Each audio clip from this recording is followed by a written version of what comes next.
Mr. Velasco has also participated in the detailed mechanical design of the Mars 2020 and Europa Clipper mission. He has worked on the entry capsule, aeroshell, and the EDL technologies, like cameras and sensors, of the M2020.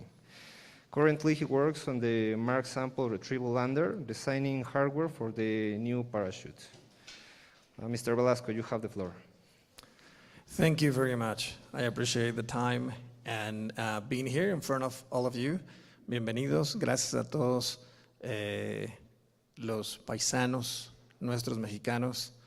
And thank you for the opportunity to have this workshop between Korea Space Program and the Mexican Space Agency as well. I appreciate the time that they're giving us today. I wish that I would have more time so that I can tell you about what we're doing at JPL, what Mexicans are doing at JPL and other NASA laboratories. But that's not the topic today. But if you go and search 7 minutes of terror, that's what NASA calls for the 7 minutes that it takes for the descent, entry, descent, and landing for the Mars rover mission, Mars 2020, the previous ones. That's the work that I did with my team at the Jet Propulsion Laboratory, those 7 minutes of terror. Incredible stuff.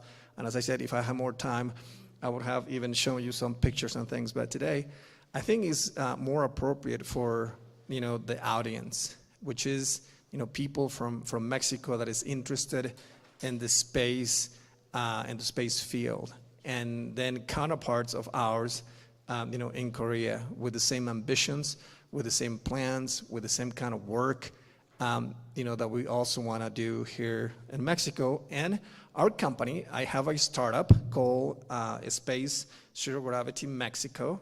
Is a SAPI de CV, registered in my hometown of Chiapas, Mexico. Yes, the southeastern region of the country. My state has no technical industry per se. So many people ask us why there. And I think the main reason is because I am from there. and I love the people, and I know that there's talent there. And you can talk to some of the members of our company and team here, and you will see the kind of talent we are gathering together in the company. So we are proposing as a company a viable option for Mexico to contribute to the Artemis program that NASA has. Last year in December, out of this building, Marcelo Ebrard and the space, Mexican Space Agency and others announced that Mexico was being, they weren't, I don't know what the word is, they were going to be part of the Artemis program. And so that was very great news for everyone, right? And since then, that was December, we have come up with an idea of what can be done. And this is not just a proposal for our company alone. This is something that we will do with many others in our country. Okay, so what we're saying is we're going to provide a space internet in the moon. But first, our company will create the space internet around the Earth. Okay, and I will present a little bit about that. If I can get this thing to work.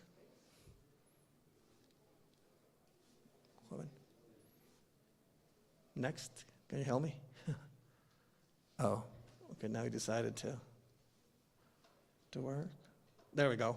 So we'll talk about a little introduction. I'll talk to you about myself and the founders of the company, project and the mission, the national and international context of what is going on in Mexico with the space program, the perspective for Mexico, and I will discuss a little bit about the applications that we believe we can do with our technology. So the announcement was made last December, and then many of us, entrepreneurs, the private sector at universities, I think, have been asking, then what? right? Okay, the announcement was made. So what is next? Well, we would like to propose this idea, right? And as a company, Space Zero Gravity, would like to propose to the government that our company has technology that can be used in the moon, and thus, announce that that's the project that we will use. That will be our contribution to that program. Okay. I will tell you a little bit about the technology in one bit. Jakes. Okay, so we'll talk a little bit about the founders. Very quickly, myself, I have been a professional engineer for 26 years, have been at NASA for 17 years, working at the Mars. 2020 was the last big thing we did. I work on a satellite that is going to Europa Clipper. Europa Clipper is the name of the mission. We're going to Jupiter, and we're going to be doing some studies at the Europa moon. And that I already finished this year. I just started working on the Mars sample return mission, which is being done by many, actually, around the world. Our, adding to the project is the actual lander that includes the rocket that is going to launch from Mars, from another planet, for the first time in the history, of humanity. Also, just recently, JPL and NASA announced that we're going to, instead of taking another rover, which was the initial idea, now we're taking 2 helicopters. Since the one that we took right now is working so well, NASA decided that now we're taking 2 helicopters instead of the rover to go collect the samples that are being taken there right now. So that's what I'm going to be doing for the next 8 years. Our launch is for 2028. The samples to return back to Earth are going to be for 2031. So we're talking about several years before we can see any of this, but we're already working on that. Now, my colleague is also a NASA engineer. He has almost 30 years of professional experience. He has owned a company in the past for about 20 years, so he has this entrepreneur mind. And he has actually left JPL as of this year so that he can dedicate to the startup, 100%. And he is also Latino, and our project and our pitch to NASA was, we would like to have some technology. We're going to socialize this knowledge in Mexico and all of Latin America, including some developing countries. And they said, you know what? We like the idea. We'll license exclusively some technology, and that's what the company has, and that's what we're going to be making. So why do we think that we have a competitive advantage? And I'm talking about not just in Mexico, but in the world. Yeah, with, against Elon Musk and SpaceX, and Blue Origin, with Bezos and some of the companies, the big companies out there. So we have exclusive licensing from NASA of technology that has been patented and protected, okay? We have international partners. We have been working for years with, for instance, all of the Mexicans abroad. All the Mexicans that have left their country that are in other space agencies or space companies around the world. We have a network, and we have access to that network, and they're very willing to cooperate and to work with us. Also, experts access. My colleague used to work at NASA. I work at NASA. We know people from all the different labs, and I think if we get stuck, believe me, we think where we can go and we can ask for, for advice and mentoring. So that's, I think, is an advantage, a competitive advantage for the company and for the kind of thing that we can do here in the country. So what is our company doing? It's all here, okay? And I'll try to leave some time at the end, and instead you have questions, because I have only one slide and everything is in here. So what we're trying to do, okay, well, we're going to build 72 built on launch, okay, in Mexico, 72 satellites Okay, we're going to put them in low Earth orbit at about 400 kilometers altitude, 6 polar orbits, and 12 small sats around those orbits. That will make 72. The current technology can actually cover the entire planet having those 72. We can always have more, but at least we have to have 72 to cover the entire planet at one time. At the same time, 72 cover the whole planet. What some of the objectives of this technology? What would this technology do? Well, 5G will be replaced. Oh, I'm sorry. And the technology, okay, the cutting edge technology of this is the optical communication. All of these small sats are going to be communicating, not radio, but laser. So there's going to be optical communication of the entire constellation. Okay, so we are launching this constellation using optical generation. What is optical generation? Well, it's going to be the replacement of 4G, 5G. In Mexico and other Latin American countries, they're world countries, they do not realize the benefits of 5G just yet, right? And we're saying this is a technology that is going to replace, 5G, okay? And so we're going to be, more capable about an order of magnitude more than 5G. This is kind of what it's going to look like, but you see 4 there. We're going to have 72 of those in the space. Okay, that is not the news, right? Because we have heard of constellations, and that's not the new. That is not the new thing. The new thing is the type of technology we're going to use to communicate, among them in space, and also the communication with them to the Earth, systems, so that we can downlink the data. Okay. So that is the cutting edge technology. You will hear announcement from, instance, Elon Musk with his SpaceX and his Starlink, project that he has. He's launching hundreds and maybe thousands, and he just recently said that he's sending some optical sats. And some people have asked me, Luis, how are you going to compete with, with Elon Musk? And I just say, I'm just going to keep working, and maybe in 6 years, 7 years, he's going to come and say, Luis, we want to purchase your constellation. The way that we are going to build this constellation using optical technology cannot be compared to what Elon Musk and some of those people are working on right now. They already sent some, right? And they're not optical, so they're going to be sending some optical. And they're going to try to make them all those work. And, well, believe me, that's going to be a little more hard. That is starting optical all the way from the beginning. I think we're going to have a head start.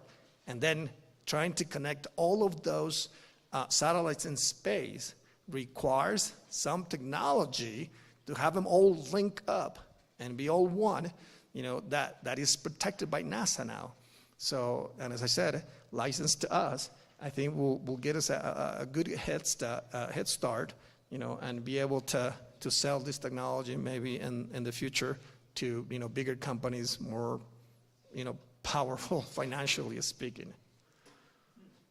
So a little bit about the history of Mexico, so that we kind of realize what's happening.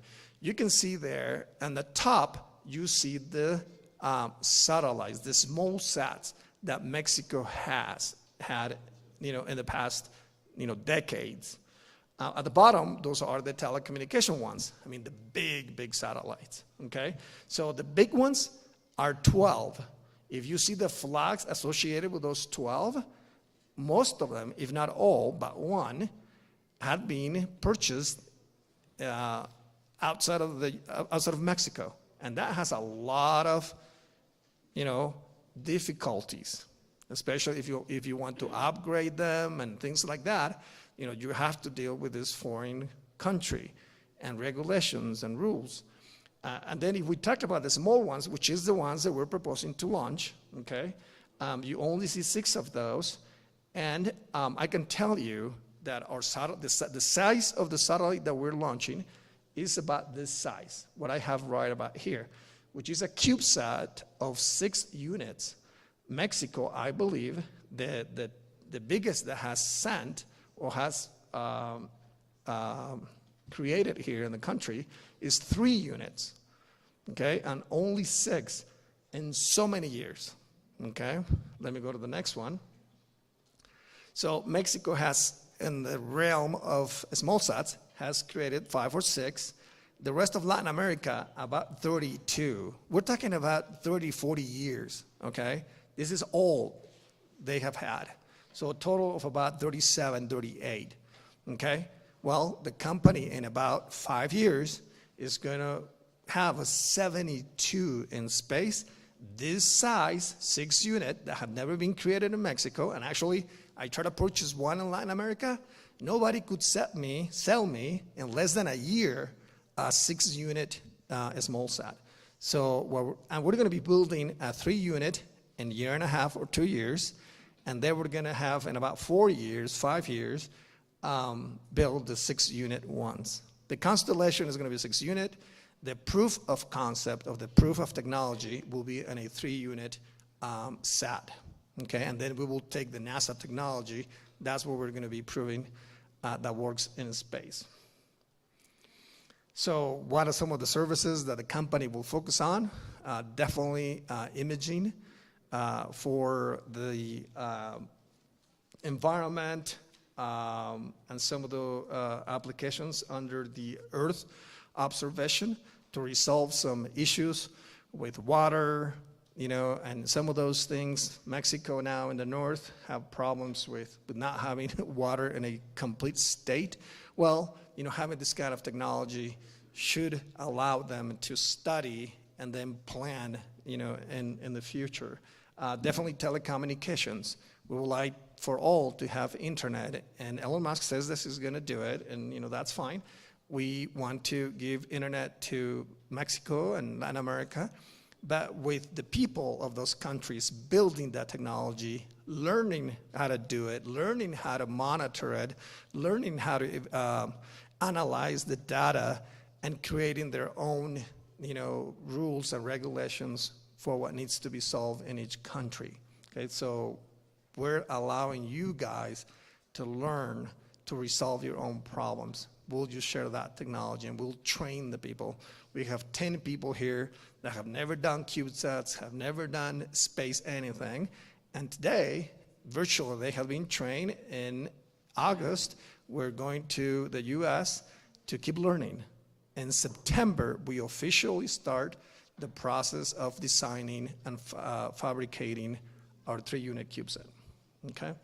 And so that will be internet and maybe mobile telephony for the last mile, right? Mexico has solutions, but then they have this last mile that we don't know how to get to, and we have many municipalities that they're not going to have it. When somebody in Mexico says, yeah, we're going to give internet to everyone, we're not talking about that last mile. That needs a different solution, and we are saying this technology can actually help with that last mile, and then we can actually say everybody will have internet. And then asset tracking, right? Where our trucks are, where our boats are, where our aircraft, you know, are. We should be able to help with that again. So we have been working on this for years. We just put the name of Space Zero Gravity last year. The company was just registered this year, right? But we have been working with with this Mexican Space Agency and with other organizations. I am from the state of Chiapas. The governor from the state is supporting this project. They're funding it in a way.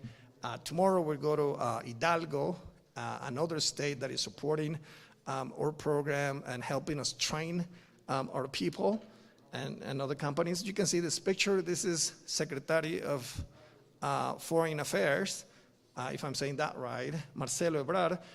We met in Los Angeles a few years ago, and he said, Luis, can you help us with something related to space?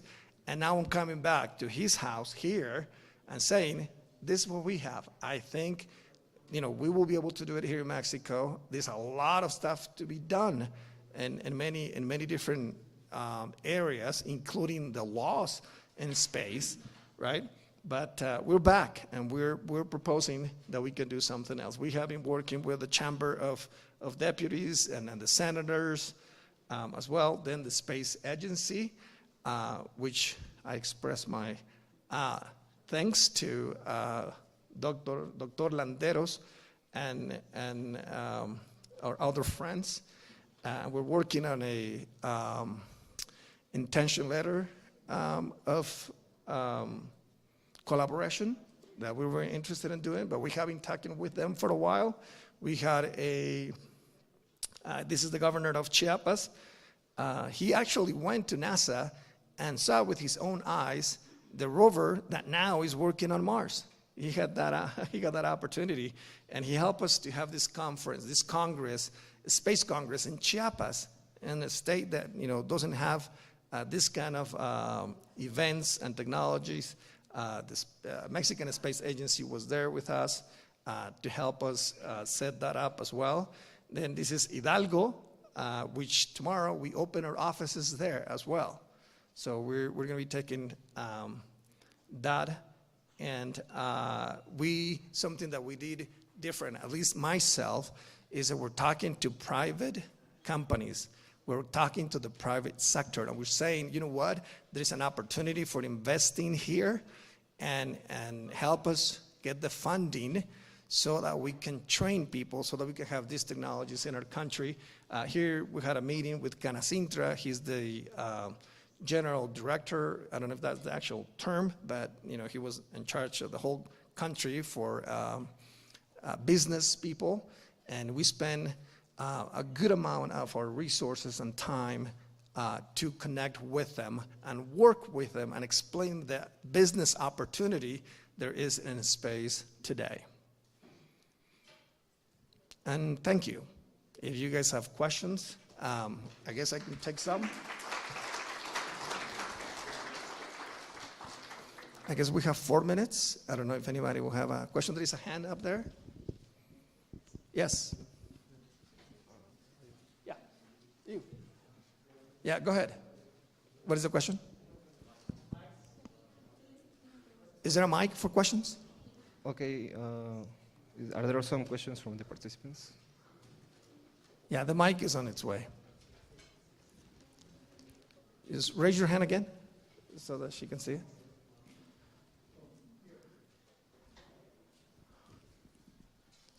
Thank you for your presentation. Optical communication using CubeSat is quite impressive to me. Actually, I have 2 questions. One is you are saying there are 6 polar orbiting CubeSat. Actually, the polar orbiting mission is quite different from the other orbit, like a sun-synchronous orbit. I'm just wondering if you have any experience in maintaining polar orbiting. That is my first question. And second, go ahead. My second question, may I proceed for the second question? Yeah, go ahead. Okay. All right. My second question is, how can you achieve the pointing accuracy and stability requirement and the power consumption for transmission? I mean, for optical communication. That is my second question. Okay. Thank you. So we have a working prototype at NASA now about actually, connecting, and the patent technology and license that we have been given exclusivity is actually regarding how to connect. You can see a little example here of what the shape of the communicator is. But again, that technology of how we accomplish the aligning of the laser and then connect and maintain the connection, that is the patent technology that my partner, has been working for 7 years at JPL, now left JPL, and is 100% dedicated to our company. Now, as far as power is concerned, That is why we're selecting a 6-unit CubeSat as opposed to a smaller one. And our investigation, and there is more research going on that, we believe that a 6-unit will be sufficient to have what we need as far as power. But we're not locked into a 6-unit just yet. We're looking into a 16-unit CubeSat.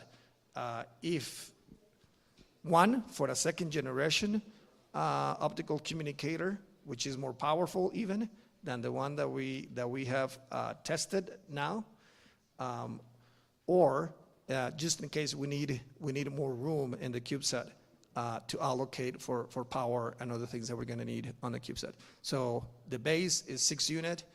Most likely we end up with 16-unit CubeSat.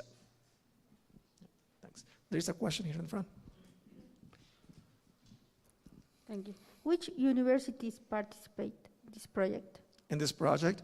So we are in the process of, finalizing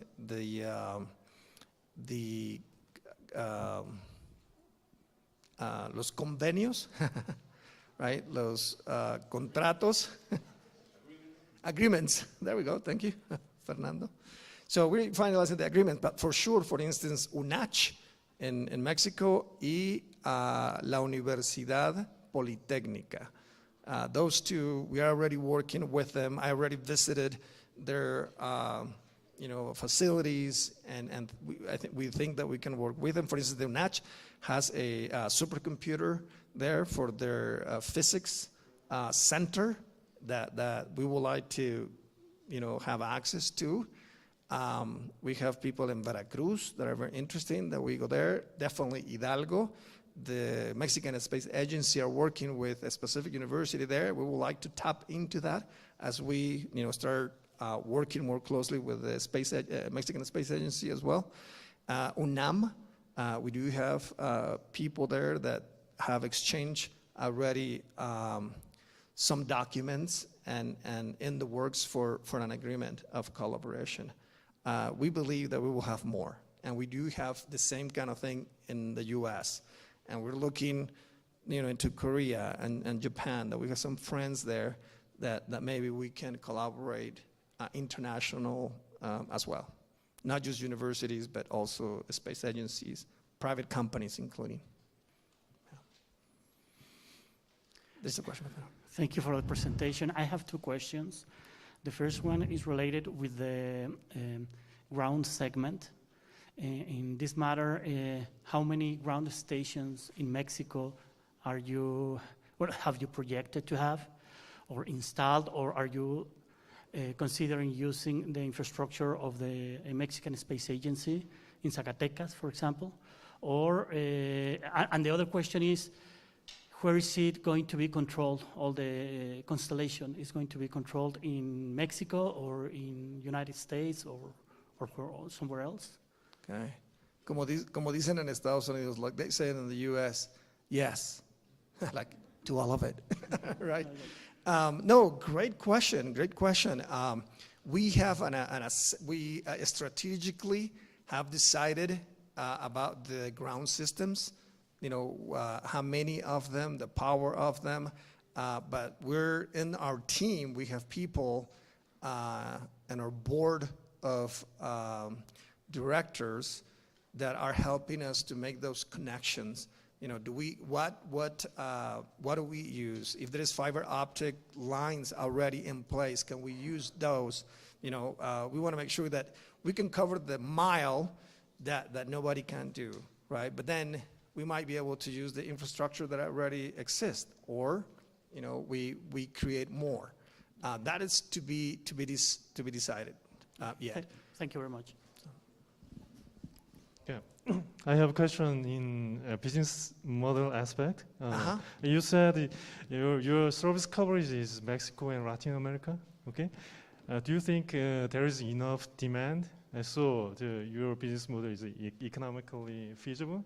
And also, what is the key advantage compared with Starlink or OneWeb? Maybe you have to compete with them. Maybe. Right.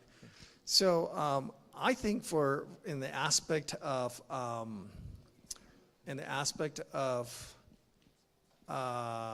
even for competition, right? We believe that Latin America, will be a route that will be more feasible in the early stages of our business plan. But the technology definitely, can't be used in the whole world, and part of the business model includes working with international banks that promote, development, and with them, we're already working with them. They like the social aspect of social impact. Taking internet to the people that they're not there and stuff. So we will go that route. We will go through those funds. We will create our constellation. We'll launch it. We'll create the ground systems. If a country in Africa is interested and they have the funds, we will do that. And I think the exit for a business will be, somebody that already has, the whole world, we'll buy the technology. We just want to make it work. We want to make sure that the people that don't have any, will have access to it, and then we'll sell it to somebody that already has a business and around the world. But we're up for ideas, and suggestions. So yeah, they're welcome. If you have something that you can share with us, we definitely would like to hear. Okay, one more. Well, morning. Embajador Gustavo. Thank you. Morning. Good morning. One question is very simple. According to your experience, what will be your messages to the new generations in terms of space? Not only in Mexico, it's for Latin American and Caribbean. Now, present here, students of the career and professional space. And video is present to how important people and Latin American Caribbean. What is your messages for the next generation? The next generation. Okay, I hope that or younger generations realize that there is a second space race, just like we had one at the beginning when Apollo program came up and when Explorer 1 at JPL, by the way, the first space satellite that was sent in response to what Russia did, that was done in our laboratory, Explorer 1. So you remember that race between these two countries. Okay, well, there is a second one right now. And I want you to know that for this second one, everybody is invited. And everybody can actually participate, right? And so much so that a company of people, us as funders, are in the US, we're saying, you know what? We can do this in Latin America. We can do this in Mexico. So I hope that the younger generations can actually believe that we can do this kind of thing in Mexico.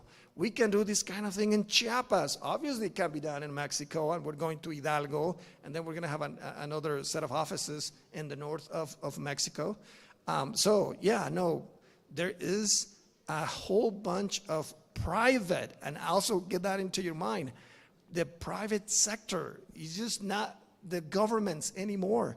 The private sector is putting a lot of money into this kind of technology. So this is the time. If you ever wanted to go to the moon, this is the time to do it. If you wanted to be building a spacecraft, which is what I really like, this is the time. There is going to be money. There are going to be companies, not just mine. There are going to be more companies in Mexico and Latin America, right, that will employ you. So this is the time to study those, those fields that you were saying, what if I study that, I'm not going to have a job here in Mexico and then I have to leave. No, now you can stay. You can leave if you want to, or if you can, but Mexico can offer you a job in the space sector moving forward. So I hope that they believe that we do. That's why the company that we have is here in Mexico. Thank you.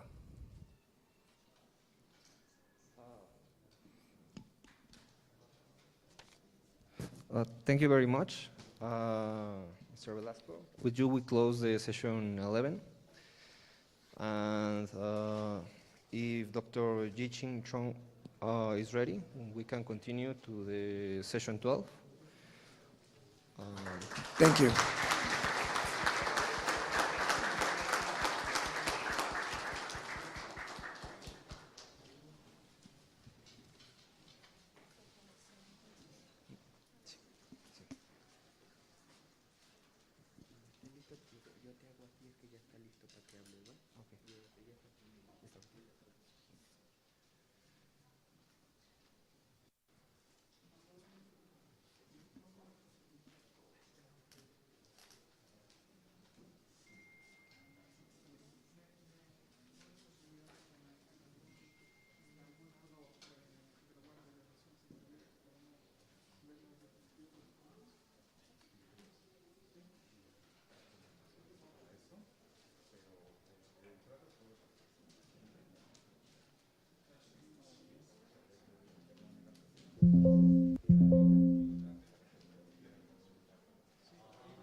Okay, so now we continue with session 12, satellite development.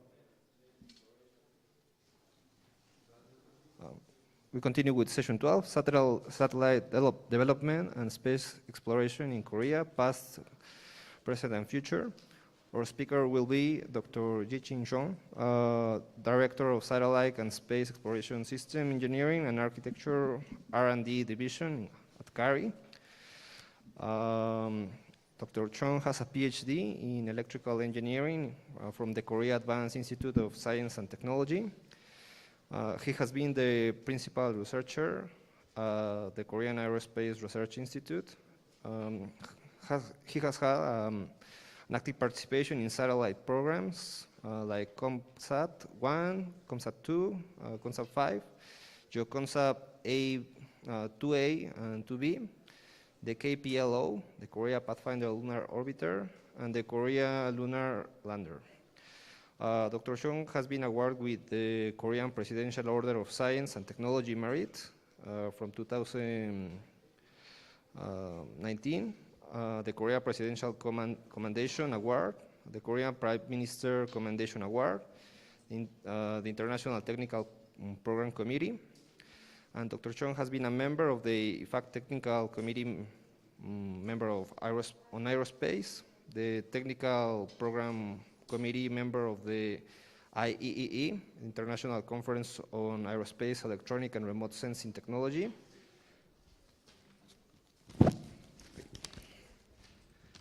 and the AEE, Conference on Communication Network and Satellites. Dr. Chong, you have the floor. Okay. Buenos dias. First of all, thank you for the introduction. I'm so pleased and so excited to be here participating into Mexico-Korea Aerospace Workshop. And it's my honor to speak satellite and space exploration matters for international cooperation between two countries. Today, I'll be presenting what we did in the past and what we are doing now and what we will do in the future for the satellite development and space exploration in Korea, more specifically CARI. Koreans were interested in sky, so they observed stars thousands of years ago. This is Cheomseongdae, which is the oldest astronomical observatory in East Asia, built during 17th century AD. And its name says Cheom means gazing or looking at something, and Seong means stars, and Dae means tower. So Cheomseongdae is a star-gazing tower. As you already saw in yesterday's session, this is a space development roadmap of Korea. As you can see here, 5 satellites were scheduled to be in space this year. However, due to Ukraine war, the launch of a 4 satellite, except KPLO, Korea Pathfinder Lunar Orbiter, were postponed because they utilized Russian launch vehicle. Korea's first lunar exploration program, KPLO, is scheduled to be launched on 3rd of August this year at the Cape Canaveral in the United States. Actually, I'm a bus system engineer of KPLO, so I will fly to the Cape Canaveral to perform launch activity after this workshop. For Korea Lunar Lander, currently I'm in charge of Korea Lunar Lander project formulation. We are almost reaching the final phase of mission formulation process. So we'll submit a project proposal to the Korean government soon. I'll talk about Korean Lunar Lander in later part of my presentation.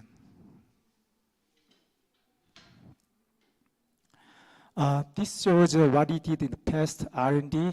As previously mentioned by CARI experts, regarding aerospace R&D activities, CARI has been focusing on 3 major fields: space launch vehicle, aeronautics, and satellite systems.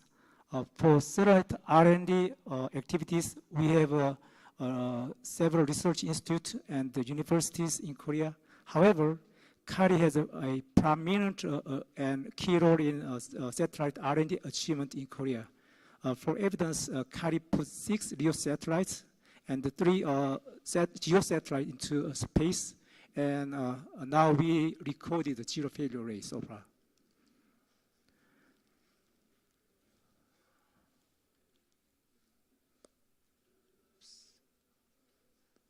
Okay, in the past decade, we launched 4 LEO satellites, which has optical payload and optical payload with infrared sensor and synthetic aperture radar sub-payload. The latest launch of CAS 501 was conducted in March last year. As you can see here, it seems that the satellite failed diet attempts, or satellite never tried to go on a diet. I mean, as time went on, satellite weighed more. However, its resolution went higher as well. Recently, CARI is doing research on low weight structure and very low weight and high performance avionics for easy commissioning of Earth orbiting mission and deep space mission.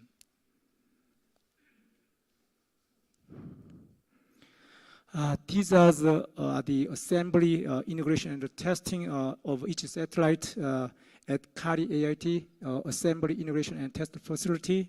You can estimate and imagine the size of the satellite by looking at the people working nearby the satellite.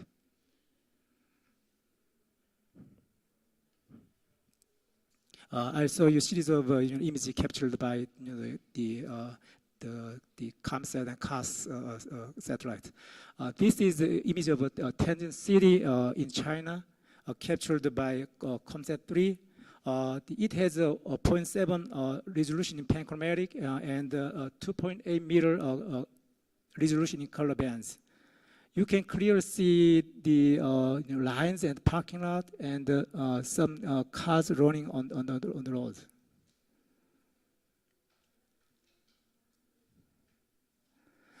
This is a 1 meter resolution SAR image of Badabunga volcano in Iceland, taken by ComSat 5, Korean Multipurpose Satellite 5. And down there, you can see the optical image captured by ComSat 3. As far as I know, the Badabunga is a part of a volcanic system that is approximately 205 kilometers long and 25 kilometers wide.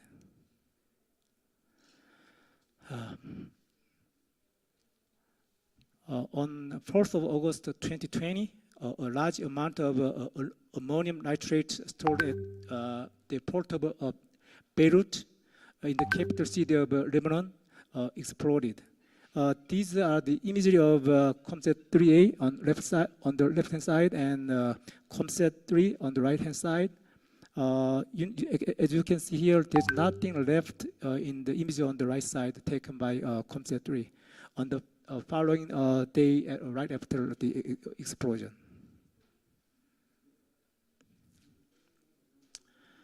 As you already know very well, we can easily construct 3D image from 2D imagery taken by satellite.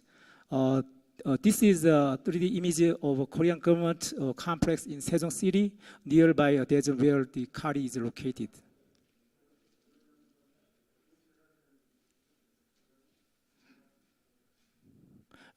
This is the image of a Suez Canal obstruction taken by COMSAT 3. On March last year, Suez Canal in Egypt was blocked nearly a week after giant container got stuck. This Suez Canal blockage caused delaying an estimate of $400 billion an hour in trade.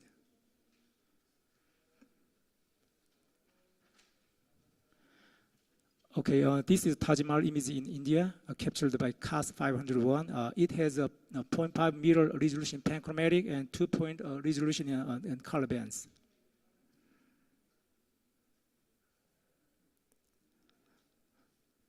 Okay, now I'd like to move on to what we did for geostationary satellite. Speaking of which, we are operating 3 geosatellites, COMS, Communication, Ocean, and Meteorological Satellite, and COMSAT 2A and B, GeoCOMSAT, Geostationary Korean Multi-Purpose Satellite. COMS was originally built for communication, ocean monitoring, and meteorological forecast mission. However, currently we are operating the communication function only because we have GeoCOMSAT 2A. GeoCOMSAT 2A has meteorological payloads and space weather monitoring payload on it. And GeoCOMSAT 2B is now performing ocean and environment monitoring.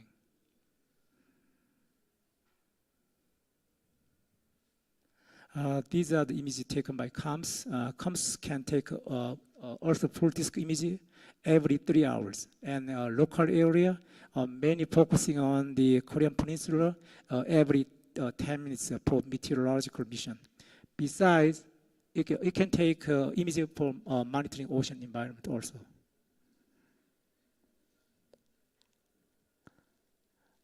These are the images from GeoCOMSAT 2A and B. On the left hand side is image from GeoCOMSAT 2A, meteorological payload, and on the right hand side is image of GeoCOMSAT 2B, ocean monitoring payload. Okay, this is a very interesting images. I think you can see this kind of image from the geostationary. This is a stereo image simultaneously taken by Himawari A from JMA, Japanese Meteorological Agency, and the GeoCOMSAT 2A on the same imaging time, which was 26th January of 2019. The 3 hours or 10 minutes in UTC, Universal Time Coordinated. This is possible because Japan and Korea is very close, and so the Himawari 8 and GeoCOMSAT 2A are very close in satellite orbit. For your information, Himawari 8 image shown here is fully calibrated. That means radiometrically and geometrically calibrated. But GeoCOMSAT 2A, you can see here the image is not calibrated at all because this is the first the experimental image. However, there is no difference between two. I would say GeoCOMSAT 2A image is a little more clearer. You know why? Actually, Himawari 8 and Japanese satellite and GOES-R, which is United States meteorological satellite, and the GeoCOMSAT 2A, Korean meteorological satellite, have the same meteorological payloads from this same payload company, now the L3 Harris. Himawari 8 and GOES-R, they are basically utilize communication satellite platform where the structural return is used for power grounding. However, GeoComms 2A was specially built for optical payloads, utilizing signal return to reduce the power noise effect. That's the reason why we have a more clear image here.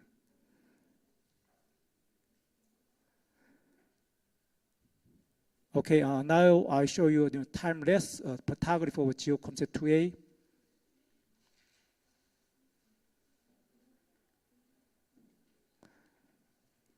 You can see the sequence of meteorological changes on Earth and the Korean Peninsula on 14th and 15th of June 2019. GeoComms 2A can update Earth full disk image every 10 minutes and local area, specifically Korean Peninsula image every 2 minutes.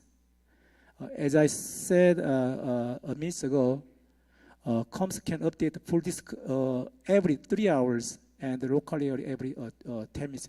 You can see here a time update. The left side it increased, by 10 minutes. On right hand side it increased by 2 minutes. Seeing the update rates, there is a huge improvement from comms.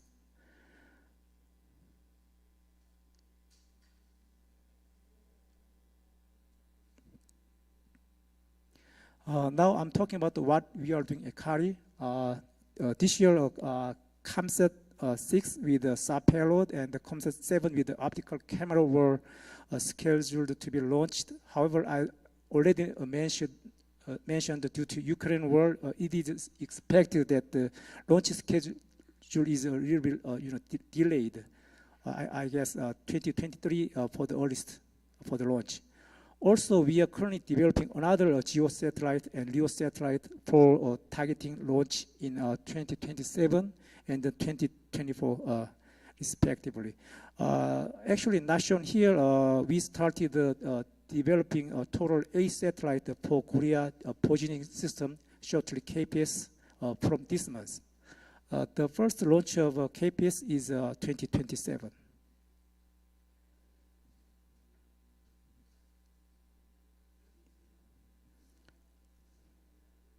Okay, now I'll move on to the subject of space exploration, which is what we'll be doing in the future.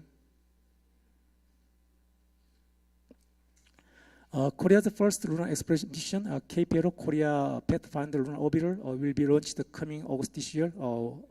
Actually, we are only a month away from the launch. KPLO is developed to achieve homegrown lunar exploration technologies, demonstrate a space internet, and conduct scientific investigation of lunar environment. KPLO will be operating, orbiting around the moon with altitude of 100 kilometers in polar orbit, and its mission life is 1 year.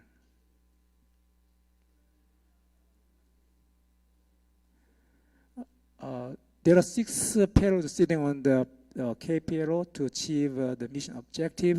The notable one is NASA's Shadow Cam instrument, which will acquire the images of permanent shadow the region on the moon using higher resolution camera.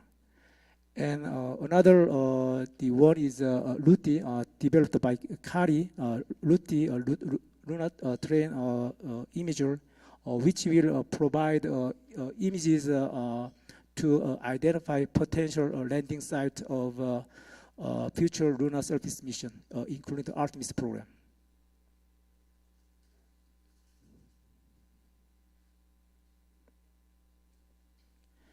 This shows a journey of KPLO to reach the moon.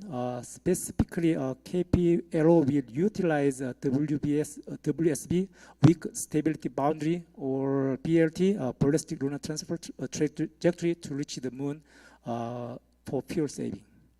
Coincidentally, you can see here the pattern of KPLO's journey to the moon is very similar to the central symbol of Korean national flag.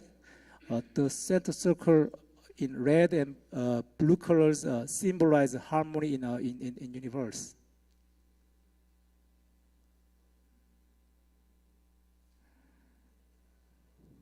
After the successful mission completion of KPLO, we'll send the Korean lunar lander to the lunar surface by 2031 by utilizing the next generation of homegrown space launch vehicle KSLV-3.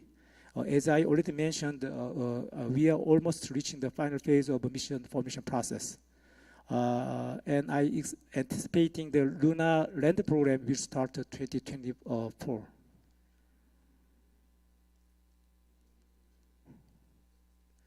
Now I shortly introduce the current status of Korean lunar lander. The next generation KSLV, Korea Space Launch Vehicle, will carry Korean lunar lander to the moon in later 2031. The launch weight mass is 1.8 tons, and its payload mass will be 40 to 43 kilograms, which is more than 2.2% of weight mass, launch weight mass. Unlike KPLO's WBS trajectory, we'll send Korean lunar lander to lunar parking orbit through Beijing loop. After that, the Korean lunar lander will go through the power descent phase and finally achieve soft landing with the hazard avoidance. Actually, we'll carry two payloads. One is a rover with a scientific payload to study lunar dust, and another one is a technology demonstration on partial ISRU, in situ resource utilization process, which will extract hydrogen from the lunar regolith.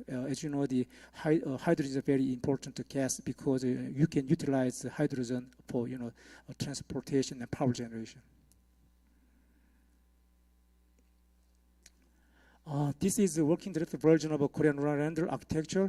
As you can see here, the structure is octagonal shaped, and it has for about 300-liter propellant tanks, and 4 legs for landing, and 4 solar panels for power generation.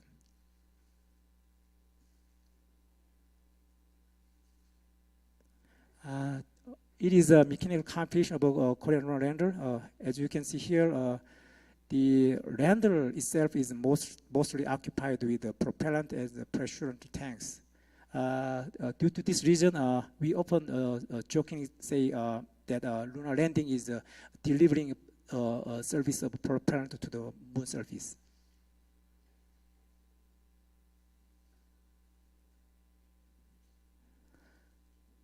Okay, this is how we are going to verify lunar landing sequence, specifically power descent and soft landing.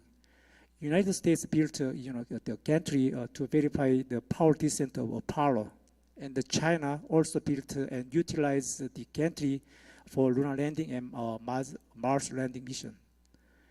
China has two gantries, one for lunar mission and one for Mars landing mission. India has the similar test facility for lunar landing mission. Since powered descent phase is very critical and very crucial for lunar landing, so we also have a plan to build a gantry facility to verify the sequence of lunar landing. To reduce the technical risk and mitigate the skill risk, we will build small on left-hand side and large scale on right-hand side gantries. Also we anticipate these gantries will also be utilized for Korea's Mars landing mission.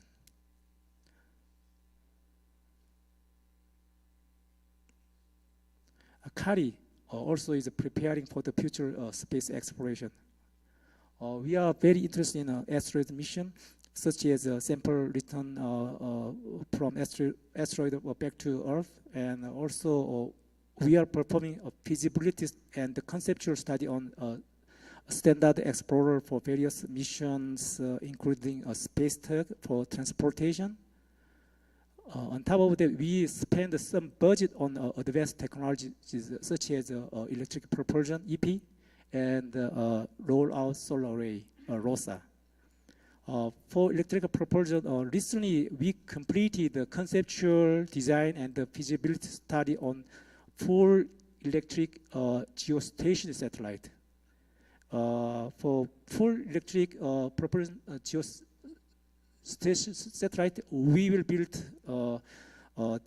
geostationary, full electric geostationary satellite, which means you can see this kind of satellite in space in the very near future.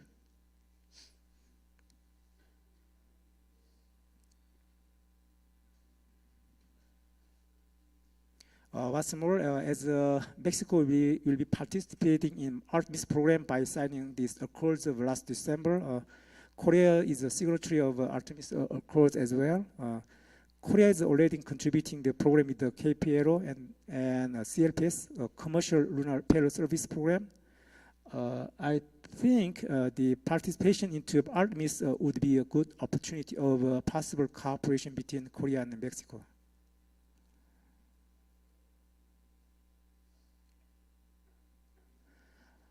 Since we are very rich in domestic partnership as well as international partnership, including Mexico, I think we can move forward to the future in satellite and space exploration mission. That's all I have today. Muchas gracias.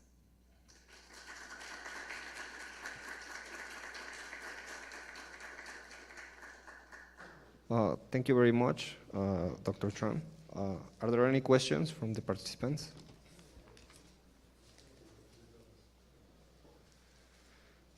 Okay, then we close this session and we continue with session 13, SITC and overseas cooperation. Is Mr.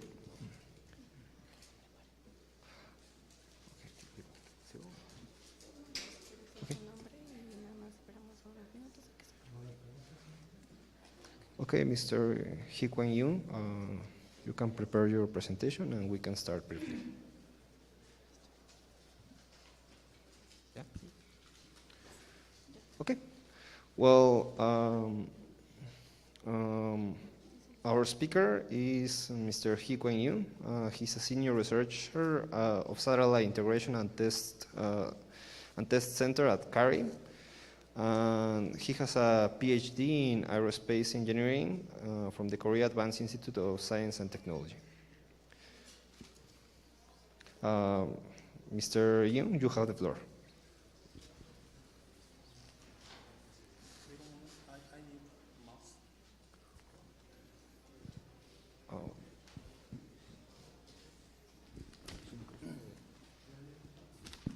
I think it's on.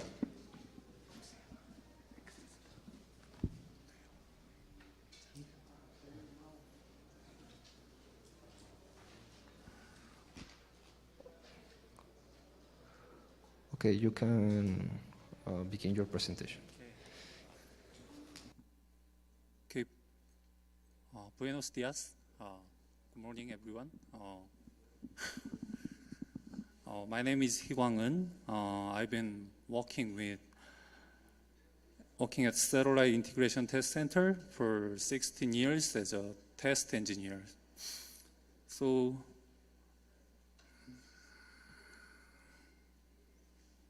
okay, I'd like to introduce our achievement and experience from the verification and test point of view. It is very useful. Just the previous presentation is very helpful to explain our achievement.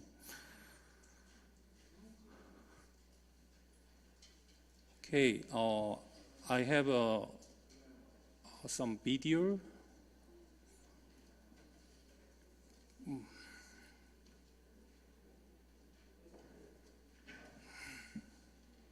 It's not easy to find that. Oh. Sorry.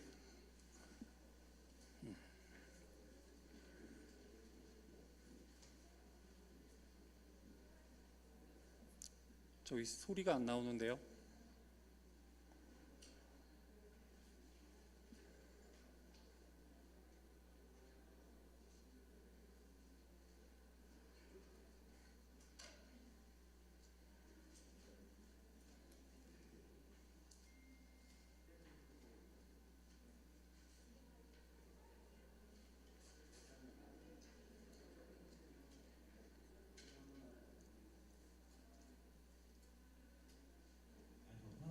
처음부터 해주시겠어요? 처음부터.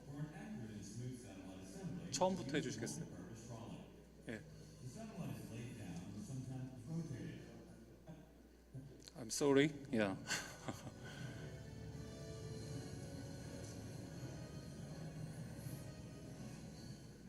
Space Environment Test Center, Korea Aerospace Research Institute. The Space Environment Test Center, maintained through Class 10K clean room, is a place for assembling satellites, performing precise alignment, and conducting space environmental tests on the space tracks. Now you are watching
Okay.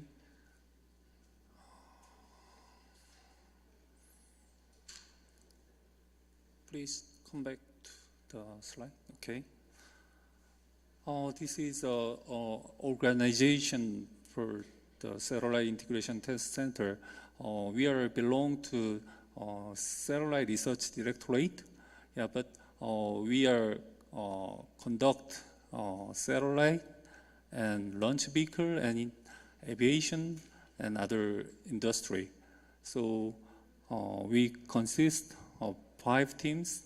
For example, launch environment test team, orbit environment test team, and EMI EMS test team. And also we have an integration team and electrical test team. So in this center, we performed every kind of the work to develop the satellite. Okay, so we are founded in 1996, and we are upgrading many times. So this video is also a little bit old version, so I introduced our upgrading. And previous presentation, we watched every details for our satellite. So we complete the ComSat, GeoComSat in our Satellite Integration Test Center. And now we are going for the several projects together in SITC. So ComSat 6, 7, and 7A. And Luna, Korea Pathfinder Luna Orbiter is almost finishing. Yeah, so almost ready to transport to the launch site in United States. So my point of view is what is the important? I think everything's important, but I try to introduce the verification and test. So the pictures show the mass property measurement for the KPLO flight model. You know that we know that the most important thing to find out the way is to control.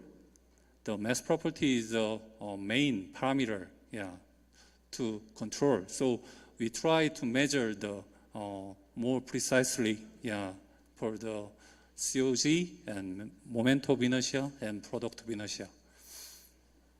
Okay, so we watched the many pictures. Yeah, so this is a volcano.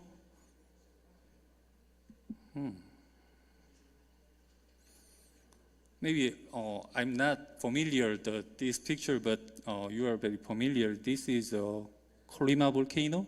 Yeah, but we only memorized this picture. Yeah, but I'm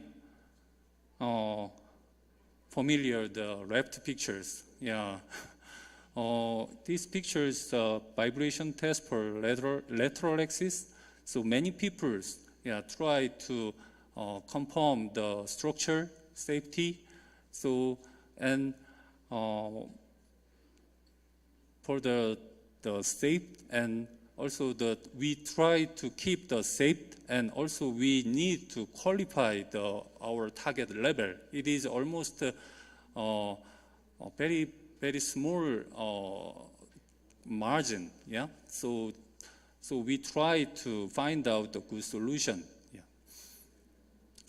And these pictures also, but I'm focused the left picture. So we trying to simulate the orbit condition. Okay, so I also have some video.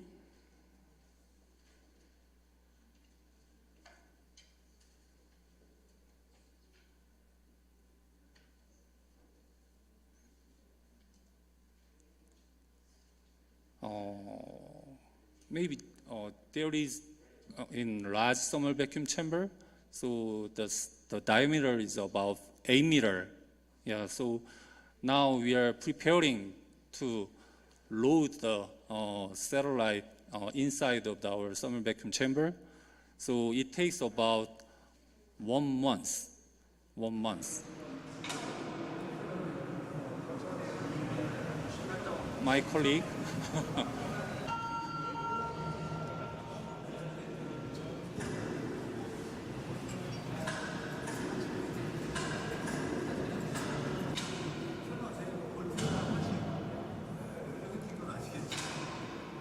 Between satellite and our equipment is very, very close. So it is very dangerous activities to install our shroud and some equipment very close to the satellite.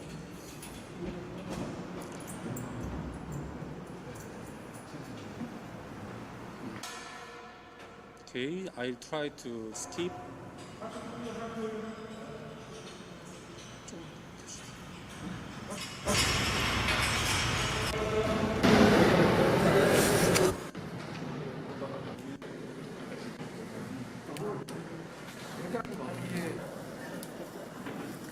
We installed the sensors, thermocouple, and also we need to install many equipment.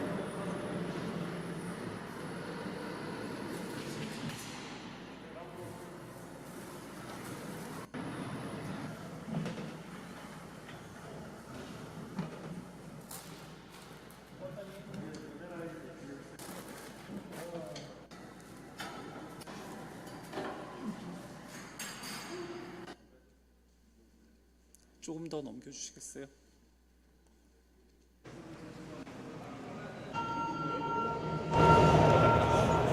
저희 거의 마지막으로 넘겨주시겠어요? Yeah, okay. The video is very long. Yeah, but I don't know you understand my point. We always memorize the right picture, but I always focus to the left picture. Okay, and this is our Nuri launch vehicle. So we also participate qualification, not engine, but we participate some electronic equipment and structure. So this is the pairing. You know, you can imagine the pairing is very tall and heavy. Yeah, but so it is more difficult to install inside of our test facility compared to the satellite. So there are many pictures. So it is not easy to install inside of the acoustic chamber. So the acoustic chamber simulate the noise environment at the beginning of the launch. So I think after this kind of the many qualification tests, we can have some success. Yeah. Okay, so we're trying to upgrade our satellite integration test center. So we provide environment test service for the satellite and launch vehicle and other industry, for the Korean government project and commercial companies project and universities. And also we provide foreign institute and foreign companies. We make some contract and then we provide the service. I think our Korean company has some benefit. You know, the schedule is very important, but if we don't have the satellite integration test center in Korea, then the Korean company should transport their equipment or satellite to the foreign country. And also it is not easy to make schedule. So we have our policy. So our Korean government project has some priority. Yeah. So, for example, we don't have that kind of the facility. I think we need to more times, and also budget And safety. Safety is also very, very important. Just transportation is also very dangerous, but the security is also more important, I think. And we are trying to upgrading our environment test technology for the new project. So I introduced one sample for our upgrading. So I think this kind of the activity is very important, and I think after our achieve the better test facility, then we can spin off our technology to our Korean company or other. Okay. Okay. We watched the video, but this is also old version. So I have some upgrade version of our test facility. It's not easy. Okay. After the video, we upgrade two big facility. One is the vibration test facility for the large payload, and the other is EMI/EMS chamber. So I'd like to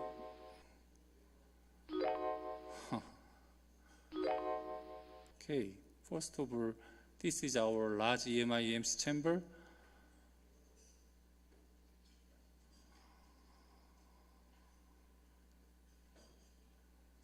Okay, this is the information of the large EMI/EMS chambers. The length is about 20 meters, so we can provide the service for our large payload. Okay, and we have some plan for the antenna. We perform the test for the compact range antenna. And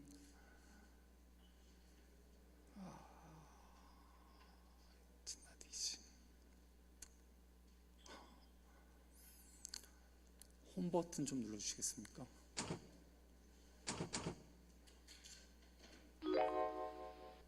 And the other is the large vibration test facility.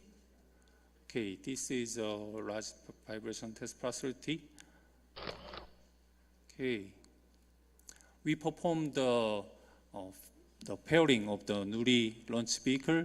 We perform the vibration test in this facility. So we make by ourselves and we design. So, but each equipment is from the foreign company, but we find out some requirement from our new project, and we fix our requirement, and then we search what is the good solution. Then, if we don't have some enough skill, then we purchase some design, but we modify and we try to install everything by ourselves. Yeah. After then, maybe we need to improvement. Then we can improve and we can modify our facility by ourselves. So we try to make by ourselves. So left is a hot vibration test system. It is composed of the pole shakers and head expander. So I explained a little bit later. And right pictures horizontal vibration test system has more than 3.5 meters. So it is, I think it accommodates almost every satellite and the parts of the launch vehicle. Okay. 저 나가주시겠습니까?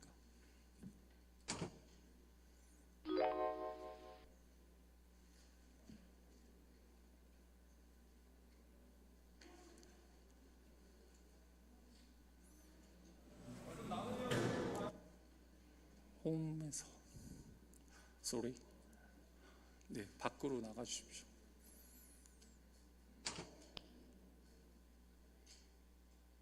오케이. So I'd like to introduce our example of the upgrading the large vibration test system. Okay, so this is our configuration of the large vibration test system. It is composed of the pole shakers. I don't know, this information is useful for you, but I'd like to introduce our case. And the shaker is purchased from the UK company, yeah, and the head expander is made of the magnesium, and the diameter is more than 3 meters, so it is not easy to manufacture. So we developed the welding process for the magnesium with the Korean company. This kind of the activity is very useful. And also we make some drive bar and pad bearing. I don't know, you are familiar with this kind of the equipment. The pad bearing is purchased from the United States, but we just select the pad bearing and we just select the shaker. It is not critical. I think we can make some solution. Okay, that is more important. And also some requirement is the lateral force is 90 kilonewtons, about 9 tons, and the overturning moment is this kind of the information is coming from our new project. So we select and we gathering our new project information, then we can decide our specification. Okay, this system is composed of the pole shaker. So you can see the picture. So pole shaker is installed in the base. After then, there are more items. The blue one is the pad bearings, and the construction is also very important. So this is on the seismic mass, and it is not easy to construct. And after then, we made a magnesium head expander by Korean company, and we aligned everything. Okay, so this kind of the process is very important to validate our new project. So if we don't succeed this kind of the activity, then I think how can transport our pairing to other country? I think it is almost impossible. Okay. So this is some validation process. It is more details. So the welding process for the magnesium is not easy for the. So we developed the process. After then, we compared our finite element model result, and we checked the test. The result, the error is about 1% and 8%. I think it is acceptable. So we can start to install the head expander on our system. And after assemble all the equipment, then we validate our test system, new test system by some structure. We made a tower. You can see the tower is we have some project, so we validate each stage. For example, with 3.2 tons the structure. After then, we assembled more, about 6 tons, and also we assembled more, so about more than 10 tons. So we validate our test system by the dummy structures. After then, we can start to conduct the environment test. So this kind of activity, I think we can share this activity together. Okay, so this is our history of the international cooperation. I hope to find a good agenda between CARI and AEM and or between ALCE. Okay, so after the finishing our presentation, my presentation, then I hope to find a good agenda.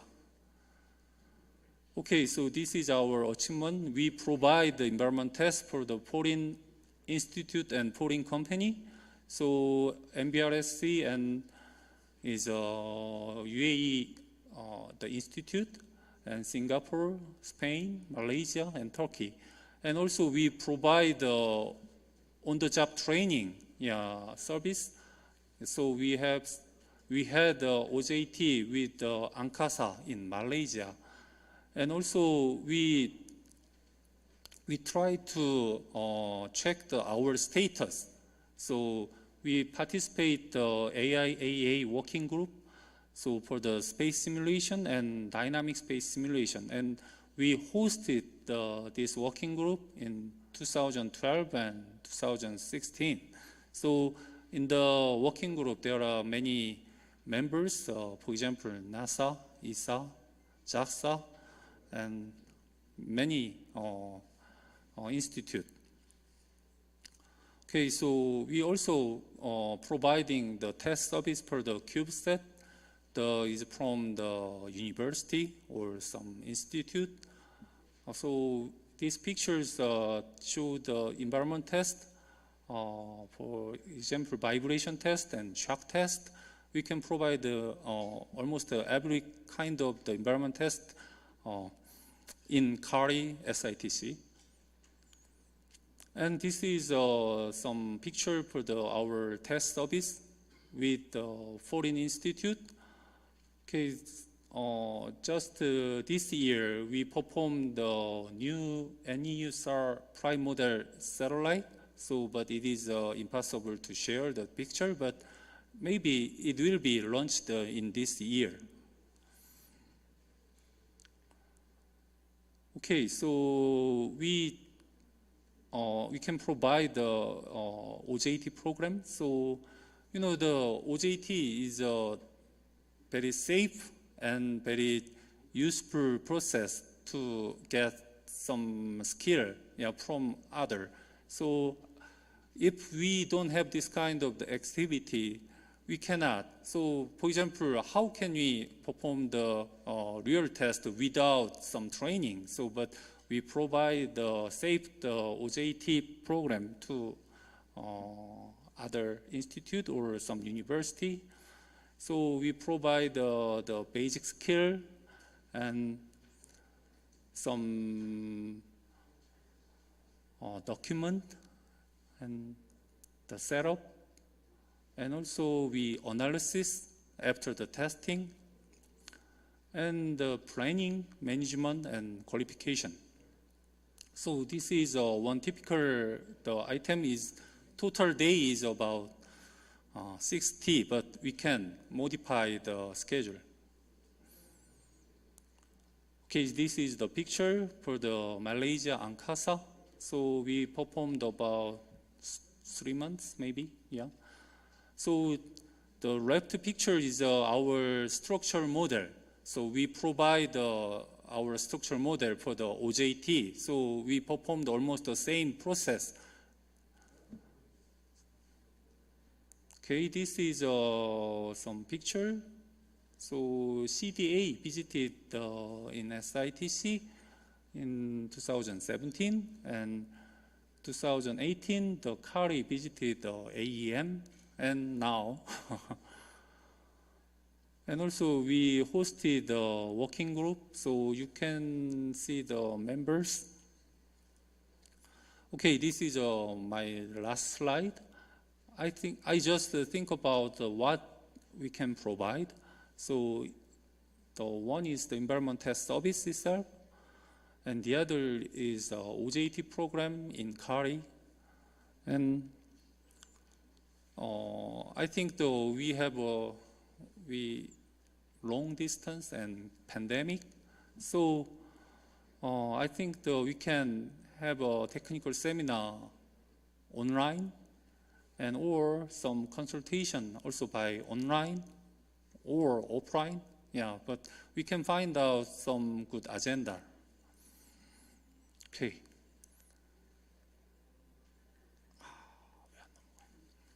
Yeah, gracias.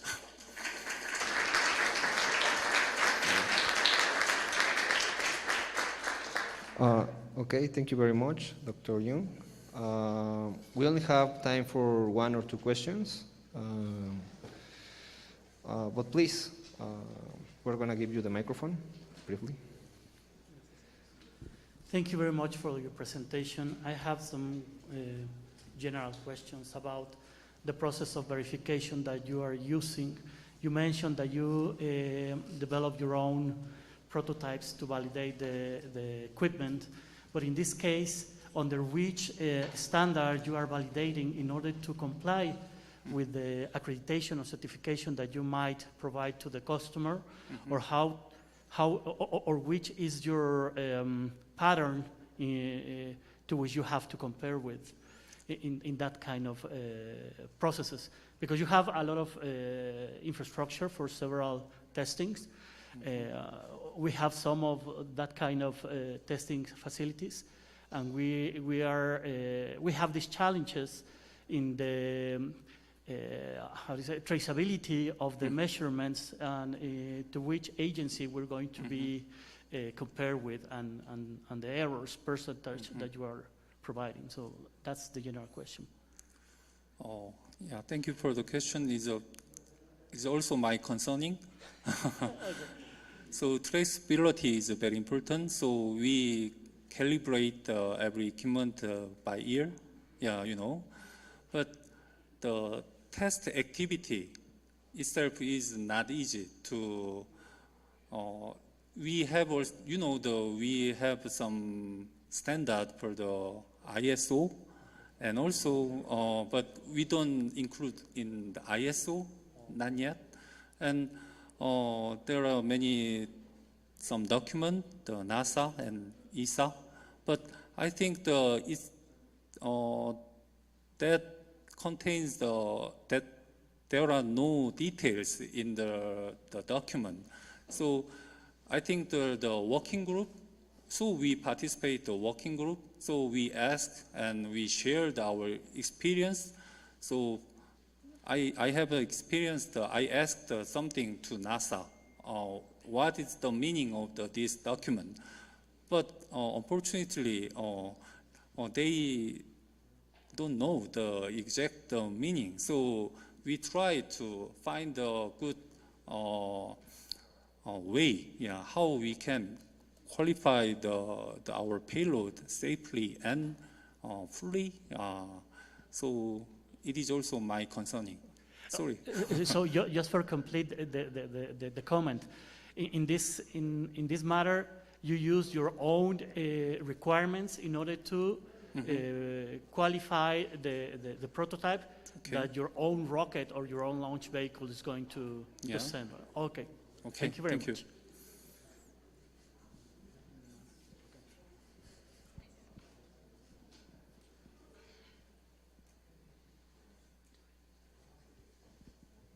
Hello, this is Fernando from Consulta.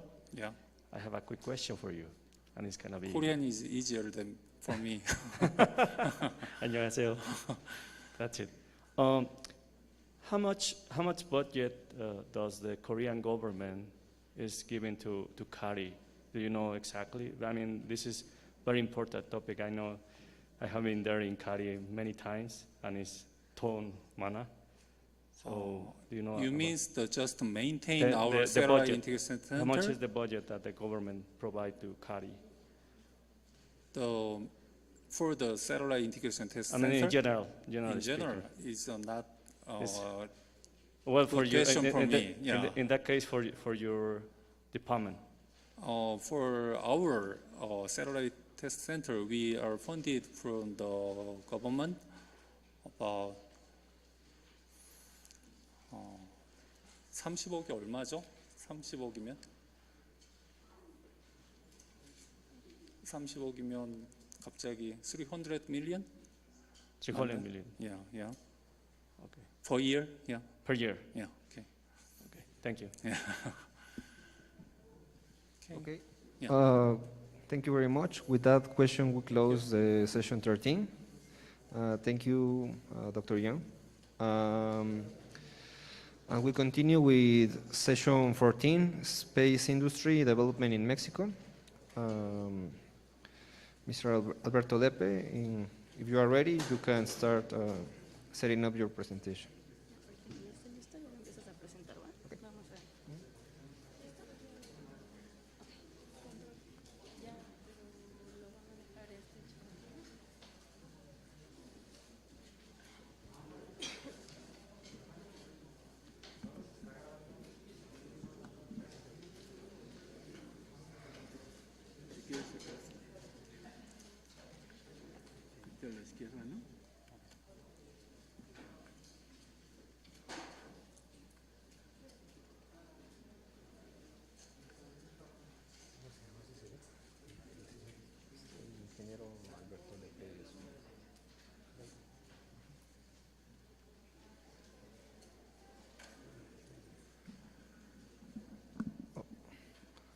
Okay, Mr. Lepe, are you ready for the presentation? Yes, I'm ready. Okay, our next speaker is Mr. Alberto Lepe Zúñiga. He's an engineer graduated from the Faculty of Engineering of UNAM, where he graduated as an electrical mechanical engineer and later as an industrial engineer. During his professional life, he has worked for more than 40 years in the federal public service, in various ministries, in managerial functions of planning, programming, resource allocation models, design and implementation of computerized systems, geographic and cartographic systems, market analysis, and physical security. He has also been the director of consulting companies dedicated to engineering projects in geographic information systems, in physical security and civil protection projects, and in computer systems in entities such as Pemex, Attorney General of the Republic, in airports and ports, in the metro public transportation system, in federal roads and bridges, and other federal entities. Alberto Lepe is currently Vice President of the Mexican Academy of Engineering. Mr. Lepe, you have the floor. Well, good morning, all of you. Good morning to our guests. I will try to show you only an information about what are we doing in the commercial and industrial aspects in the Mexican agency. As you know, maybe more of you know, the Mexican Space Agency is a decentralized public agency of the federal government under the Ministry of Infrastructure, Communications, and Transport, which formulates and proposes the Mexican space policy and is in charge of its execution through the National Space Activities Program. Its objective is to develop activities to expand the country's capabilities in the educational, industrial, scientific, and technological fields, aimed at the obtaining national autonomy in this area. Among these purposes, it is highlighted the promotion of the participation of the productive sector to acquire competitiveness in the markets of space assets and services, directly or through an active international cooperation. The agency has three main strategic goals: satellite communications, Earth observation, and space exploration. In the other side, we have transversal lines: human capital formation, scientific research and technological development, international affairs and security, financing and information management, and industrial, commercial, and competitiveness development. This last point is the focus of this participation.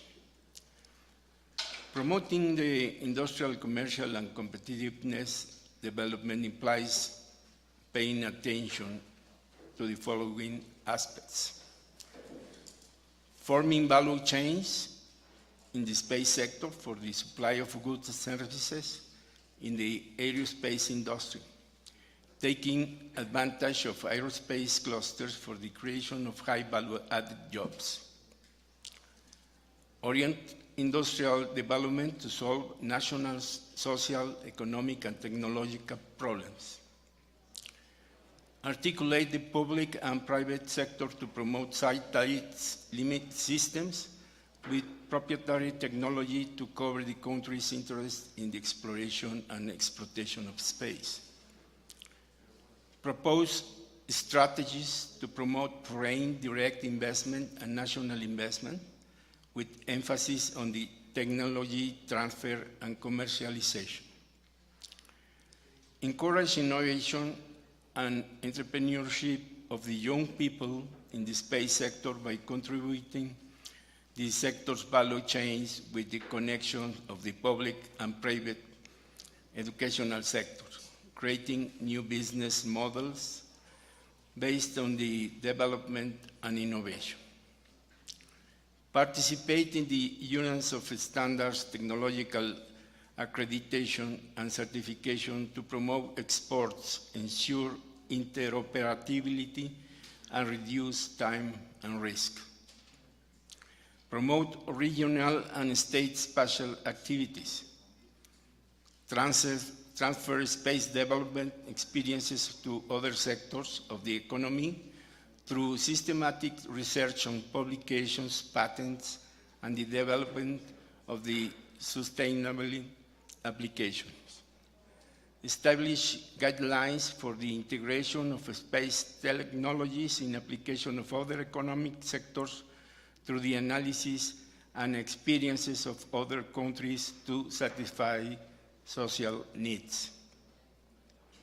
Determine an integral strategy oriented to the effective development of regional space activities through the generation of companies derived from space technological developments and in order to expand the country's capabilities in the industrial and technological fields in space. The Mexican Space Agency is young, barely created in 2010, and is advancing in the middle of economic challenges. So, is the industry that focuses now exclusively on the production of space goods and services, but it is perceived that a high level of interest, enthusiasm, and participation is emerging in the educational and entrepreneurial sectors, which are the basis for the future development of the sector.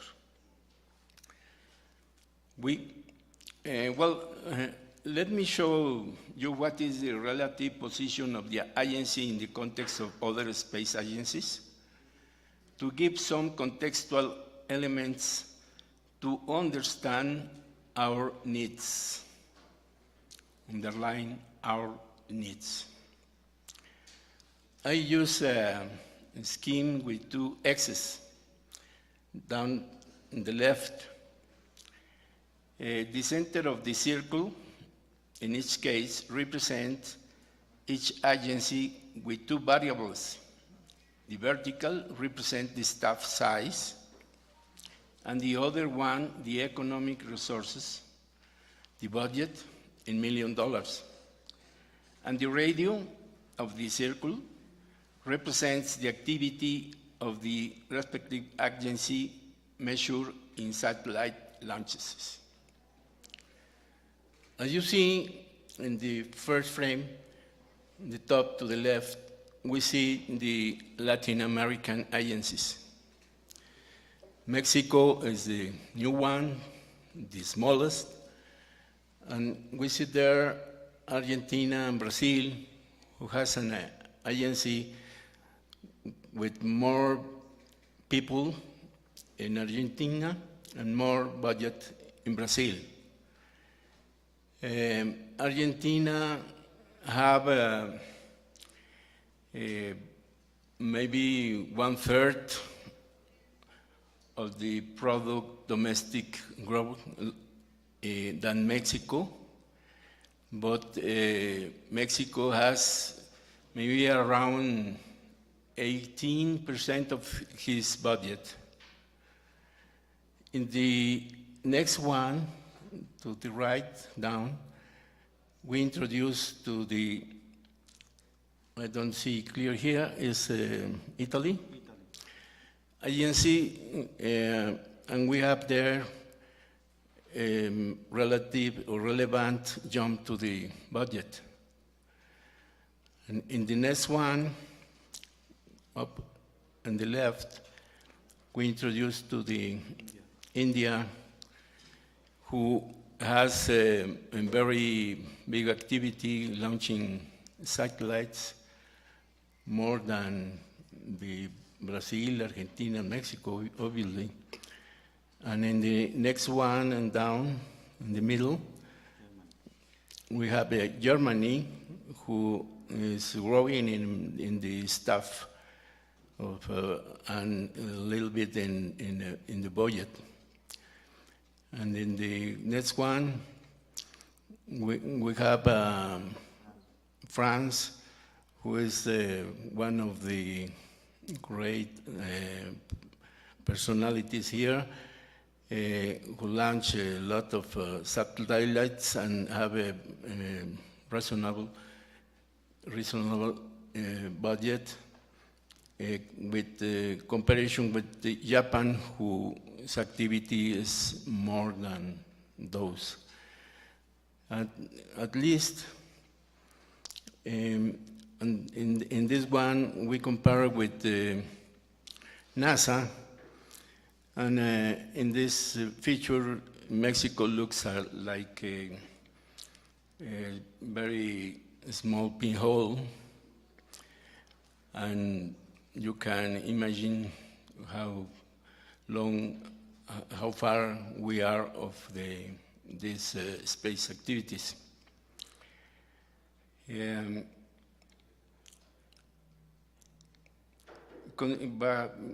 consider of these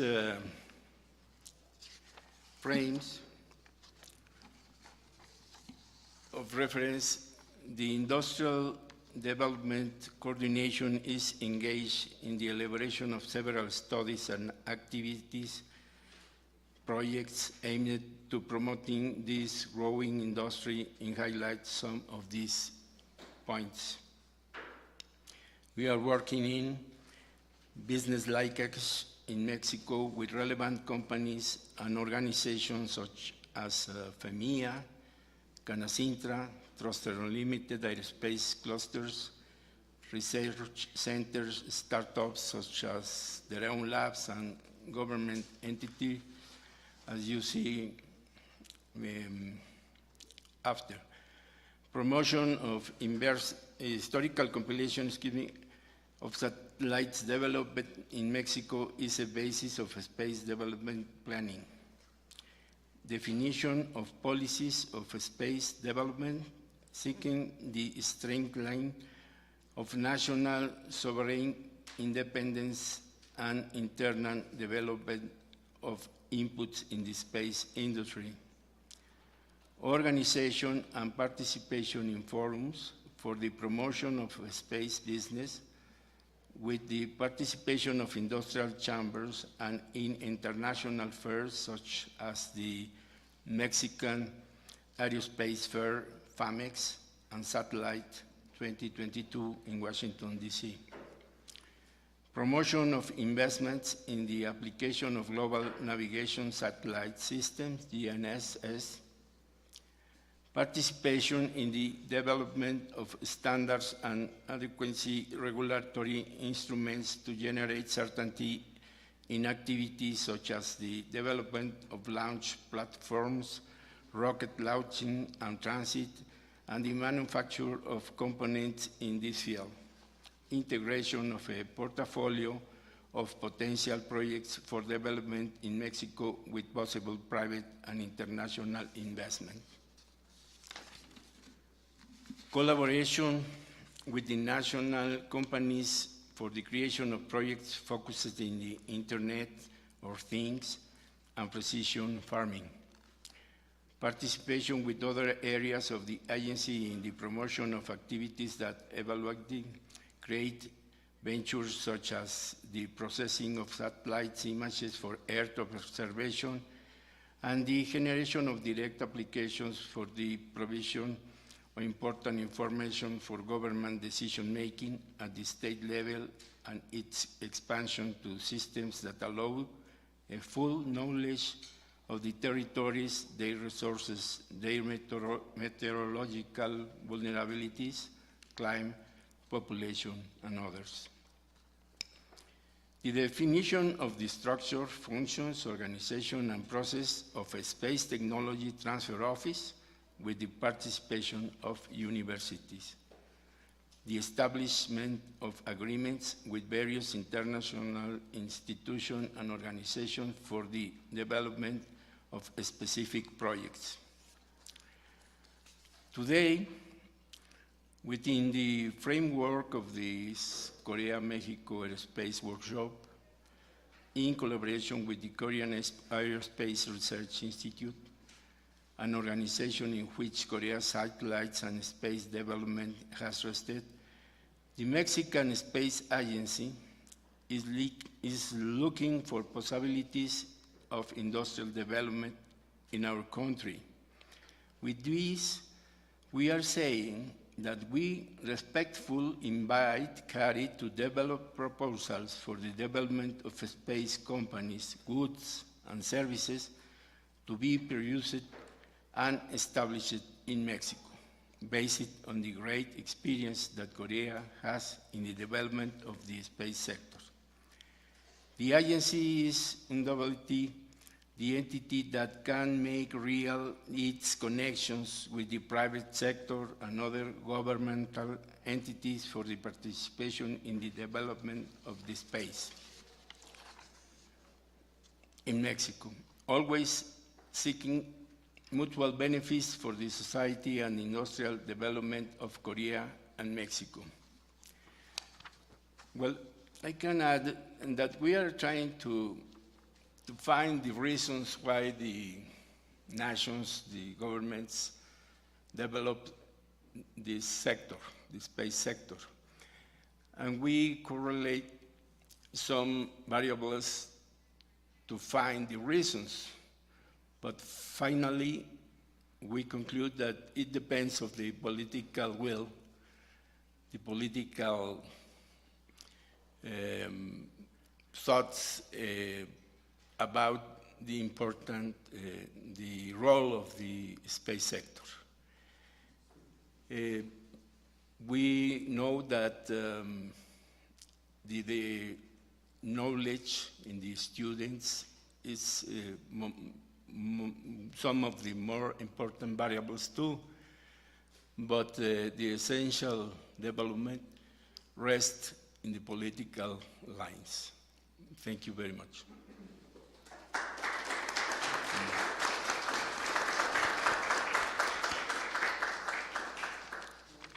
Thank you very much. We have time for a couple of questions, if any of the participants want to ask something. Okay.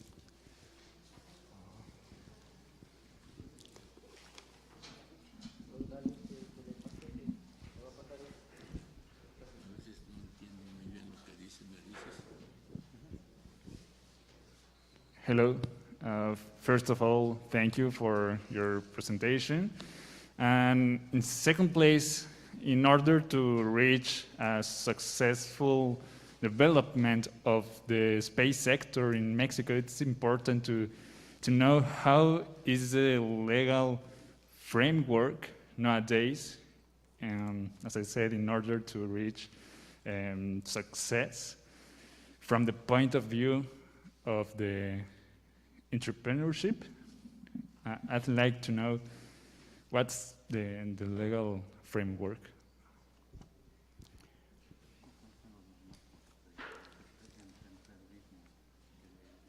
Well, let me, if I understand your question, do you know what are we doing about to the students in the universities to promote these scholarships perpetual menu? Is that?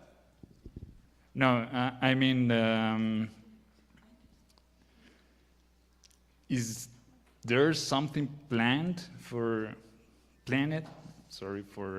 developing laws in Mexico in order to regulate the space commerce? Yes, as I say, we are working in a special office named OTT, of transfer of technology, that includes all these questions. We begin with the promotion of new business, new industries, new developments. More of them are in the role of the universities, and there we try to help the pin-ups on new ideas to develop industries or services in this field. No? We include in that effort in the near future a program to extend these activities in other sites in the territory. Okay, thank you.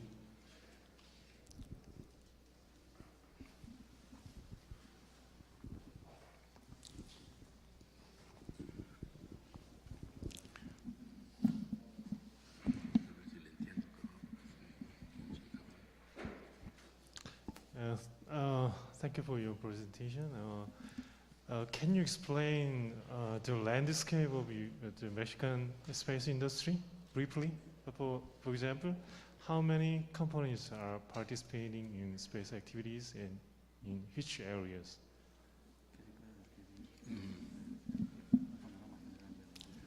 Well, here in Mexico, there is an organization named FEMIA, who includes industries of aerospace, aeronautic is the main matter, and we are trying to use startups in these industries to grow to these space goods and services. Maybe here in Mexico there are many few companies producing goods for the space directly, but maybe 2 or 3 years ago we had 50 small projects. Now I don't know really, after the COVID problems and those, how many are 100% dedicated to the space sector. Maybe no more than 10, and it was oriented to services mainly.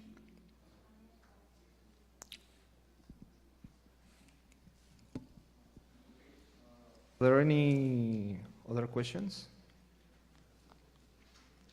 No? Well, then we close this session, 14th session, and we continue with session 15. Thank you very much.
Dr. Dambi, are you ready? Yes. Okay. Welcome to Mexico. It's a pleasure to have you here. May I introduce you the Dr. Dambi Hong from Aeronautics Research Coordination Office from CARI. He is currently head of Aeronautics Research Coordination Office at CARI. He studied Doctor of Philosophy in Aerospace Engineering at Seoul National University. He is currently Principal Research Engineer at Aeronautics Research Directorate at CARI, and he also worked as Research Fellow, Presidential Advisory Council on Science and Technology, also as Project Manager, World Tower Construction in Korean Utility Helicopter Program, and also as System Development Planning, Korean Helicopter Development Program Office at the Ministry of National Defense. Welcome, and the stage is yours. Thank you. Buenos días. Me llamo Dambi Hong, de Corea. Damas y caballeros, encantado de conocerte. Good morning, everyone. My name is Dambi Hong from Korea Aerospace Research Institute.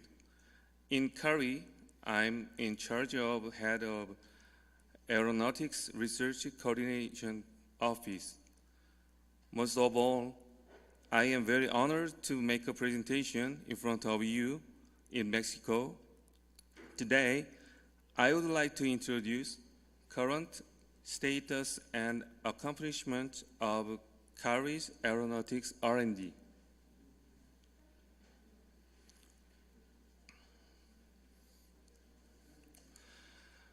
The entire R&D activities in CARI consist of 6 main R&D areas as shown in the slide: aeronautics, satellite, space launch vehicle, lunar exploration, and so on. In my presentation, I focus on the aeronautics area because I belong to the Aeronautics Research Directorate. In the next slide, I will show you the structure of Aeronautics Research Directorate and its main R&D activities in detail.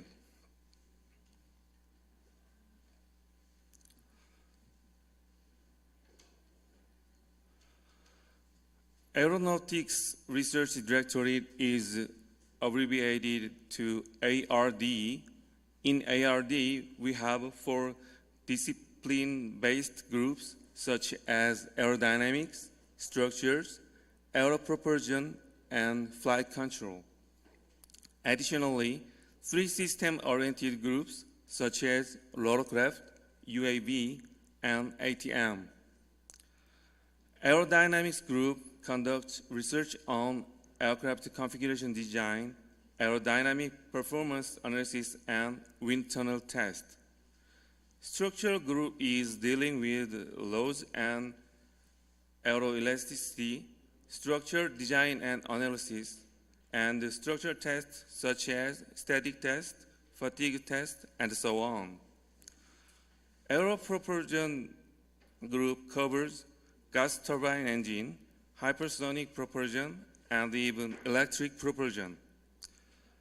Flight control group performs research on automatic flight control system development, control law and OFP development, and so on.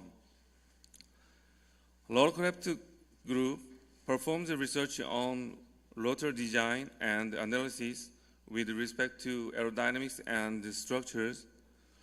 They also perform rotor performance tests using World Tower test facility. Recently, the number of researches on UAV is increasing in Korea. We concentrated on UAV's public purpose and scientific missions, such as disaster observation, including forest fire, security, meteorological observation, and so on.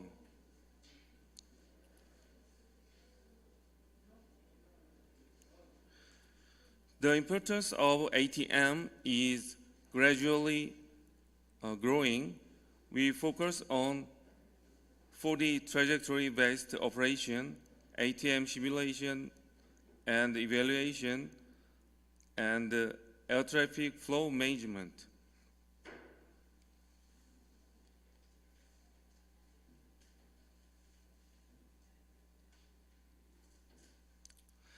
This slide shows major accomplishment in ARD with respect to aircraft, that is the system development.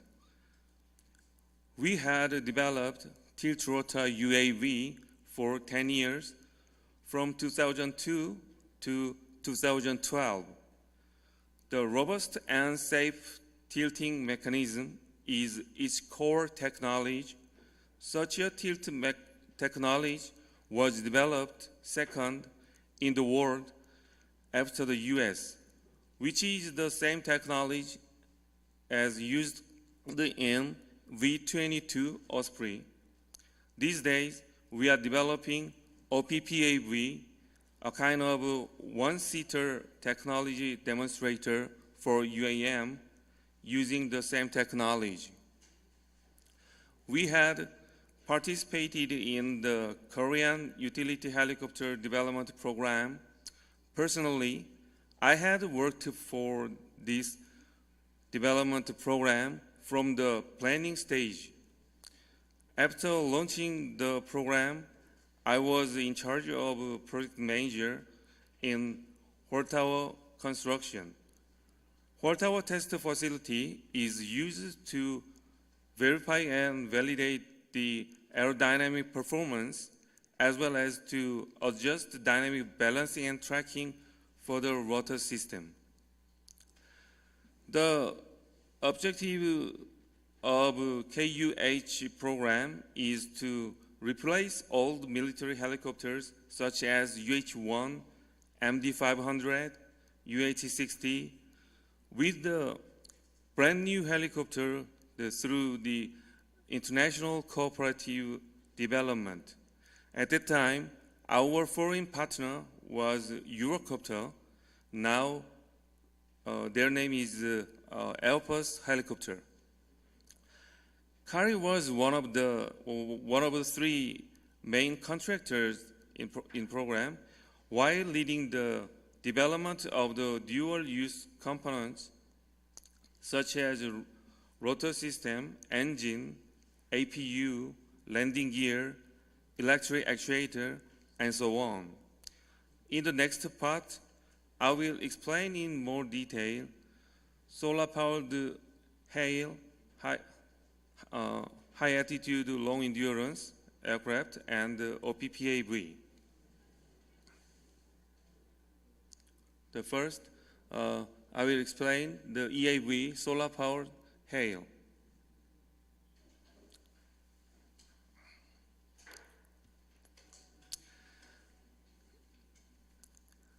EAV series has been evolved, as you can see, with respect to configuration, power source, endurance, and altitude.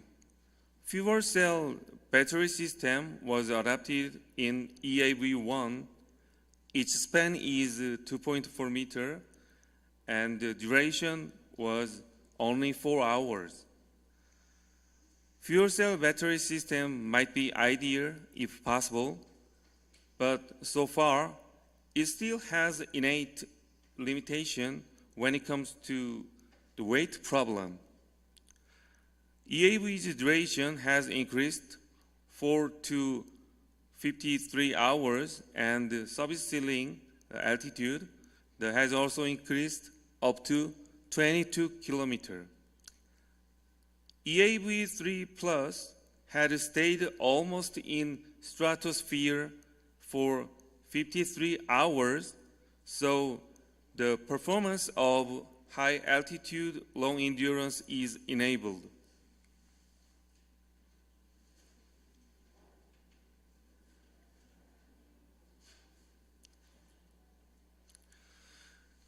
EAV-3 Plus highest duration record was established in 16 to 18 August 2020, 2 years ago.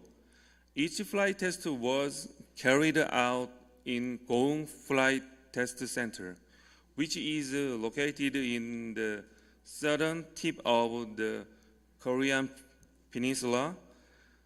The flight test center was constructed on reclaimed land that used to be originally the sea. Most flight tests for UAV were carried out there because Goong area has a wide and available aerospace. EAV-3 Plus had stayed for over 2 cycles of day and night, but it didn't stay in the stratosphere during the entire duration time. Because of the efficiency of propulsion system, it descended to an altitude of 5 kilometers at night.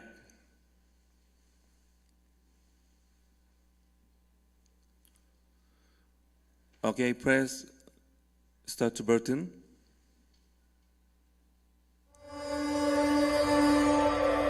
I'm not sure that this video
problem, so it should land by fuselage.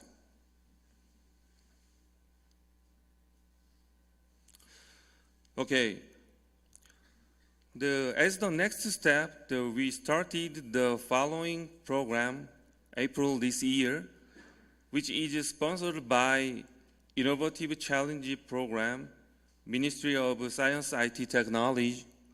We will develop the EAV-4, the Advanced Solar-Powered HALE, until 2025, and its endurance goal is 30 days consecutive flight over an altitude of 12 kilometers.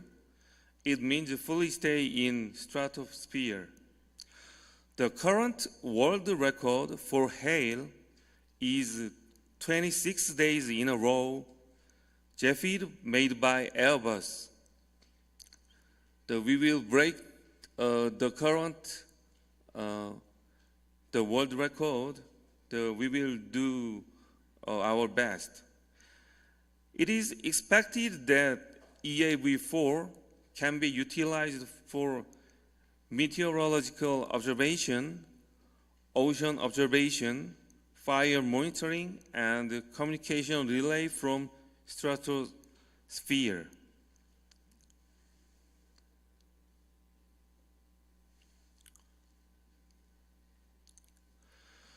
We are developing the OPPAV. OPPAV means optionally piloted PAV. OPPAV development program started in 2019, and this program will complete in the end of 2023. We consider this OPPAV on technology demonstrator to verify and validate the newly developed technology for UAM. Based on the accumulated tilt technology from tilt-rotor UAV program, we could start the development of UAM called OPPAV. OPPAV has a distributed full electric propulsion system with tilt props. OPPAV has totally 8 props.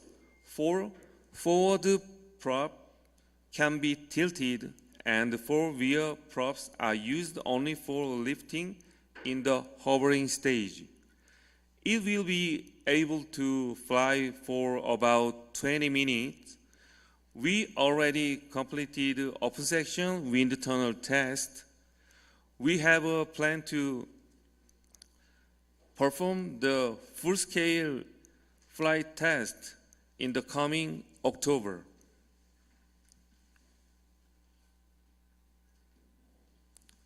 Okay, please start.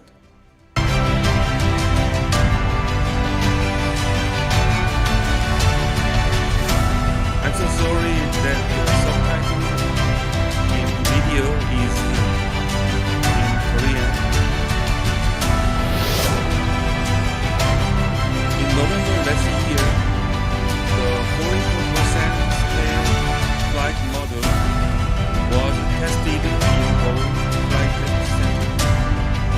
Through the flight test campaign, we tested the capability of vertical and landing, verify the control and validate the aerodynamic performance. Altitude 150 meters, maximum speed 120 km per hour. After the success test flight, OPPAV was landed safely and autonomously with no manual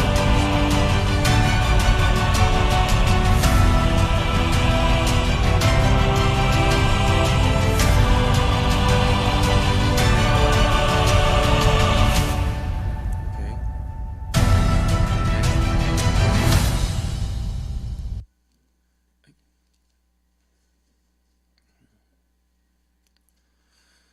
The Korean government is so interested in fostering the promising UAM industry, so they are making a huge effort for preparing for the UAM era.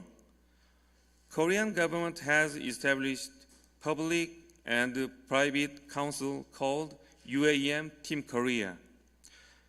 UAM Team Korea,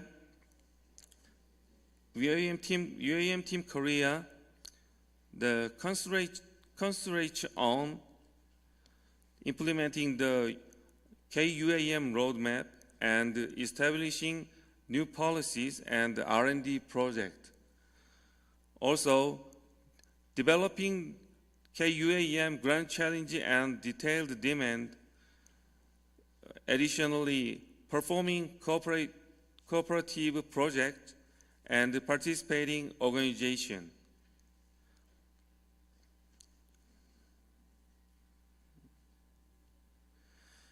In KUAM roadmap, the UAM era is divided into 4 stages as follows. The first phase, preparation, second phase, initial, third phase, growth, fourth, mature phase. In order to verify the safe flight before the commercial service, KUAM Grand Challenge will be performed, which is a benchmark of AAM national campaign in the US. KUAM Grand Challenge can be divided into 3 steps. At first, to develop the demo scenario and the test and evaluation facility. Second step, in step 1, test and evaluation at the suburb, including open area. Finally, in step 2, test and evaluation between airport to downtown.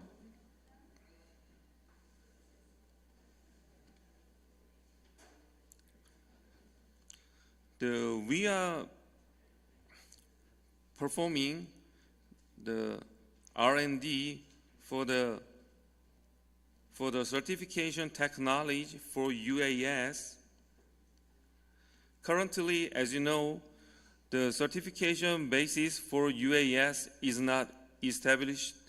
So we are trying to establish certification draft for UAS and convert the 4-seater small airplane into UAV.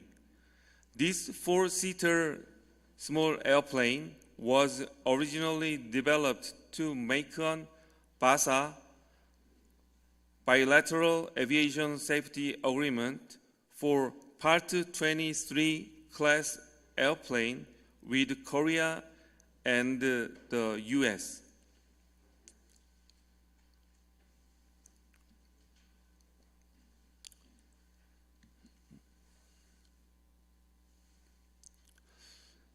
Okay, this slide shows air traffic management. We are developing the MIDAS system. MIDAS is a kind of decision support tool. MIDAS consists of D-man and T-A-man. They are working for the scheduling for departure flight with considering of various regulations, such as time and distance separation, and additionally for scheduling for arrival flights using point merge procedure in terminal area. High fidelity simulation and field demonstration have been carried out in Incheon Airport and Jeju Airport. They are 2 of the busiest airports in Korea. MIDAS does not work autonomously, but gives the controller the best suggestion MIDAS calculated in real time. And then the controller will decide by considering MIDAS recommendation.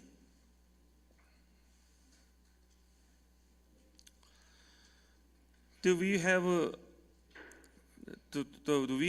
also the international collaboration relationship with NASA. We have a collaborative relationship for ATM and UAM. Also, CARI and NASA is extending collaboration based on the existing cooperative relationship and to prepare additional MOU on the UATM. UATM means the ATM for the UAM. Finally, to discuss cooperating in AAM national campaign and KUAM GC. So at this moment, the MOU document is under review in the Department of the State, the US. We have also international collaboration with DLR in Germany. We are doing research together for UAM and MDO, multidisciplinary design optimization. So we discuss extensive research collaboration for UAM, aircraft design, and ATM. They also participate in an aircraft design cooperative project IFA X Design Challenge. Finally, we are doing progress, the collaboration for utilization and the improvement of RCE and the CPEX, which are the design parameter management tool.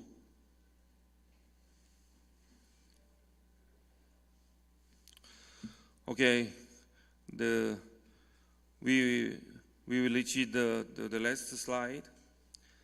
Now I would like to conclude my presentation. I prepared the short conclusive remark in Spanish for the audiences from the Latin American countries. I hope that you will understand well my poor Spanish pronunciation.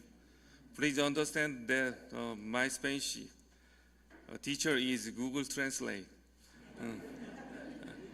Okay, I will start.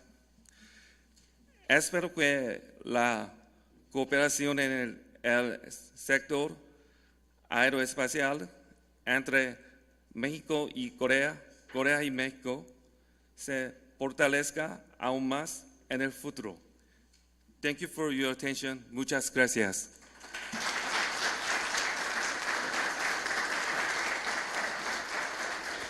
Thank you any so question? much, Dr. Dambi Hong. It was very interesting, this presentation. I love all types of aircraft, so. And your accent was perfect for that Spanish. Thank you so much. we have time for only 2 questions, so if you want to make one from the audience, just raise your hand and I will grab you the microphone, okay? So if anyone has a question. Okay. Well, thank you so much for this presentation, Dr. Dambi Hong. It was a pleasure. Okay. And, well, we hope to see you here in Mexico soon. Gracias.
We will continue shortly with this workshop, so we wait for you in 5 minutes to be back. Thank you. Vamos a continuar en 5 minutos, por favor, los esperamos de regreso.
to this session, number 16, the Reum Labs Roadmap and Efforts for Commercialization of Space. Juan Carlos Mariscal has a background in computer engineer focused on artificial intelligence and robotics. For 4 years, he combined his work in the automotive industry and system engineer with his passion for space. During this time, he contested in 3 NASA robotic competitions with a student team from his alma mater, the National Autonomous University of Mexico, obtaining various recognitions, starting his career in space afterwards. He was recognized with the Hans von Malduth Team Award by the IAF in 2016, and he's a new generation space leader by the Space Foundation in 2017 and 2018. He is ISU alumni and has held different roles in 4 analog simulators. He served as national point of contact in Mexico for Space Generation Advisory Council to 2020. He is co-founder of and CEO of Reum Labs, Mexico-based startup that aims to provide an industry with the knowledge and tools they need to become a space industry. Reum Labs is currently working in Jaguar 1, the company's first lunar mission, which will land 2 small rovers on the moon. Reum Labs has achieved a great impact among the Latin America region and has subscribed collaboration agreements with organizations such as Airbus, Defense and Space, and Mexican Space Agency to develop technology for space exploration. Thank you so much for being here, Juan Carlos. Gracias, The Ale. time is yours. Thank you. So thanks everyone for being here. Good morning. And yeah, I'm going to start with a presentation with a little bit of history of where Reum Labs comes from and what we have done so far. So yeah, as mentioned in the introduction, we started as a student team back in 2013. So we basically attended several NASA robotics competitions between 2013 and 2016, and the purpose of these competitions was to build rovers for several purposes, such as mining, on search and seek and search for samples, and so on. So between this period, we attended 3 of these competitions and developed 3 of these rovers. After that time, we got involved in several organizations such as SGAC, to promote space activities among students and among the general population. As well, we have the opportunity, my associate in the company and I had the opportunity to attend the International Space University to take this, let's say, short diploma of space studies, and also gain experience in activities such as analog simulations. After this time, finally in 2018, we founded Reum Labs. So Reum Labs, as mentioned, has the purpose of providing, we believe that any industry is a space industry, just that they don't know yet. So basically, we provide this non-space related industries all the knowledge, tools, and technology they need in order to become a space industry and take their businesses to space. So how did we came out with this business model? So basically, we all have seen concepts like this. We all know that this is kind of the future of mankind. Might seem kind of futuristic, perhaps, but it is actually happening right now. We are starting to build this future with institutions like CARI, like the Mexican Space Agency, like NASA, and so on. So we are globally working on these efforts to become a multiplanetary species. The first step is obviously the moon, right? So we know that at some point we are going to achieve this, and this means that we are going to have thousands, hundreds of thousands, and millions of people, living out of the planet, starting on the moon. So what does this mean? Having this quantity of people living outside the planet will require water, will require house, they will require also healthcare, food and clothing, right? This is just to start. but you know, we all need several things to live here, and of course, in space, we're going to need them too. So this translates into several industries that we have already developed in the planet, on Earth. So we have, for example, mining, construction, agriculture, and tourism, just for instance. So the thing is, as you might know, there have been several efforts of space startups that, for example, they want to do space mining. The thing is, they don't know how to do mining on Earth, and they want to do mining in space. So that's kind of a pretty logical, right? So that's that line of thought was the thing that led us to think, okay, it is easier, instead of creating a whole new company that wants to do, for example, space mining, space agriculture, space housing, or whatever, it is easier just to take the experience of all these industries we already have developed on Earth and just transform their processes, transform the industry, and enable them to go to space and operate there, right? So we want to start with the moon, but how to start there? So this is kind of the great question, right? How to get to the moon? So at Dream Labs, we know that these industries, and I'm putting the example of mining because that's something that's like very easily in our minds, because that's one of the first industries that will actually go to space. So we know that we need to transform this to the picture on your right? So how to do it?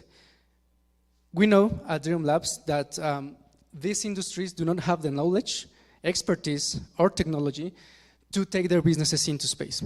So we help these non-space related industries to start their businesses off Earth. So that's basically what we do. We help the experts. We don't aim to become experts in mining, experts in agriculture, experts in all these industries, because that would be practically impossible. So our purpose is to just help these experts in every industry and just enable them to go to space. How do we do it?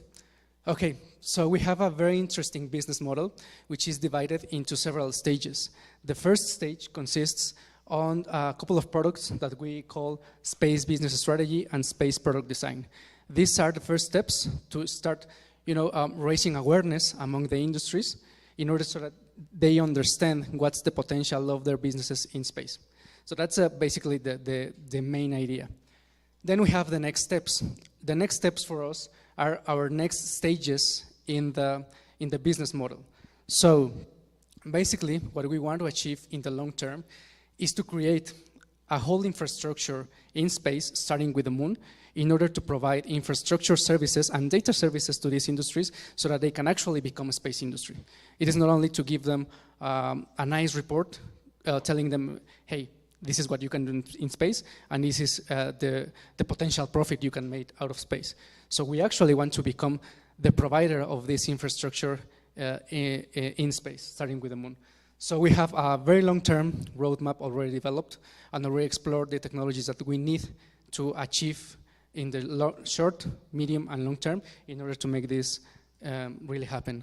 However, besides these services I was showing that we are working on right now, we are also working on this guy, the Jaguar-1. So the Jaguar-1 is our first mission to the moon, and this is for us the first step towards the lunar infrastructure. So this guy here, well, the mission Jaguar-1 consists of 2 small rovers like this. This is actually the real size of the rovers, and we're going to send 2 of them, and they will carry several, let's say, concepts that we are testing and we are developing right now. So one of those concepts include communications, artificial intelligence for navigation, and so on. So basically, these guys are going to collect as much data as possible, and this is the first commercial Mexican lunar mission, right? So this is, as I said, the first step towards our lunar infrastructure, and the idea is to start working on larger and larger swarms of robots to provide more complex services in the near future. So that's basically the idea of the company. So in Mexico and in the region, we have done several efforts in order to promote space activities and space industry, in the region, and to raise awareness of the industry, because in order to do space, we need all the industries that's in order to make it, let's say, economically feasible, right? So besides the Jaguar one, last year we signed an MOU with the Mexican Space Agency and Airbus Defense and Space to develop jointly technologies for in situ resource utilization. So that's what we're working on right now with Airbus and JM. Among our partners, well, we have several kind of partners. So we have validated, for example, our business model with ESA, with the Mexican Space Agency offshore, for sure, the International Space University, and also in several sessions and pitch competitions, so on, with the International Astronautical Federation. We have also a very close relationship with SGAC, which, as Sally mentioned before, I was the point of contact of organization a few years here. Among our partners, besides Airbus, we have also Dow Chemical, a great partner for us as well. And in the universities, we have a very important agreement with a main university in the country, UNAM, in order to be able to use their facilities to certify or qualify our technology for flight, for space flight. And we have already, as well, a couple of customers. The most important one was SpaceBit. So for these guys, we provided the model and design of a rover to send to the moon, actually. So this rover was validated as well by NASA. And basically they said, yeah, this design of yours basically would work in space. So the areas of collaboration that we are looking for, and that's why, first of all, we appreciate the invitation to this workshop, is business and industry development, which can come in many ways. So it can come, for example, in expanding our services in Korea, or maybe looking for investment opportunities or so on, right? So there are many opportunities and many ways to foster the business and industry development. And as well, the technology development. This technology can come, for example, in the way of what we are doing with Airbus to develop joint technologies, or to in the form of technology transfer. So that's kind of the two big areas that we have identified that we can foster the collaboration between Mexico and Korea in the private startup sector. And that's it on my side. I was very brief so that I can give some space for any questions you may have. Thank you very much for your attention.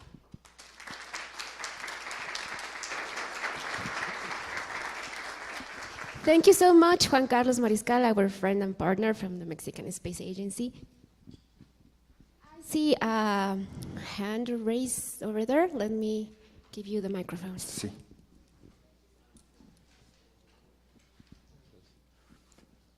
Thanks for your presentation. What have you thought about budgeting? How much is that going to cost by stage? Yeah, budget is always a challenge. So, for example, we are testing a couple of business models to make, for example, the Jaguar one feasible. So, the sales price for the Jaguar one is $16 million in a bunch of services. So that's how we are promoting this guy. And yeah, for the other services, I'm meaning the space business strategy and space product design, which are over here. That depends on the company, and that depends on the scope of the project that we have to develop. Another question.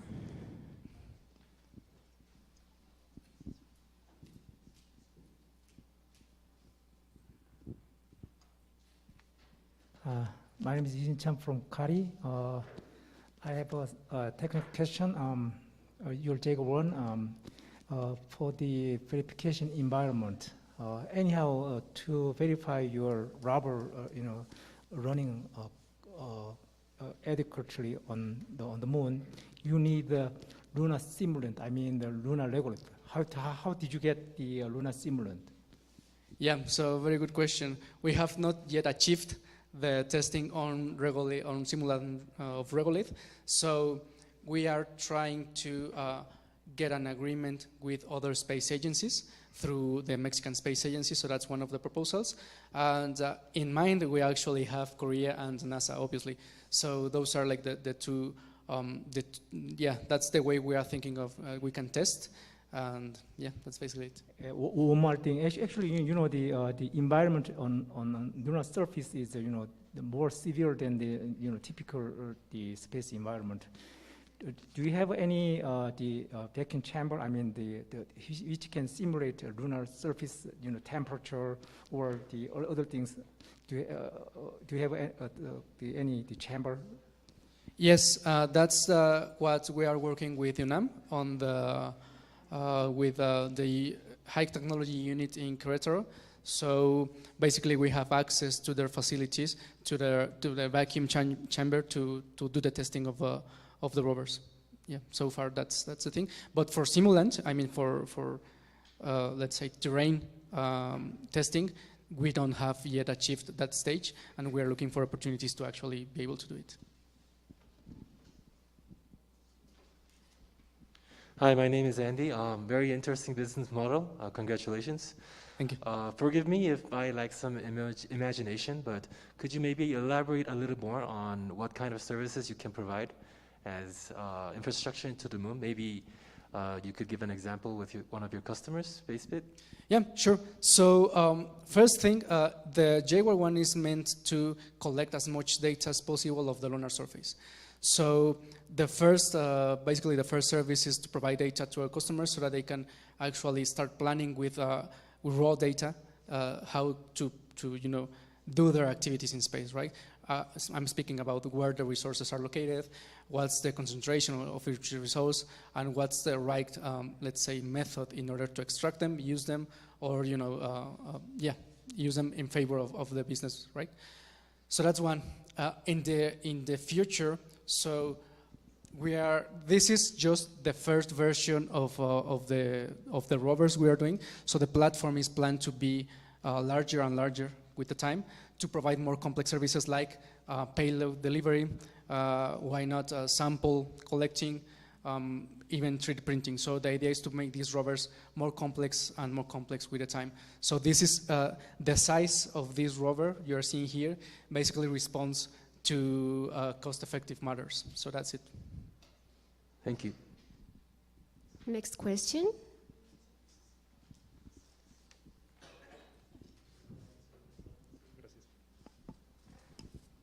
Hi. I'd like to ask 2 questions. The first one is about risks. What are you doing for reducing the risks at this model, Jaguar? And in second place, how is Dream Labs funding this MVP stage? I mean, where are you getting financial aid to develop the minimum viable product?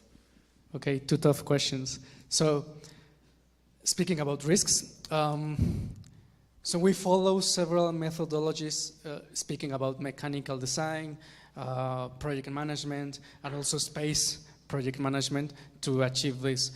So far, speaking of the possible risks of the mission, more oriented to the technical side, we have identified like 200 maybe or something like that. So we already have like this methodology to identify the possible risk, what could cause it, and how to mitigate it.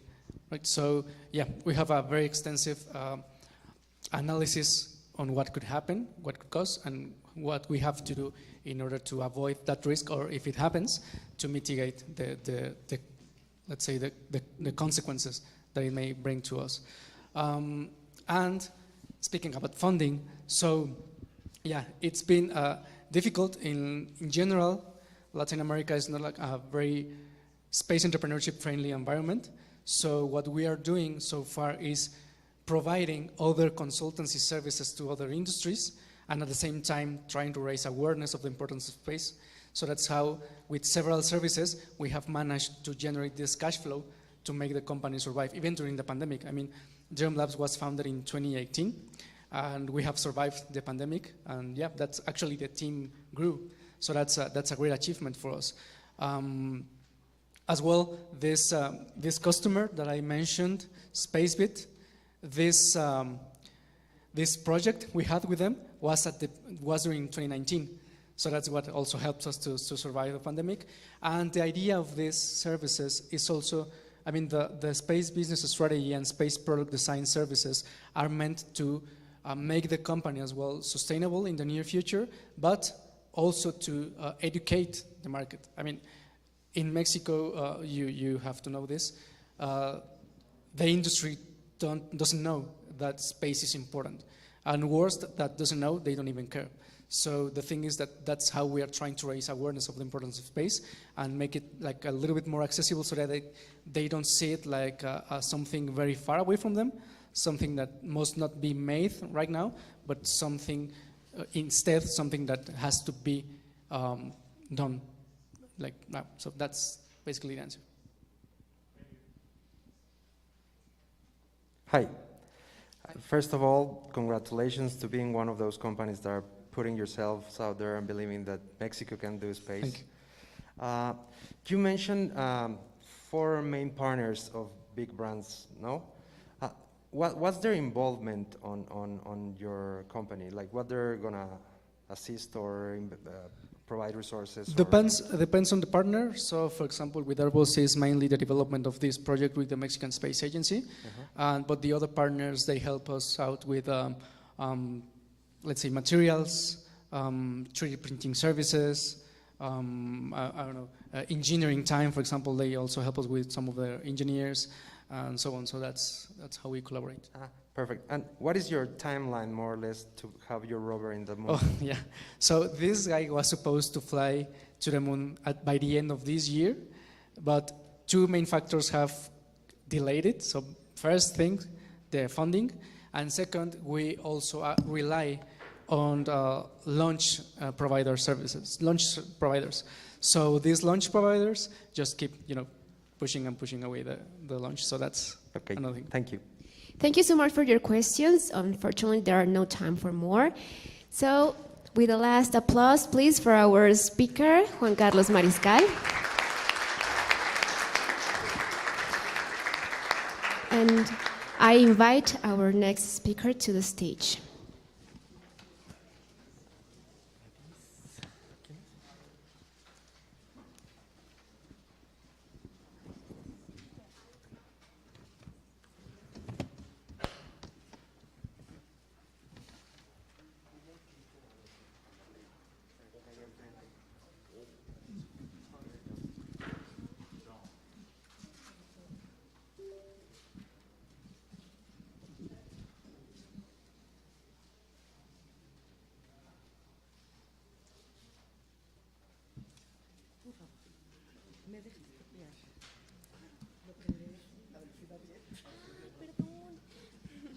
¿Qué es?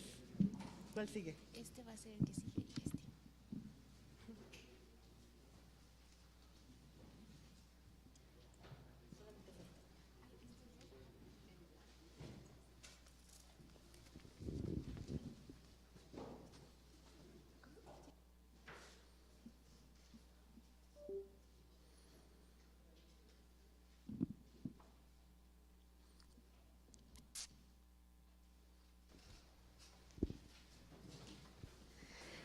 Okay, welcome to the session 17, Satellite Mission, Operations and Space Situational Awareness.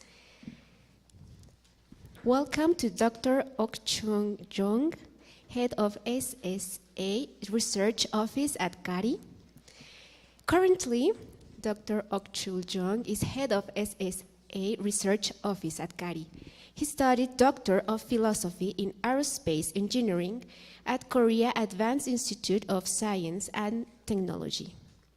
His work experience is project manager of satellite missions operations at CARI, and he used to work too as research of satellite mission operation department at CARI.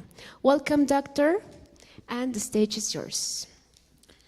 Thanks for your kind introduction. Hello everyone, nice to meet you in person and online as well. It's my great pleasure to be with you here in Mexico City. Thanks again for your hospitality. It's especially such a lovely place and nice food and drink and your beautiful friendship. Once again, my name is Ok-Chung Jung. I'm in charge of SSA Research Office in CARI. SSA stands for Space Situational Awareness. That has attracted a lot of attention nowadays. My topic today is satellite mission operations and space situational awareness. Okay, in my presentation, I'd like to share my satellite mission operation, global ground network, and satellite image data application. And then I'm going to also cover transition new space, space object, and recent SSA, STM activities. Let me start with just a brief introduction on our center in Cali. National Space Operation and Application Center is the specialized organization established to promote national satellite operation and use satellite information according to the Space Development Promotion Law in Republic of Korea. There are 4 divisions, as you can see on the right side. Mission operations, from planning, control, and monitoring, to data downlink and its data processing. Image data application, I'll share on this later slide. Ground system design and development, and satellite image data calibration and validation. And lastly, research on space situational awareness and space traffic management. This slide summarizes our satellite operations. As of today, 8 satellites are being operated in Cali, 5 spacecraft in LEO, low Earth orbit, and 3 in GEO. COMSAT series are our representative program Earth observation. COMSAT 2, COMSAT 3, and 3A, CAS 500 as well, have optical payload. Especially COMSAT 3A has additional IR sensor, infrared. COMSAT 5 is SAR mission for radar imagery from space. In geostationary orbit, COMS has 3 payloads to support communication, ocean, and meteorological mission.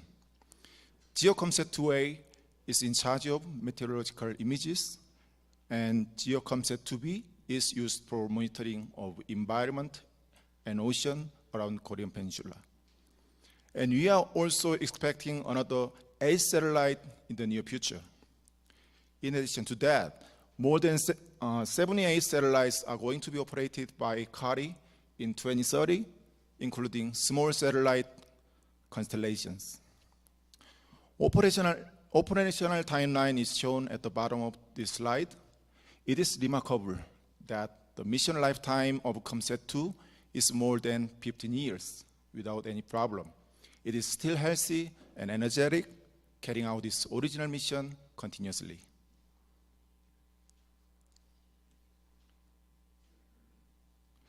Okay, our main mission is to provide satellite information for both domestic and international use and generate value-added image product by using artificial intelligence and big data technology. With up to 78 satellites in 2030, annual acquisition of national satellite imagery will increase from 14 petabytes to 131 petabytes, I expect. Nearly 10 times, of course, with half-hour visit time. It is very frequent. This picture shows facilities of our operation center in Daejeon, South Korea. There are 2 main antennas at rooftop of the building. They are used for the LEO satellite, telecommand, telemetry interface, and image data reception at the same time. On the left side, there are 4 antennas on the hill for GEO satellite mission operations. This is our global ground network. 6 ground stations are available at this moment. Daejeon and Jeju Island in Korean Peninsula, Ueno Station in Micronesia, Svalbard Station in Norway, Neustrelitz Station in Germany, and Sejong Station in Antarctica. Image data from LEO satellites is downlinked to Daejeon, Svalbard, and Neustrelitz stations. Our goal is maximum data return from space. So we are seeking to expand our global ground network. Ueno and Sejong stations are mainly used for the command transmission and telemetry reception, TCTM interface with satellite. With the development of satellite programs, we can get more high-resolution image data, as you can see here. These images are Jamsil Olympic Stadium in Seoul. From COMSAT 2, left side to the right, CAS 501, the image quality is getting better and better. And more importantly, with different sensors, for example, optical camera, radar, and infrared, we can get a variety of information on the Earth from space. Again, this picture is about the Suez Canal accident last year, which was blocked by huge container ship. This is the same image in the previous presentation early this morning. It attracted worldwide attention at the time, and we're concerned about the worldwide supply chain. It could be a kind of national security problem. That's why we need global information about that. This is Kabul Airport seen from COMSAT 3 last August. There are people gathering around the airplane to escape Afghanistan. These images are from geostationary orbit from more than about 35,000 kilometers above. It provides 27 visibility on Korean Peninsula. Left one is full disk image from GeoComSat 2A, and right one is GeoComSat 2B, environmental payload image around Korean territory. CARI is also participating in the international charter as part of worldwide cooperation. CARI has provided more than 1,800 image data since 2010 in case of natural disaster such as earthquake, landslide, flood, and wildfire around the world. So now let's move on to the new space. As I mentioned before, satellite in orbit are used in many areas and applications, including science, Earth observation, communication, tourism, business, national security, and so on. Due to an increasing number of objects in space today, space situational awareness and space traffic management is essential to ensure sustainable use of outer space for future generation. And precise re-entry prediction is also required to mitigate any threat from space. Yeah, here in this slide, the number of objects in low Earth orbit with respect to their altitude are shown. Y-axis is altitude, and x-axis is the number of objects. Satellites from CARI are also added in the circle. There are already a lot of space objects. The problem is space debris, as shown in the pie chart on the right side. It is more than 60%. They are not controlled at all. So the objective of SSA and STM is to ensure flight safety and mitigate collision risk for the full cycle of space system, including satellite design, launch, on-orbit operation, and end of mission. SSA is defined as many ways. According to European Space Agency, it is the ability to view, understand, and predict the physical location of natural and or man-made objects in orbit around the Earth with the objective of avoiding collisions. On the other hand, in the United States, SSA defined as characterizing the space capability operating within the space environment. In this regard, we can define it into three modules: SEM, SSA, and STM. Space environment management, SEM, is about space weather, debris mitigation, and remediation. SSA is to discover, monitor, characterize, and provide warning. This is somewhat narrow definition. STM focuses on operations with interaction and coordination between operational entities. So, space traffic management is protection to safeguard operating satellite from collisions through capabilities to detect and evaluate collision risk and procedures to respond. And it is also prevention to creation of debris throughout the space system life cycle from launch to final re-entry. Similar to the load traffic management we are very familiar with, space traffic management, space situational awareness, and on-orbit service, they are all expected to be realized in our daily life very soon. Here are some SSA and STM activities in CARI. There are 6 categories: mitigation, measurement, protection and removal and disposal, remediation, and international cooperation. I firmly believe that we do need global partnership for all these activities. Especially, I'd like to introduce a big event this year, coming October. CARI will host 40th IADC meeting in Jeju Island. IADC is Interagency Space Debris Coordination Committee, which provides space debris guideline with UN CUPUS. We are expecting first face-to-face meeting after 2 years of pandemic, COVID-19. Collision risk mitigation is one of the most important tasks for the safety of our space asset. In order to support this, the integrated system for both conjunction assessment and space flight dynamics are fully operational with our own in-house precise ephemeris and tracking data from outside. We have 5 steps for risk mitigation against conjunction event between our satellite and other approaching space object.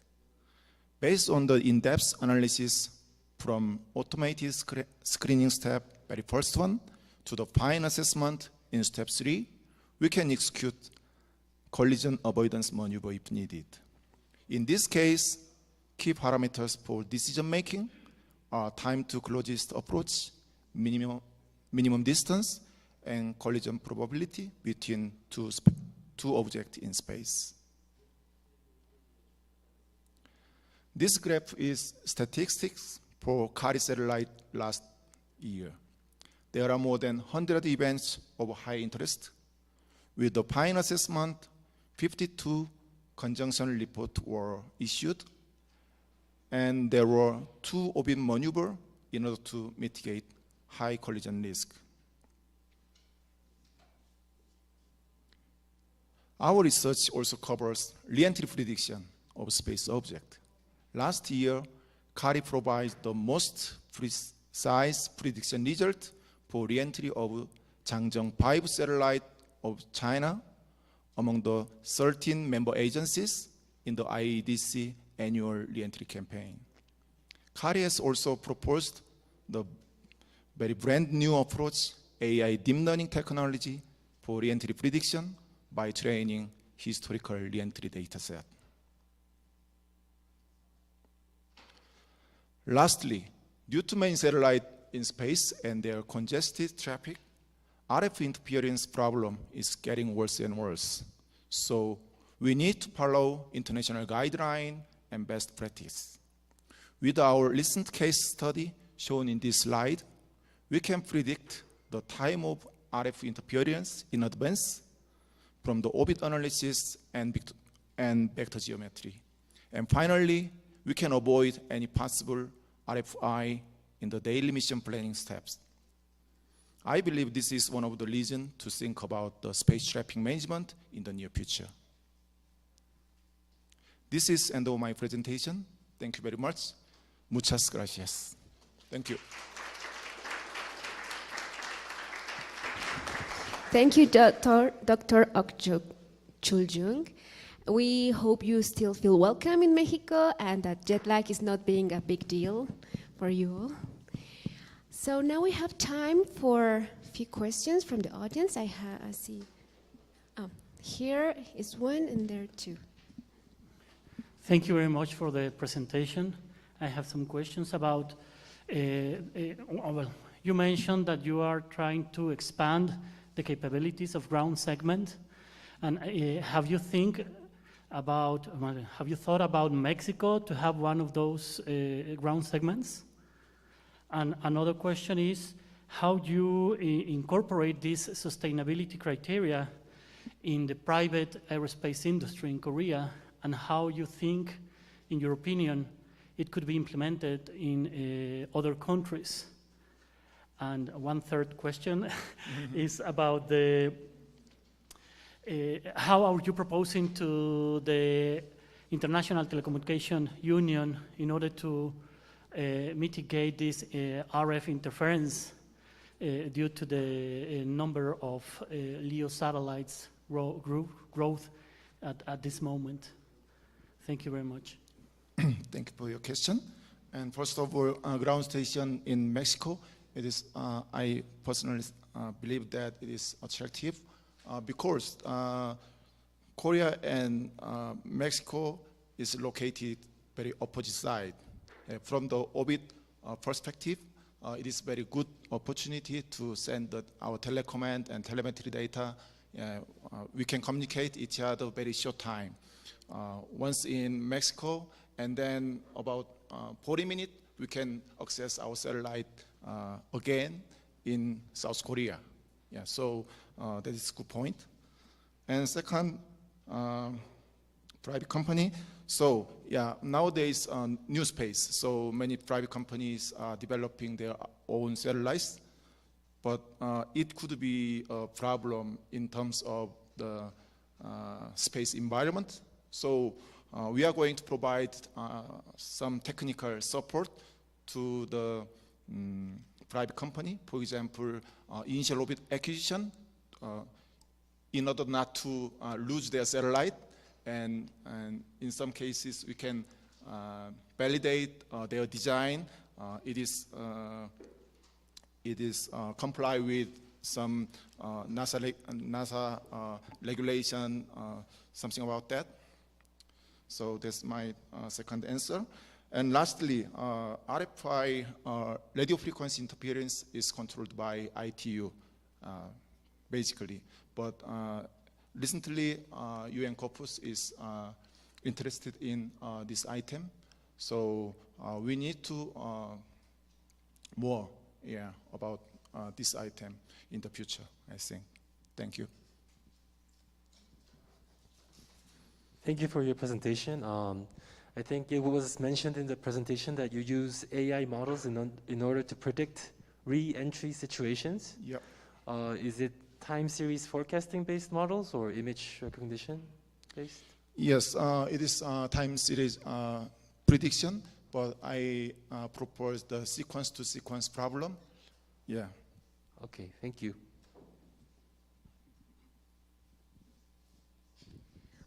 Any more questions from the audience? Yes, there one.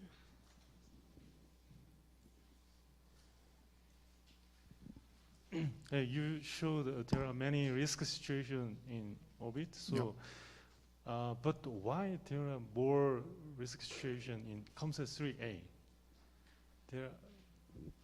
COMSAT 3A. Yeah.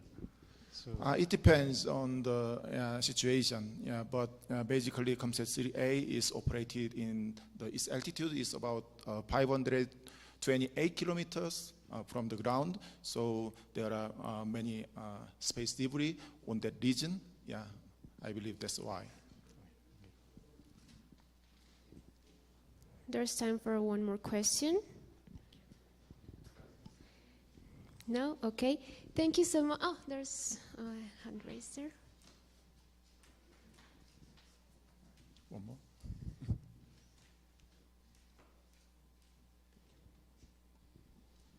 Hello, doctor. Thank you for your presentation. Thank you. The topic of the risk mitigation is very interesting.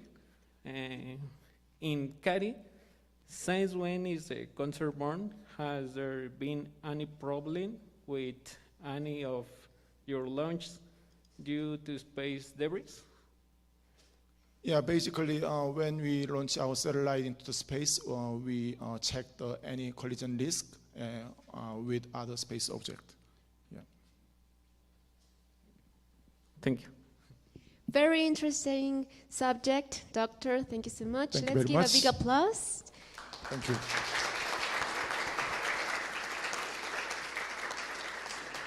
And I welcome to the stage to the next speaker.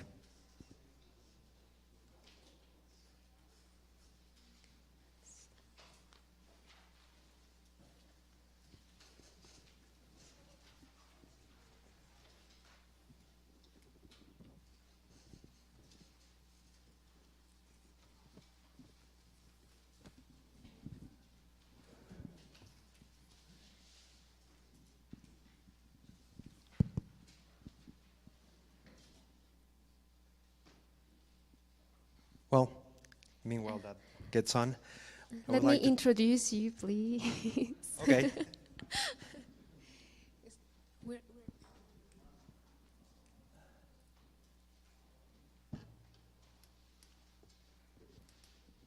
Okay, welcome to the session 18, Commercial Space Opportunities in Mexico by Engineer Benjamin Najar Jr. It's a pleasure to meet you in person. Engineer Benjamin Najar is more than 20 years in aerospace industry in multiple disciplines, including private aviation, passenger airlines, cargo, and military special programs. Also specializes in parts and components, motors, among others. In the last 8 years, has incursion in the study, development, and investing in space programs. Collaborates with international foundations to promote STEM studies among the young and environmental protection for the Earth, natural resources through Earth observation. Lastly, in collaboration with his organization and other institutions, promoting the space industry on the Mexican region to the world. Currently holds the following positions: VP of FEMIA's Space Commission, President at Thrusters Unlimited Space, CEO at Aerospace Net, Earth Observation Satellite Services and Operation, Satellite Design and Integration Program, and Launch Technology Development. Welcome, and the stage is yours. Thank you for the introduction, and thank you for our great hosts that were able to put this together, and all the visitors from Korea that wanted to explore collaboration with Mexico. Oh my God, that's not me doing that, right? So we're going to talk now about opportunities that Mexico can offer to the world, and discuss also something very important, that is money, because space has a lot of money involved on it. So I think we need to see a little review of what happened in the late years during the new space development. So if you see the contrast, in 2010 was 958 operating satellites flying. Now, in a span of 10 years, now is 3,371, producing a 3.5 increase, 252% in a very short period. And this is projected to multiply many, many times in the years to come by thousands. In regard to the market, the global space industry, also if we see a comparison on the global revenues since 2013 to 2020, it was $231 billion on the planet and the resources, and take actions and view the corrections and see if they're working. And this is now, because later probably they're going to assist on mining on the moon or Mars.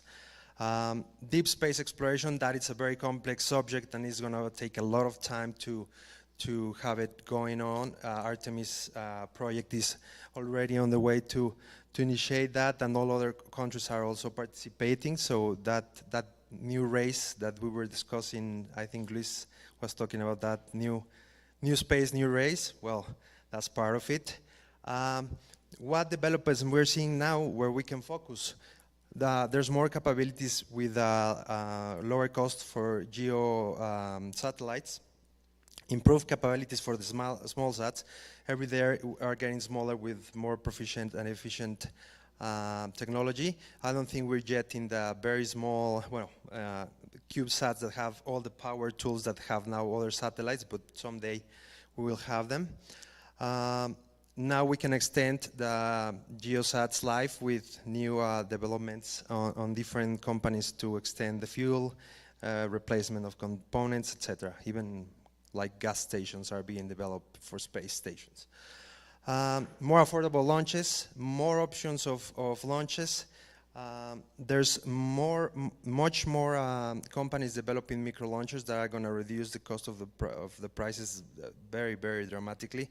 That we're going to be able to see probably $8 million, $10 million launches with capacities of 1 ton, 1.5. More telecom capacity related to connectivity. We saw all the mega constellations that are being deployed. That's going to be a problem as well, but how we're going to control that in the lower orbits, that's another business opportunity.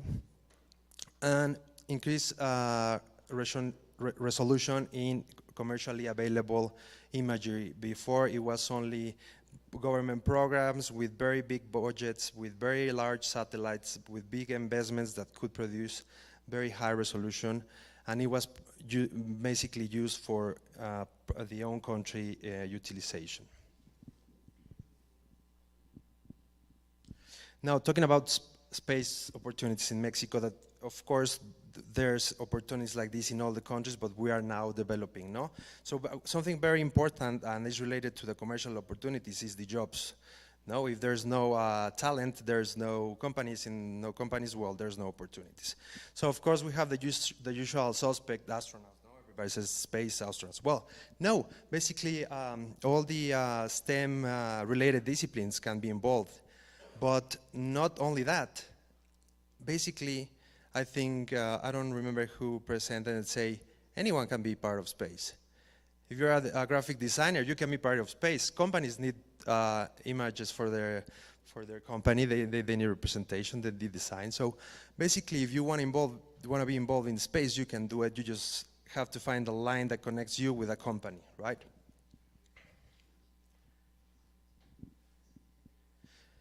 And of course, Mexico has proven that any industry that establishes in Mexico, no matter which one is very successful. The talent in Mexico, the training and the capabilities is tremendous. That's why we're continuously being stolen of talents from other industries. Like NASA has a lot of Mexicans, Canada has a lot of Mexicans, ESA has a lot of Mexicans, so we're trying to get them back and make more. Okay, so now going to the specifics of the industries. We have two lines in this presentation. One is the satellite service, because one of the most important side of space is the services, no? Not only the manufacturing production of equipment, but the service that you can provide with that. We have in telecom, that was one of the most important, but it's been established for a long time, but it's requiring more and more. We can relate to the TV, telephones, broadband, internet, aviation application, maritime application. Now, used to be the internet from space was very expensive. Now the prices are dropping with the new constellations like O3b. So it's getting very accessible. Road and rail. Remote sensing, it's used, as I mentioned, for protect the planet and oversee it. You can do precision agriculture, change detection, disaster mitigation, meteorology, earth and space science, national security, among many other applications. Then, in ground equipment, you can do network equipment, gateways, talking about who's in electronic divisions, network operations center, satellites, news gathering, consumer equipment, satellite TV, the DTH systems. It doesn't have to stay in Hughes only or other brands that can design and produce. Broadband equipment, navigation satellite systems. Here we have some also people that have been involved in navigation systems for 15 years, and they are very, very well known about that, and that they can build it right away. Satellite manufacturing involves a lot of things, from raw materials, process materials, metal finishings, testing, like we discussed with the presentation the IPN.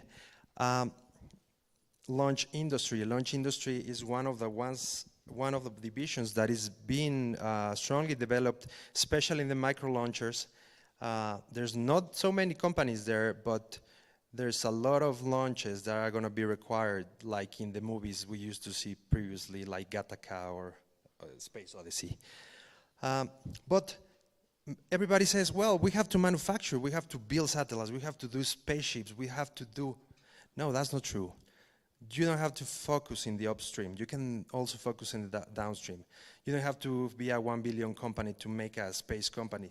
You can find an application that is required for a specific niche and utilize the people that are doing satellites and joint venture with information to be provided from those companies, and then use the information to produce useful information for a purpose. So if you're interested in making space, you don't have to build rockets.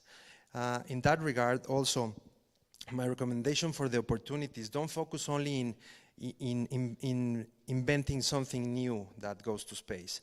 That is very, very long road you want to travel. It's very expensive. There's a lot of time required. So my recommendation is focus in what exists and then make it better, innovate. Because of course we always, and everybody wants to say, I invented, I was the creator of this technology. But in this kind of situations that a lot of countries have spent a lot of time and billions of dollars in research and development, it's going to be very hard that we little companies, I say we because I'm involved in that group of companies, could compete on that markets. For example, in our case, when we were overviewing space opportunities, we went to telecommunications, among others, even developing ion thrusters for electric propulsion, but that suddenly exploded and everybody was doing it. But telecommunication is a niche that has been there for a long time, and there's hundreds of companies with 70 satellites. You're not going to be able to compete with that. So make something good that it's needed. So how are we doing that in Mexico? No? We talk a lot of doing this and that, but what is being done? There was a question from a young man around there, like what is the forecast, what's the time, like what are the Air Force doing in Mexico? There's a lot of things doing in Mexico. So for starters, the federal government is supporting the space activities. That's number one, very important. If a country is not supporting space activities, it's going to be very hard to have an industry or impossible. Foreign Affairs Secretary, the kind institution that is hosting us today, they are of course establishing multi-country cooperation and promoting all around the world this, specifically with the ALCE agency that is an example of ESA, in their time of, the ESA had a more budget, but the plan is to put it together. But as a history lesson, ESA started with 3 countries. I think we now have like 10 or something like that already signed. So it has a very big potential, and America Latina is pretty powerful when it comes together. The Mexican Space Agency, as you know, is promoting all the time different programs and relations with all the space agencies on the world. Because one thing that has been realized, and you probably already know that, is that there's no longer one agency or another agency. Now the collaboration is imminent to acquire and gain all the very ambitious conquests that humans want to make in space. It has to be a collaboration, which Dr. Landeros has said many times and keeps doing it, and we agree with it, that government, private, and research, including universities, of course, have to work together in order to have this happen. Then, if you don't know, there's a non-lucrative organization that is called FEMIA, the Mexican Federation of Aerospace Industry. They've been around 16 years that have been established. They are focused mainly in developing the supply chain and contacts and assimilation for companies related to aerospace, but it's basically aeronautical companies, to establish in Mexico and also promote and help the Mexican companies to do the connections with the tier ones and all type of companies for manufacturing. As you know, we are, and if you don't know, we're around number 10 in export and manufacturing producers for the aeronautical industry. We export, before the pandemic, we were around $9 billion of export of aviation components and fully terminated processes. We have a line from finishes, services, raw material, final material production, final components production, assembly of whole aircraft. In Chihuahua, we have a Beechcraft factory that build fully integrated aircraft. So what I'm trying to say with that is that FEMIA is now collaborating with the Space Agency, with the Secretary of Foreign Affairs, with the Congress, in order to generate an ecosystem. Because, as you know, aeronautical companies, the most important ones, they all do space as well. An example would be Axon. They do connectors and cables. They provide most of the European spacecraft cables. And they have a factory in Querétaro, but they don't do space because there's no requirement space. But now that's what we're working on that. International cooperation agreements with Mexico. I think we have an example here. A lot of Koreans here for our cooperation. Yeah. Congress is promoting, one thing that was asked, what we're doing to regulate this and put the laws and regulations for space. Congress has submitted a bid that requires a modification, a couple of articles that he just arrived in talking about Congress. The representative is just there. The Congress submitted a bid that is about to be approved, modifying 2 articles, very important, that go related specifically to aerospace activities. So that would be the initial law that would allow the secondary laws and other different tax laws and all related laws to be developed in a very timely sequence, probably going to be executed before the end of the year. And that would set the grounds for all the companies to establish here and also start developing their own products. But nevertheless, that's not an impediment. Companies in Mexico are already making space components for other companies. We'll talk a little bit in a little while. Then, that's what I mentioned. Companies are already developing manufactured products and services. And also the international companies, they're already part of FEMIA and other organizations have already said, yes, we would put a plant here, not put a plant, we expand our capabilities and do space, but we always need a customer to do an industry. We cannot have an industry with a customer that pays for the services. So that's very important. I think the government understands that. Many government institutions use space services, multiple, mainly on navigation and geo-ubication and imaging. So we're getting that support as well.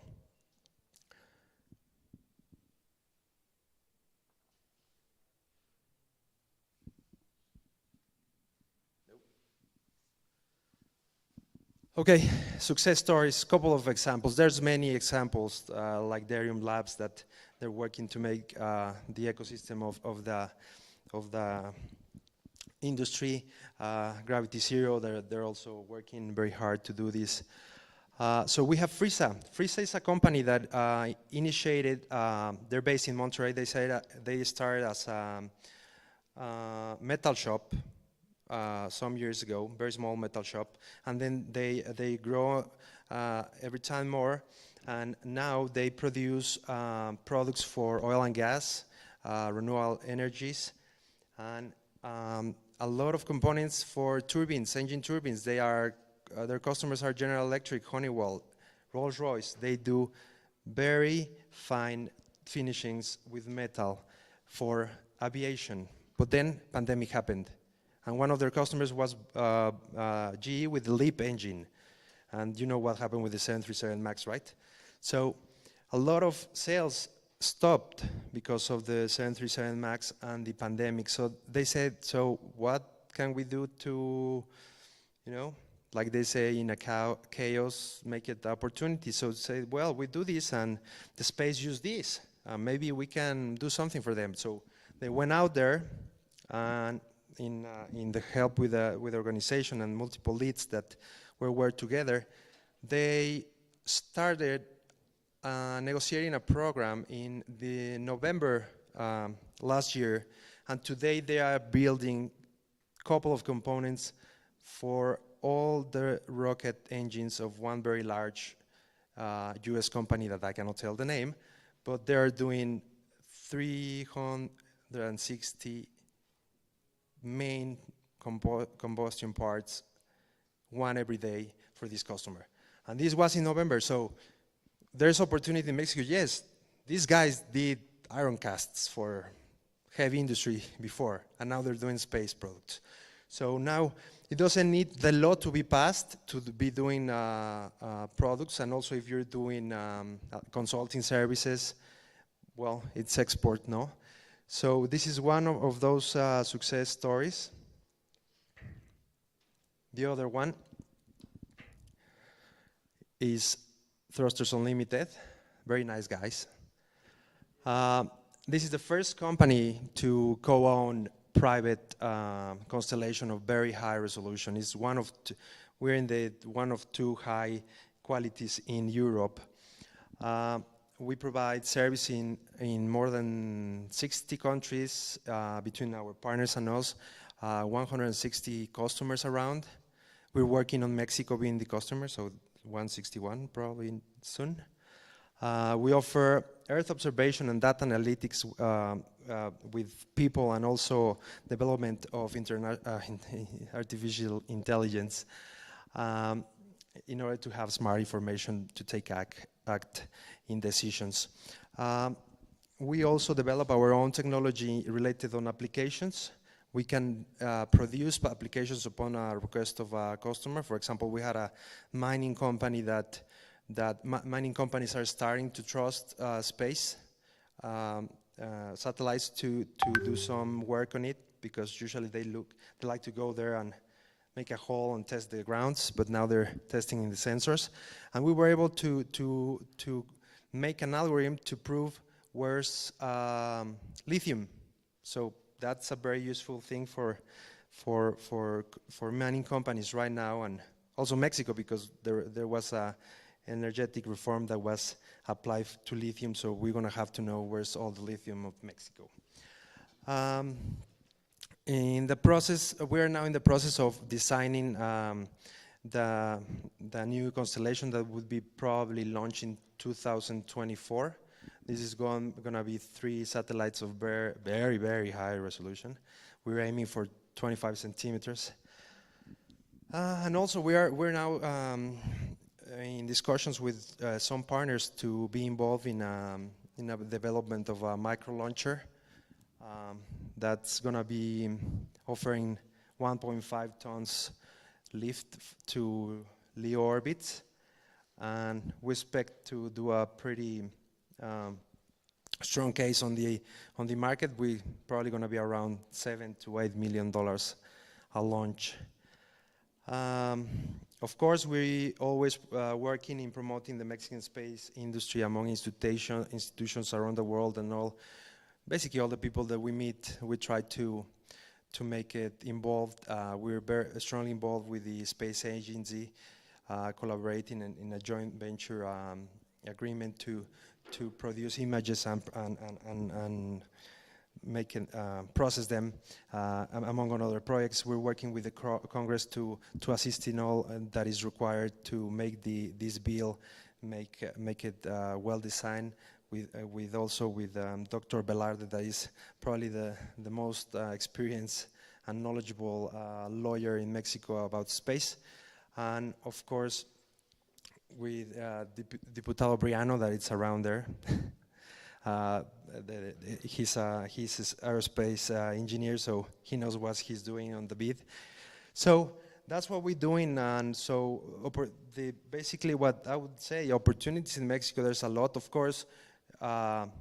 It's not just about selling to Mexico, it's about probably coming to Mexico, helping Mexico, collaborating, transferring technology.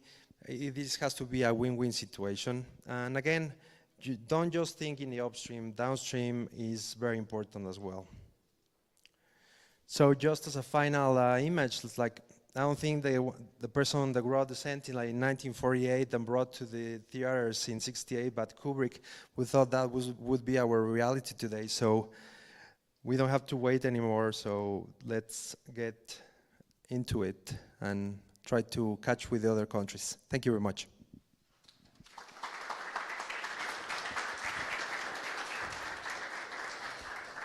And this was Engineer Benjamin Najar. Thank you. Okay, we have time before the break for a few questions from the audience. If you have any questions, just raise your hand. Don't be shy.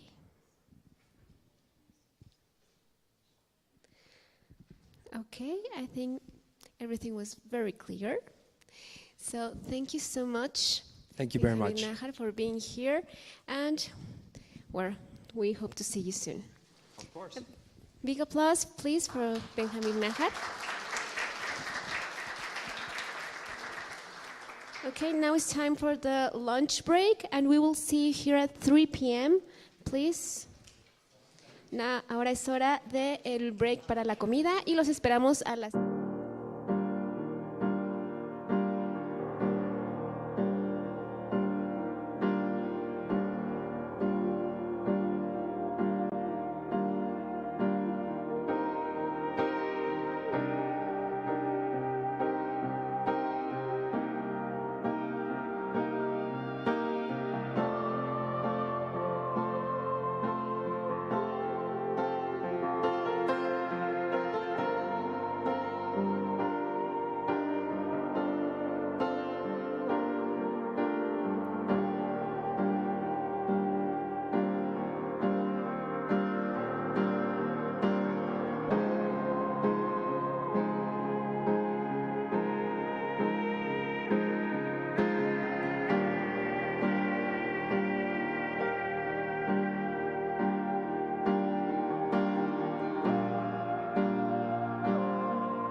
introduction of HANCOM in spaces, images, and data analysis service business. Welcome, and the stage is yours. Thank you. Hello, everyone. Hello, everyone. My name is Dong-won Kim from HANCOM in Space in South Korea, and I'm very pleased to be here to share our business services with you. So today, I would like to introduce our image data analysis services from space, aviation to ground.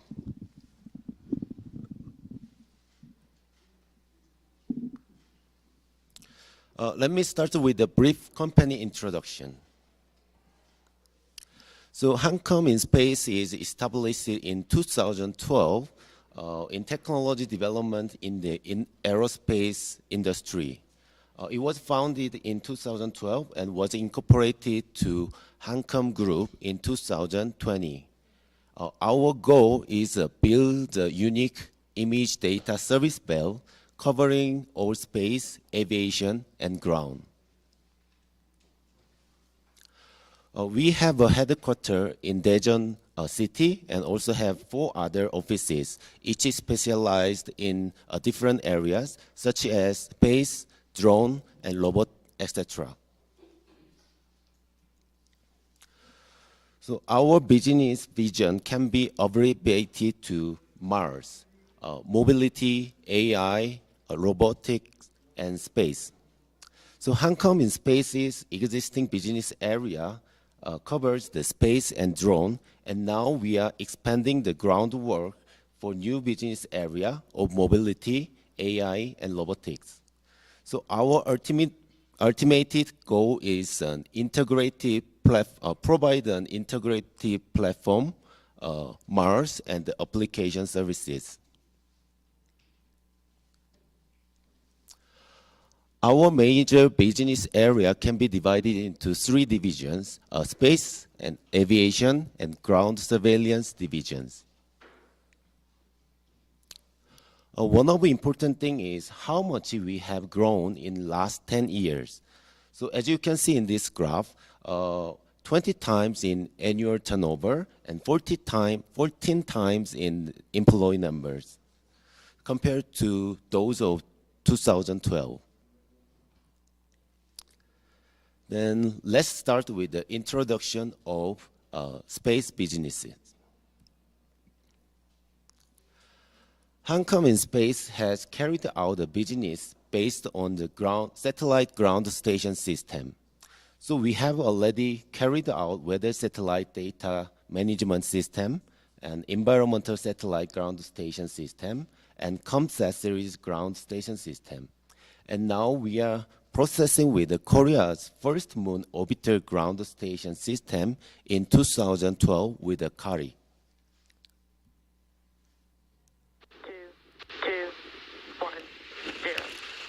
And now we have our own satellite in this space. So we have launched Earth monitoring satellite using Falcon 9 vehicle on May 25th.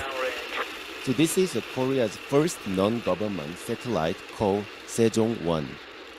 So this is a low Earth orbit CubeSat and will orbit the Earth 14 to 16 times a day, and it collects the images data of 7 wavelengths using a 5-meter resolution multispectral camera. So this is our first step to the space, and we have planned to launch more than 50 satellites per cluster by 2030. Has cleared the tower. Power and telemetry nominal. We're currently. We have completed the communication from the satellite to Glasgow ground station, and this is the first captured image from our satellite coastal area in Italy.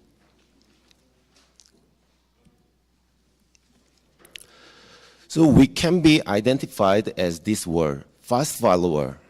So we try to link the technology and application to the business.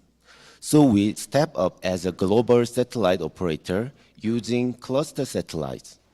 So we will have satellite manufacturing technology and in-house developed payload to expand global services. And this slide shows our ground station software. So it covers orbit predicting, mission planning, and satellite simulator operation, and GIS data-based analysis of acquired satellite data.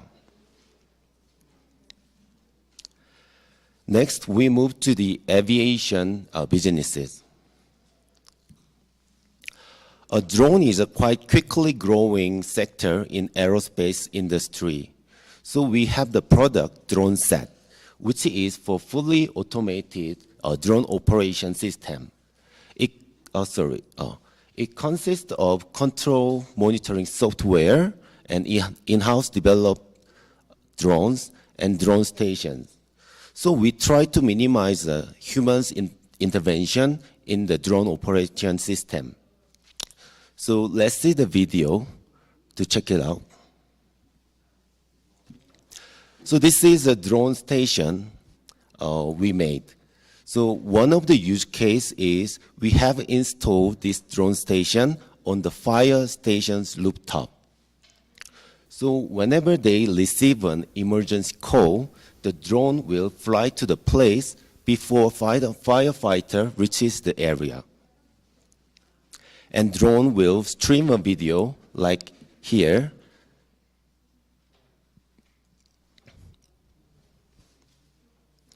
To check the condition of the fire type and the fire size.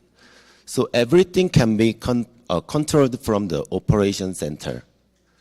So you can see the video on our software, and also you can control your camera as well. So a pilot is not needed in this system, and the drone is controlled from the operation center. So once the mission completed, the drone will return to the station with a precision landing, and it will be charging automatically and waiting for the next mission.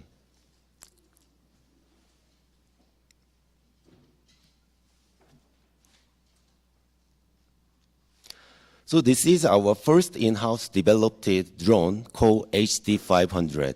So it weighs 3.5 kilogram and collecting image with a 4K resolution camera.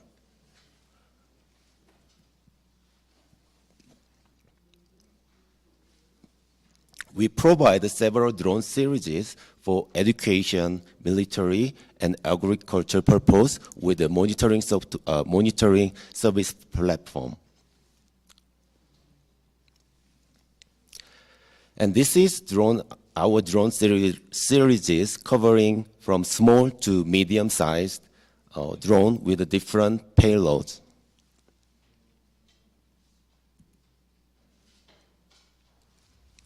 Just recently, we have collaborated with broadcasting technology for using RTK GPS.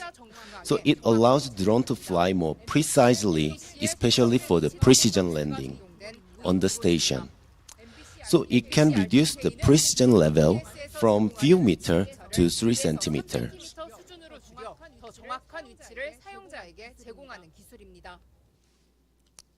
And next, we move to the land businesses.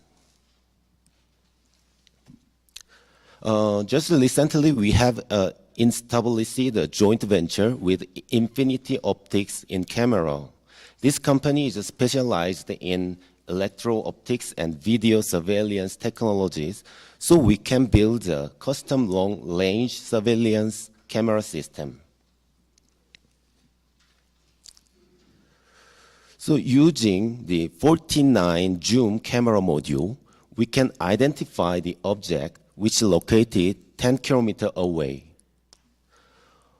Also using the thermal camera, so we can monitor the fire disaster which cannot be detected by EO cameras.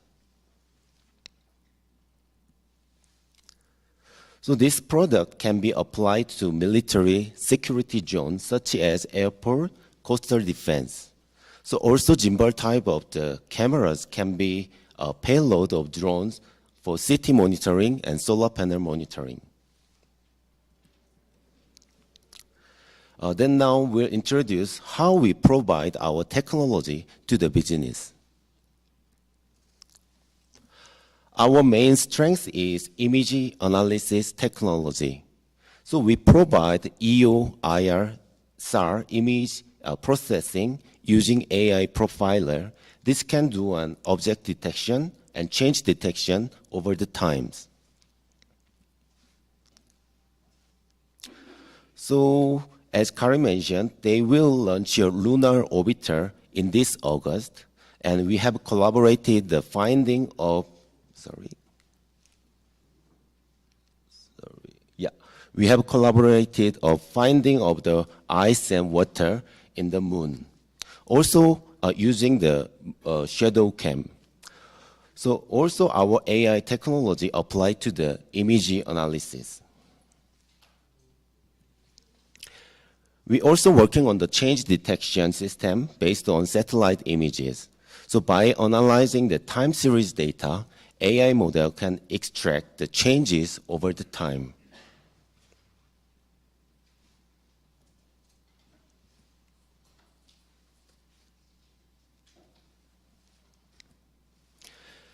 Using an epipolar geometry technology, a 3D image can be generated and used for digital surface model.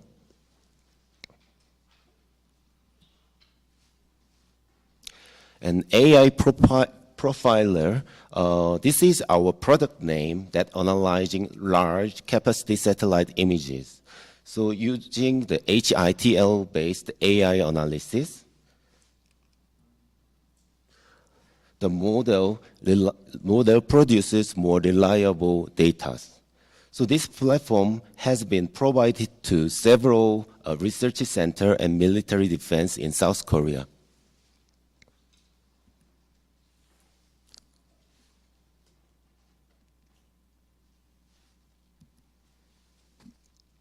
This is also the output of the AI profiler. We apply to the airports in France and USA to detect the planes. And another interesting technology is we do an AI-based grain production prediction in South Korea using satellite images. Based on the validation step, the output accuracy level was up to 0.95 out of 1. Also from the SAR image, we do an object detection according to needs of our consumer, such as government or military or private sectors. And satellite and aviation data, they have their own pros and cons. So we can see, a satellite can see broad areas, but limited accuracy. But however, aviation data has higher resolution with a higher accuracy, but it takes more time and efforts to capture the broad areas. So we try to complement each other's limitations using AI techniques. For example, this is the freely available satellite DEM with a 30-meter resolution. You can see on the left on the top. And next one is the aviation DEM. Okay. And the other one is the multispectral imagery from Sentinel-2. So with the help of the multispectral imagery and the AI technology, we can identify the pattern of the different land characteristic on the surface. So the AI data fusion DEM, so the satellite, we can produce this AI data fusion DEM with a 10-meter resolution. It has a much more clear land shape and the accuracy level. So this can be applied to the area where there is no reliable DEM data for flood modeling, such as shown here. It is from the Yogyakarta in Indonesia. The high resolution of the DEM data is not available for that area. So we try to overcome the data scarcity of the world. This is AI-based fire detection using thermal camera from drone. So it can help to capture the reliable fire detection than EO cameras. In an environment where satellite photography is unattainable, we fly up to drone for a shoot and utilize our AI technology that detects the object and visualize in 3D graph. So it can do on 3D point cloud and mapping the topography and measures the 3D dimension areas. So based on what has been introduced so far, we HANCOM in Space would like to expand the cooperation in various ways with Mexico and Latin America countries to add value to the any data. Thank you very much for your attention.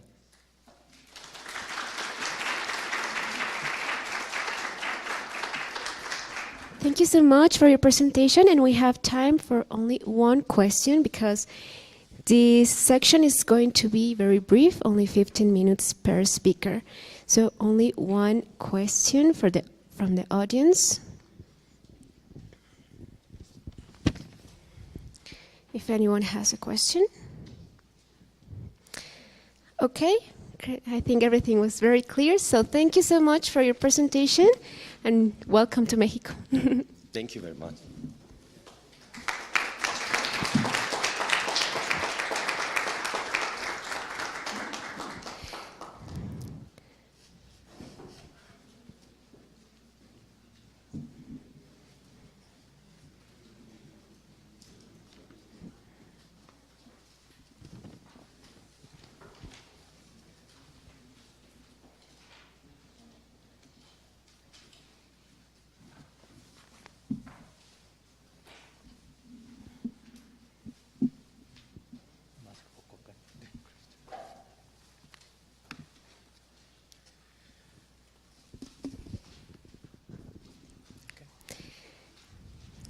Okay, I will introduce you to session number 20, Key Space for Mexico and ALCE, Pass Payload as a Service.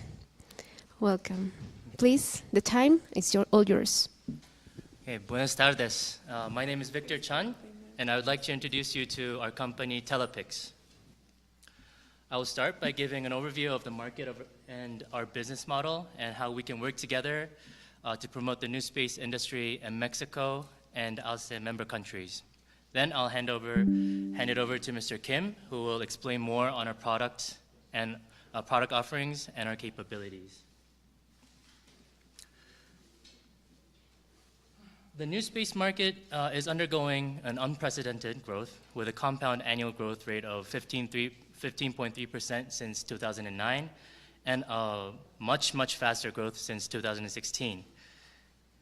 This market is driven by a few key global players in the private sector, with Planet and Satellogic focusing on Earth observation satellites, and OneWeb, SpaceX, and Amazon focusing on telecommunication satellites. At Telepix, we're currently specializing in Earth observation, in particular nanosatellite systems. When we take a closer look at what the key players in Earth observation are offering, we notice that the players are not selling the satellite hardware, but rather the images captured from their own satellites. So currently, it's very difficult to procure and own a good nanosatellite system in the market. This is where Telepix comes in. We have positioned ourselves to manufacture and provide a state-of-the-art electro-optical infrared nanosatellite system with a GSD of 1.8 meters and 0.9 meters. With this specification, our satellites are sufficient to complete the required tasks. And with our products, we're approaching the market in a different way with a new business model. We call it PaaS, or Payload as a Service. With our business model, PaaS, Telepix will receive only a fraction of the cost as an upfront fee and receive the rest of the payment as our service is provided. The payment scheme is flexible. For example, we could adjust the total amount of payment by sharing the ownership of the satellite system as well as profits from selling the satellite images. Or we could arrange so that the ownership is not shared, but instead Telepix is provided with the rights to own and sell the images. In any case, we're open to find the ideal method that will benefit Mexico and I'll say member countries as well as Telepix. And through this model, we hope to create a long-term and profit-sharing partnership and cooperation. Through this partnership, we can proceed with joint development between industry, university research, as well as provide value-added services and such as satellite image analysis and human capital development. On top of this, our key members have extensive experience in international trade, and we can provide various customer-oriented space finance programs that will further lower the financial hurdle. So if our business model and the space finance program is of interest to you, please contact me for more details. So the key point is that through our business model, we are offering a great product with lower financial burden while continuing to provide satellite data processing services. Now, why do we want to continue providing satellite data processing services? It's because satellite data processing to produce image quality of commercial value is one of the most difficult parts of an Earth observation satellite project. We can see how difficult it is through an example of a project that NASA took part in, the Seahawk. If you see the images on the right, you'll notice that it took NASA scientists over a year and a half to process the satellite images, the satellite data, until to a level that the images will have commercial value. Now, once the data is processed properly, there are many applications for the images. I've selected a few real-life applications which were done by our key members. And the first is the dark vessel detection. High-quality satellite imagery with additional signal data was used to detect dark vessels along the coast of South Korea. Another example is image analysis for the effects of a natural disaster. And the images and analysis shown here is the tsunami that hit Japan in 2011. Another application is image analysis for sargassum detection, which is also a topic during Dr. Salazar's presentation yesterday. The floating algae was monitored routinely, and the collected data was used for analysis. Now I'd like to pass the mic to Mr. Kim, who is our head of satellite development, and he will explain more about our products and capabilities. So now we will introduce our main CubeSat model, the TMA multispectral payload. So our company based on the payload camera development. So today we will focus on the payload details. So first, 6U high-resolution Earth observation camera. We achieve the 1.8 meter native ground sampling distance with this 6-unit volume. With the excellent optical design of the TMA, the 3-meter unastigmatic off-axis system, the optical performance is the state-of-art MTF 8% with 20 kilometer swaths. And the burst system is following the standard CubeSat, but we apply the C-band data transmission option with inter-satellite links. So next, the detail of the optical design approach for our high-resolution performance. So first, to maximize the aperture size with a limited 6U volume, we take a rectangular aperture shape or square aperture. You can see the MTF chart. The blue line is off-axis TMA design performance, shows the straight MTF curve to the Nyquist frequency. TMA provide a very good MTF at the Nyquist frequency, also improve the MTF at the middle frequency. We can see the image simulation result on the right side. In Jupiter, overall image performance will degrade, not only for the aperture size, but also the central obscuration ratio. The image degradation, like a blurring image, the edge blur is aperture reduction, and obscuration shows middle frequency blur. So the other design to obtain the required long focal length to get a high resolution typically select a 2-meter based optical design because easy to design and manufacturing and alignment. So we Telepix key personnel have a lot of this off-axis TMA system, and we are very familiar for the 3-meter optical system. So for us, this design is not hard to achieve. So our CubeSat design shows 1.8 meter depth picture for 6U and 0.9 meter the middle picture with 16 unit. And the last one is basic TMA design layout. So, and we will follow the standard process for the satellite development.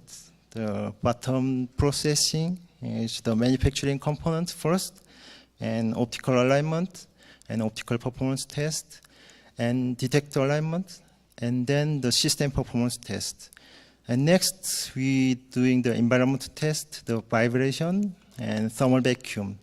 So finally, we get a radiometric performance, so calibration is detailed for our purpose.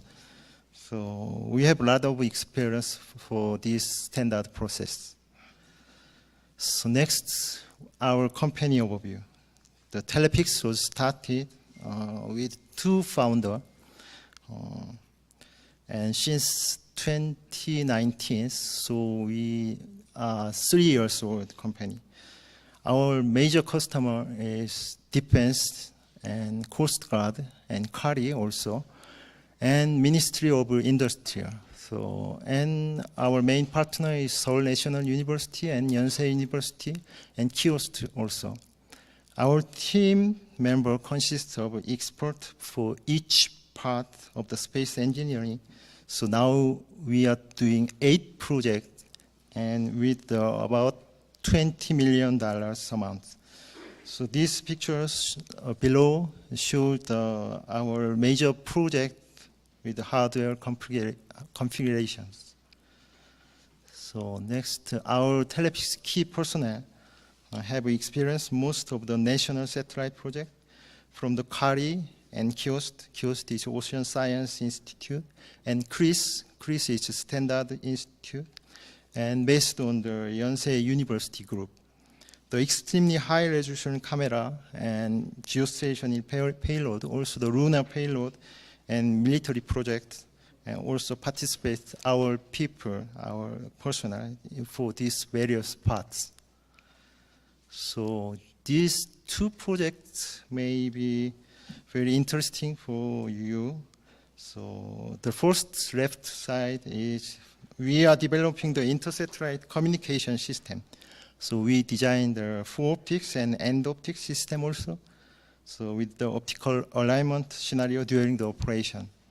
Once this system is applying the constellation satellite, the data can be transferred very fast and linked to the ground contacting satellite. So this project was started 2 years ago. The first stage of this project will be finished in this year. And the second stage is start next year. We will make the flight model. So another one is right side, is multi-aperture synthetic image technique. So using the direction of information of each aperture can be merged by AI enhanced algorithm. Then the image quality can be same as the full aperture performance. And next, this page shows our R&D project. So Telepix perform and developing now. So finally, we introduce our key personnel. top 2 founder with the great passion of space program. And next me, actually I'm from Kari, and the director Chun is here. The other experts work on their own field for AI and ground system and optomechanical and imaging science and electronics. Thank you for listening. Thank you for giving us this opportunity to present for you. We try to hope to get a good collaboration with all of you. Thank you.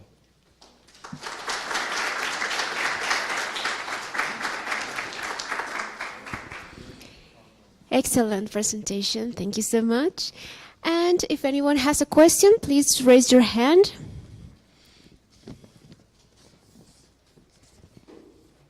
Okay, I think that's all. Thank you so much.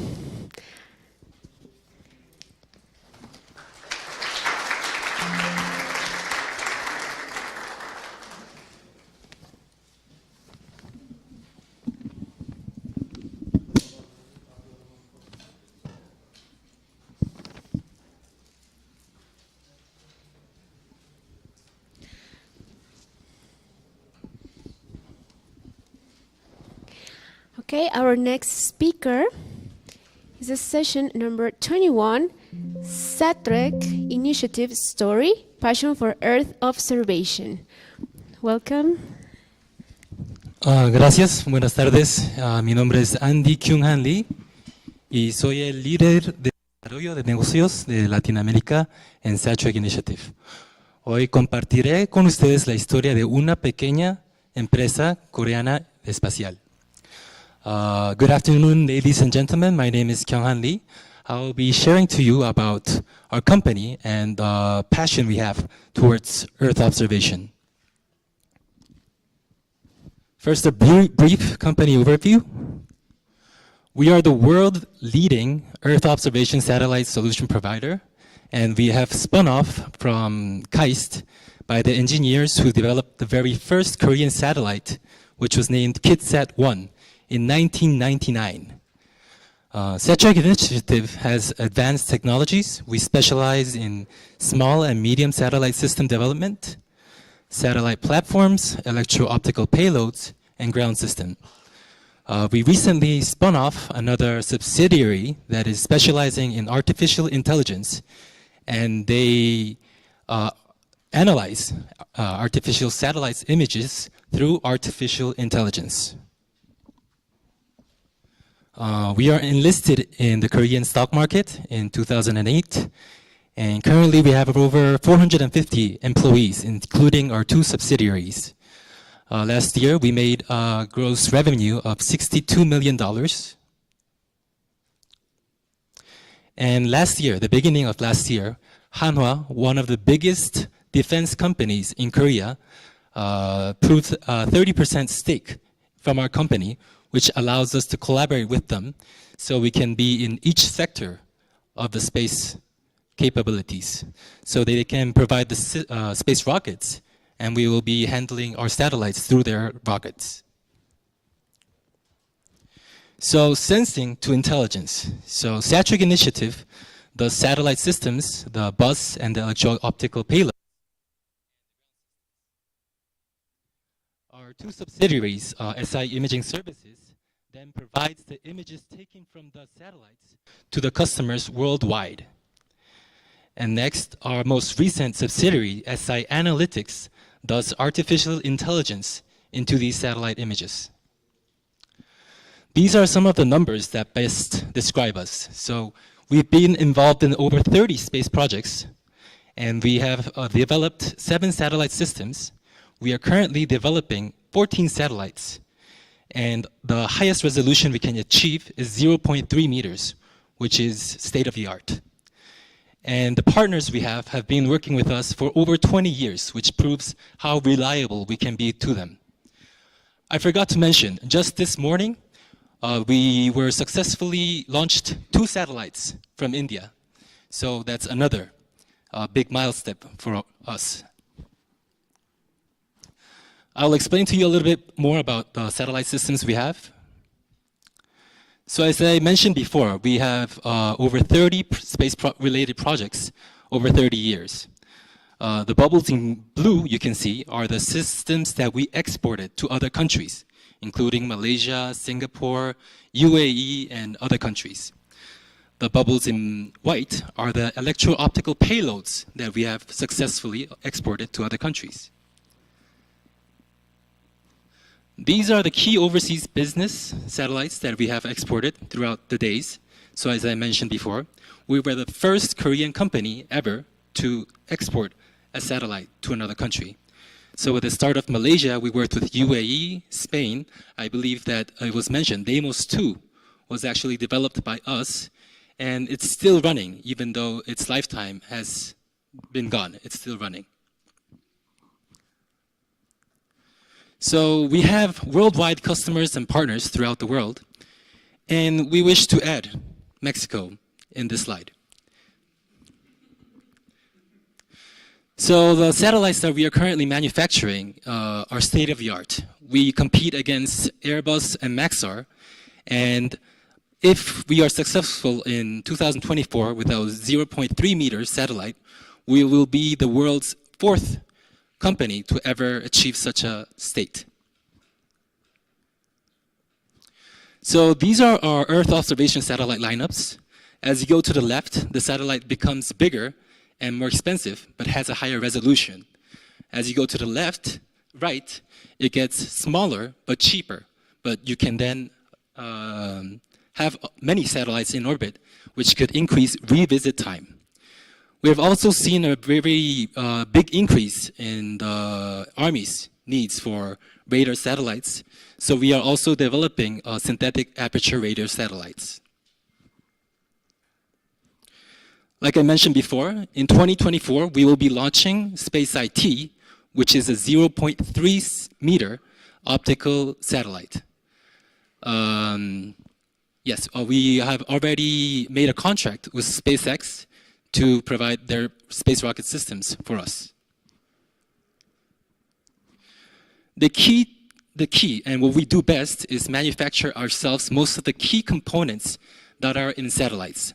So we manufacture ourselves the steerable X-band antennas, propulsion systems, star trackers, sun sensors, solid-state drives, and electro-optical payloads are all done by us. Thus, we can reduce the cost of manufacturing a satellite very much.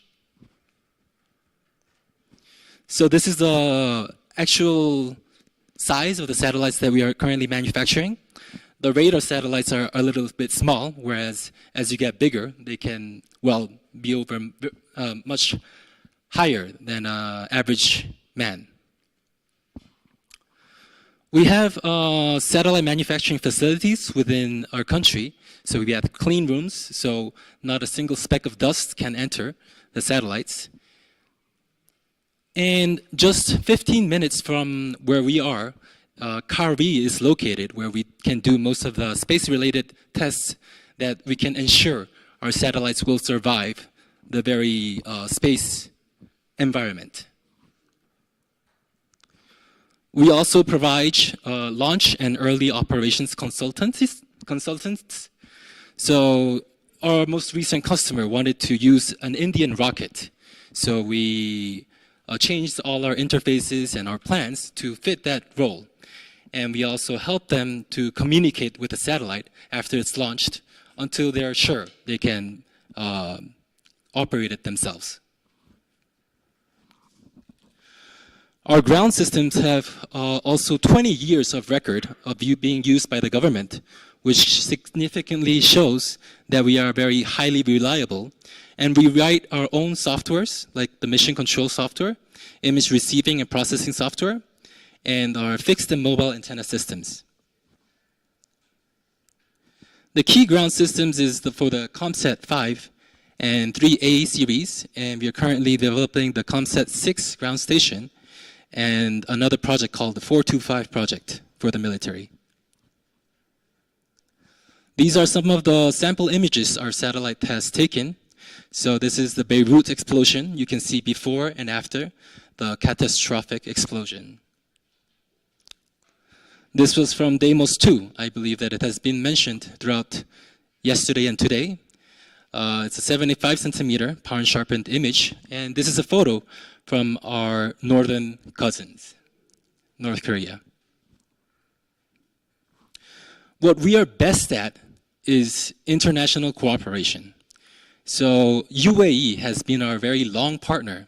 We've worked with them for over 20 years, and we started from their very first satellite called Dubai Sat 1. And after Dubai Sat 1, we worked with them for Dubai Sat 2, Khalifa Sat, and other satellites. Now, they have surpassed us, and now they're sending satellites to Mars. So with Dubai, the first satellite, we just did know-how transfer. We asked the engineers to come to Korea, and we worked with them and showed them how to build a satellite. With Dubai Sat 2, we started a joint development where Dubai Sat engineers were also involved in most of the critical decisions of designing a satellite.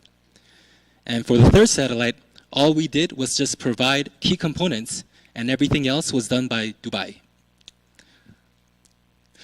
The engineers that started with Dubai Sat 1 now have very high positions in the Dubai Space Agency like MBRSC and such. This case was also introduced in one of the very renowned articles for Nature. And as you can see here, Dubai mentioned that the South Korean firm Satrec Initiative helped design and build its first satellites. Now I will talk to you more about our two subsidiaries. The first one is SIIS. SI Imaging Services supplies high-resolution satellite imagery, and they are currently they have exclusive distribution rights for the COMSAT satellites, which include COMSAT 2, 3, 3A, and 5. They have resellers in over 65 countries and 150 partners. SIIS will be operating our Space IT satellite system and constellation in 2024. This will put us as the sole private company in Korea to operate its own satellite. Next, we have SI Analytics, which does artificial intelligence in satellite imagery.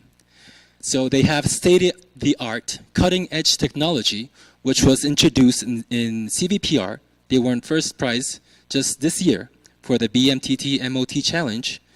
And in 2020, America's DoD hosted a DIU XView 2 Challenge, and we were ranked also 5th out of 2,000 global teams. SI Analytics can classify land automatically, detect objects automatically, detect change automatically, but also enhance already existing satellite imagery.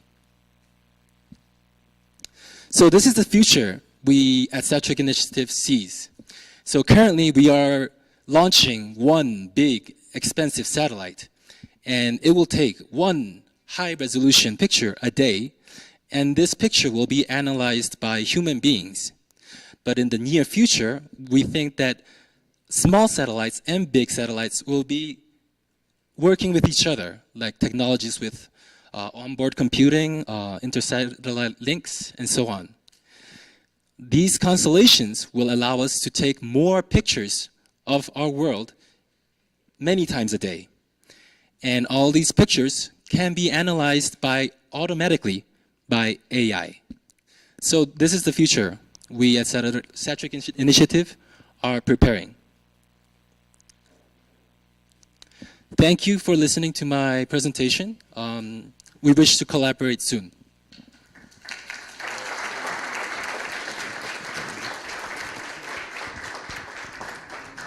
Thank you so much, Andy. If anyone has a question for this speaker, may raise your hand. Okay.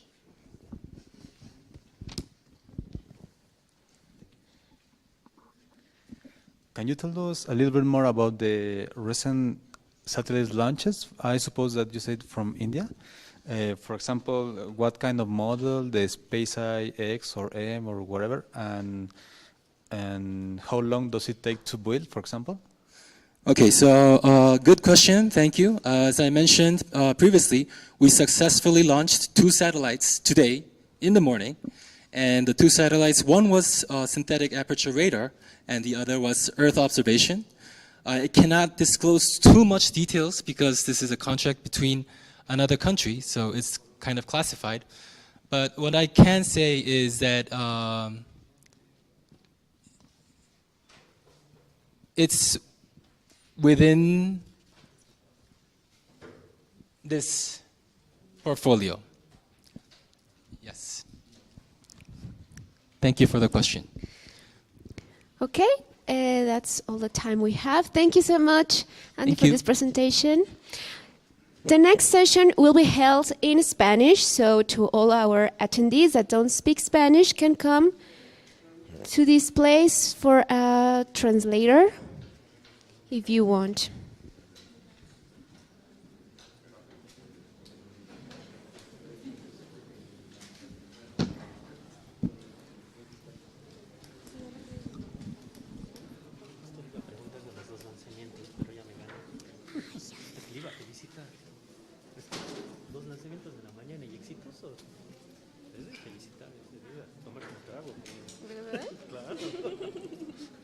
A mí si yo cuando me lanzo de la piscina yo voy a festejar, imagínate todos.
Okay?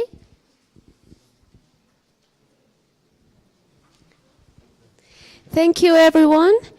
This is session number 22, Solitop, Satellite Image Utilization Ground System and Project Case.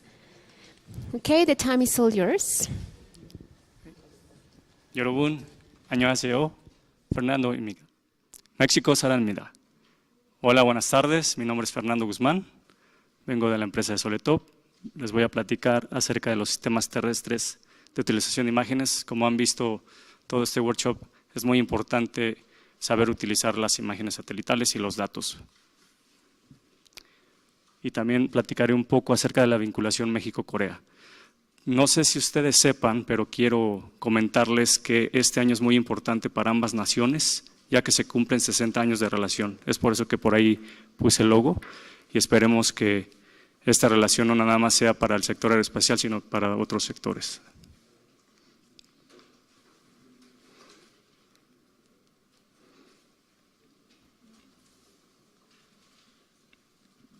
It is not working. Okay. Bueno, soy ingeniero de comunicaciones electrónica, egresado del Instituto Politécnico Nacional. Cuento con certificaciones en la Universidad de Riverside, California, de Marketing y Project Management.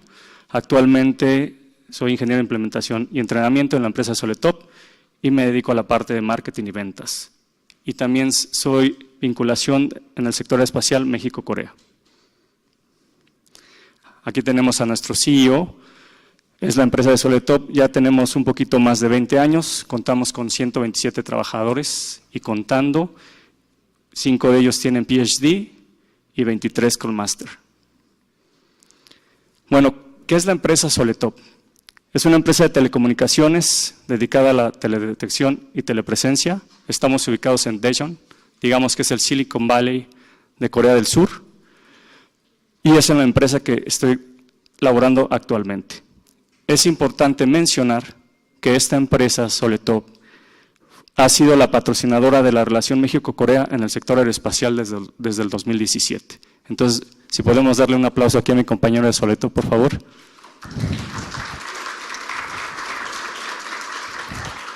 Muchas gracias. Bueno, nosotros prestamos servicios de información meteorológica, ambiental, marino, agrícola, forestal. La personalizamos de acuerdo a las necesidades de cada cliente. Eso es bien importante, no todos los clientes buscan lo mismo. Soletop está enfocada en el desarrollo e implementación de software de sistemas de control satelital, detección remota y productos de control, monitoreo ambiental, consolas de entrenamiento para aviones no tripulados, sectores espaciales, de teledetección remota y telepresencia. Aquí pueden ver que es una empresa global. De hecho, mis compañeros acaban de llegar de África, recién desempacaditos, a México, fueron a hacer un servicio y en 2023 estaremos instalando una estación terrena en Conay, en Argentina. Entonces, poco a poco estamos avanzando y como mencionaron por ahí mi compañero anterior, esperemos que muy pronto México. Esta gráfica creo que se les hace demasiado familiar, ya por ahí Cari la puso. Este es todo el programa satelital nacional de Corea del Sur y los que ven en circulito son todos los programas que la empresa Soletop ha participado. Los que están en color como tipo rojo son los satélites de órbita baja LEO y los que están en color amarillo son los satélites geoestacionarios. Entonces, como pueden ver, tenemos una amplia experiencia en este tema. Aquí podemos ver la estación terrena de Soletop, esa es la que tenemos ahí en los headquarters. Como nuestros técnicos y desarrolladores de software pueden ver diferentes cuestiones en el sector meteorológico y ambiental. Bueno, las estaciones terrenas satelitales, nosotros las desarrollamos, las fabricamos y las integramos. O sea, hacemos todo de principio a fin. Son sistemas de recepción geoestacionarios. En el caso de aquí de América, estamos enfocados con GOSAR. Caso de Corea del Sur es el GK2A y Himawari. Recordemos que los satélites geoestacionarios cubren una zona en específico, es por eso que de este lado de América tenemos GOSAR. También tenemos sistemas de recepción satelitales como LEO MODIS, MVP, GPSS, que son satélites ambientales, también sistemas de recepción satelital de alta resolución, como lo es Landsat, Spot, integración de aplicaciones, también hay clientes que nos piden nivel 2 y aplicaciones superiores, así como también un catálogo o si ya quieren vigilancia. En desarrollo estamos con radares meteorológicos y LiDAR, que es detección y rayo de luz. Bueno, ¿qué hacemos con toda esa información? No nada más es bajar la señal y luego ¿qué? Tenemos que tener un sistema de procesamiento. Por eso es que se tiene que integrar la información meteorológica, hidrológica, medioambiental, presentándola de la mejor manera para respaldar la operación. Y esto cubrimos la meteorología, la aviación, monitoreo del clima y medio ambiente, la hidrología, pesquero y marítimo, y más que nada también para gestión de emergencias. Recordemos, hace unos años tuvimos un huracán aquí en México, y bueno, gracias a las imágenes satelitales se pudieron salvar vidas. Eso es muy importante. Lo físico como sea se repone, por las vidas no. Ahora este es un ejemplo de una estación terrena MODIS. Está completamente automatizado, es operativo, dependiendo de la zona, es el tipo de antena que se ocupa. Nosotros manejamos desde 2.4 hasta 7.3 metros y contamos con el respaldo y tecnología de la Universidad de Madison, Wisconsin, ya que tenemos un MOU. Aquí inyectamos los datos de nivel 0 o los datos crudos, raw data. El procesamiento para nivel 2 lo gestionamos y trabajamos con diferentes satélites, como pueden ver ahí, ¿Para qué? Bueno, para ver el clima, calidad del aire, productos del océano y contamos con más de 40 productos. También en el caso de fuego se puede detectar a través de vía satelital y en el caso de México también tenemos volcanes activos, podemos ver también hacia dónde va la ceniza volcánica. Claro, obviamente todo esto se debe hacer con los algoritmos adecuados. Y también por ahí tenemos de alta resolución, ya son satélites de vigilancia LEO, eso es operativo, esas antenas son más grandes, a partir de 5 metros. Aquí son paquetes de programas, están con un software que se llama Far Earth, se ofrece el catálogo, archivos integrados, detección de cambios, detección de barcos, evaluación de daños, etcétera. ¿Y qué tipo de satélites pueden ser esos? Bueno, puede ser Landsat, Spot, iOS, etcétera. Y también está preparado para misiones futuras. ¿Qué quiere decir? Que este sistema no está limitado. Si el día de mañana, como acaban de mencionar ahorita nuestros compañeros, se lanzaron 2 satélites nuevos, pues bueno, se programa este sistema para poder recibir esos datos. Aquí les pongo un ejemplo de monitoreo climático y ambiental, para monitoreo de tierras agrícolas, monitoreo de calidad del agua, nivel meteorológico, una pantalla en nube en 3D, ahí está animado, y una pantalla en 3D. Lo que les mencionaba, es muy importante la ciencia en este sentido, por eso es que estamos asociados con la Universidad de Madison, Wisconsin, y es importante mencionar que Soletop es la única empresa en todo Asia que tiene un MOU desde el 2014, y Madison, Wisconsin ya no hace MOUs. Entonces, tuvimos esa oportunidad y hoy por hoy se lo ofrecemos a nuestros clientes. Y bueno, también tenemos la parte de seguimiento y control de telemetría, seguimiento satelital completo, monitoreo y controles completos de diferentes dispositivos. Es un diagrama muy definible, lo adecuamos de acuerdo al usuario, a las necesidades del usuario. Es un soporte de control flexible, lo personalizamos y puede tener acceso y control remoto. Y actualmente quiero mencionar que este sistema está trabajando en CARI y en otras instituciones coreanas. Entonces me siento orgulloso de estar en esta empresa. Aquí tenemos unas pequeñas fotos, unos collages de diferentes instalaciones que hemos hecho alrededor del mundo.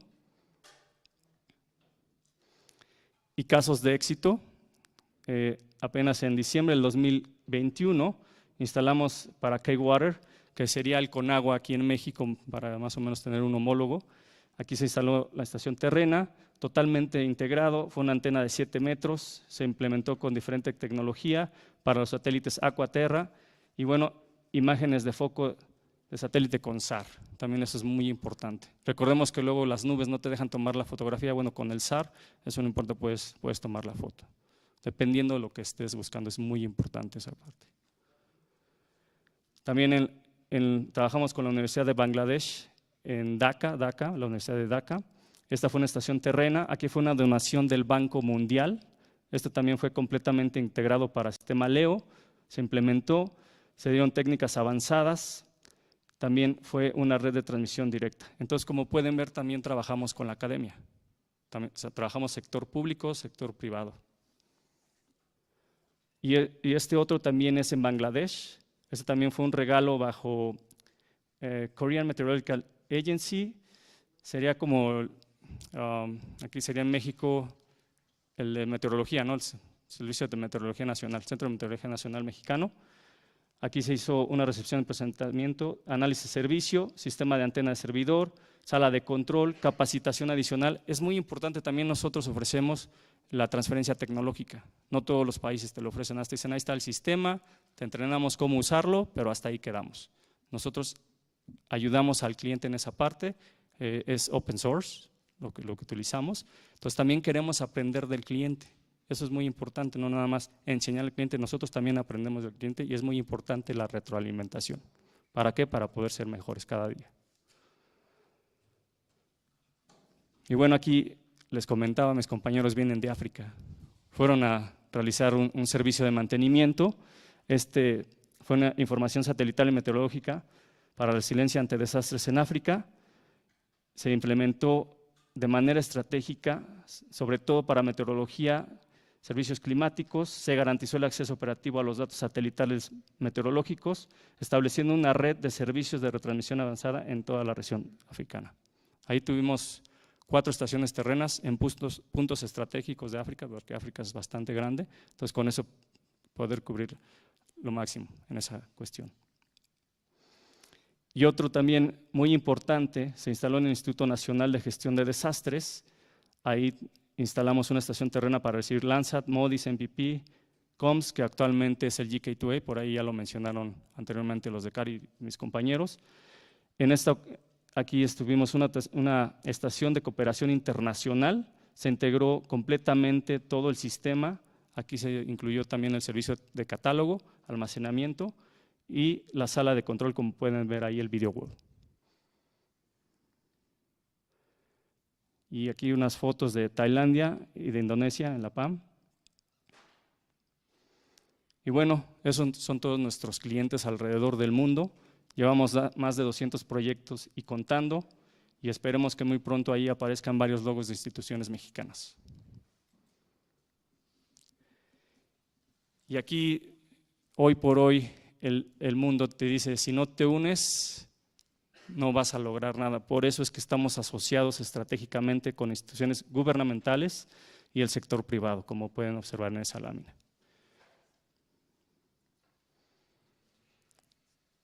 Y bueno, me gustaría hablar de la cronología de la vinculación acerca de México y Corea.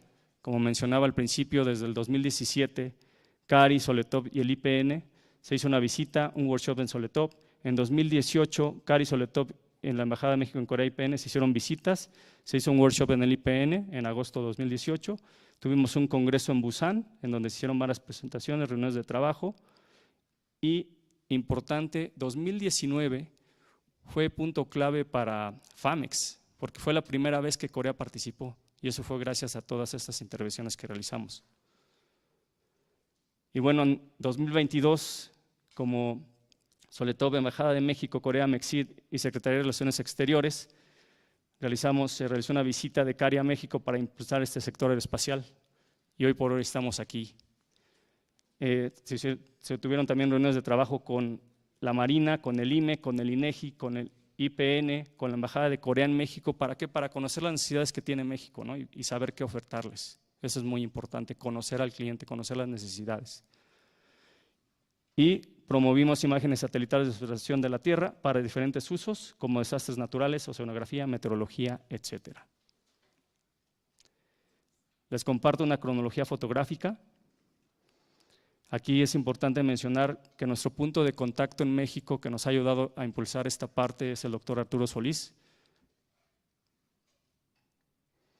Y bueno, rápidamente, abril 2017, con recursos de CARI y de la empresa Soletop, se llevaron a 3 investigadores mexicanos a Corea. Posteriormente, en julio, se hizo un seminario especializado para estos 3 investigadores. En marzo del 2018 nos acercamos a la Embajada de México, invitándolos a Soletop y a CARI, y en mayo del 2018 nos acercamos a la Embajada de México para presentar a la Agencia Espacial Coreana ante el gobierno mexicano.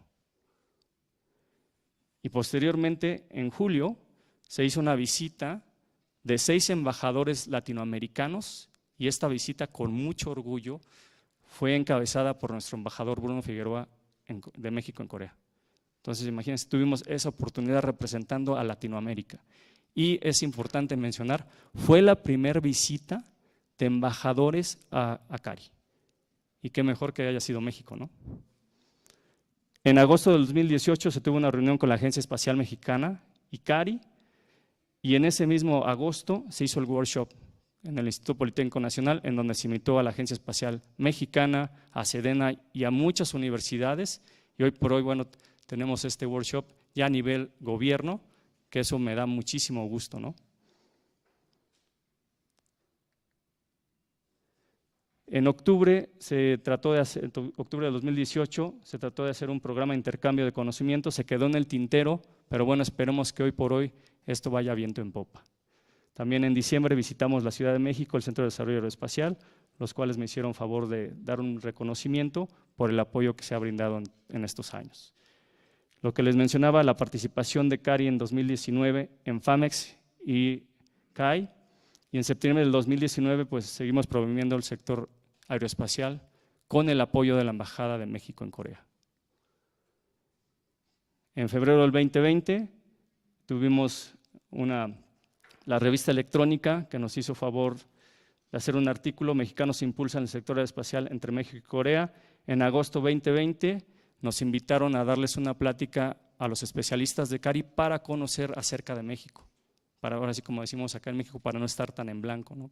Saber qué necesidades tiene el país, saber qué puede ofrecer Corea hacia México y viceversa.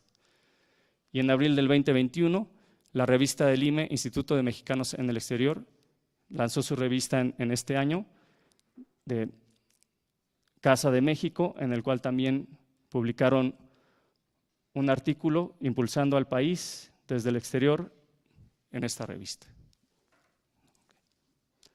Y bueno, ya para cerrar, febrero 2022, la Secretaría de Relaciones Exteriores hizo una visita a la Embajada de México en Corea, en donde ya presentamos de manera oficial Secretaría de Relaciones Exteriores con CARI.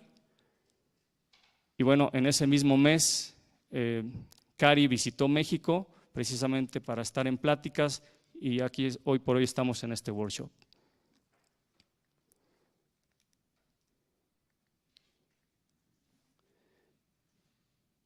Y ya para cerrar, seminario impartido para especialistas de CARI en Corea, seminario impartido en el IPN Ciudad de México por especialistas coreanos y mexicanos, coordinación B2B con Corea de altos directivos mexicanos del sector defensa, industria y gobierno, inversión coreana para el desarrollo de workshops, inversión coreana para la FAMEX.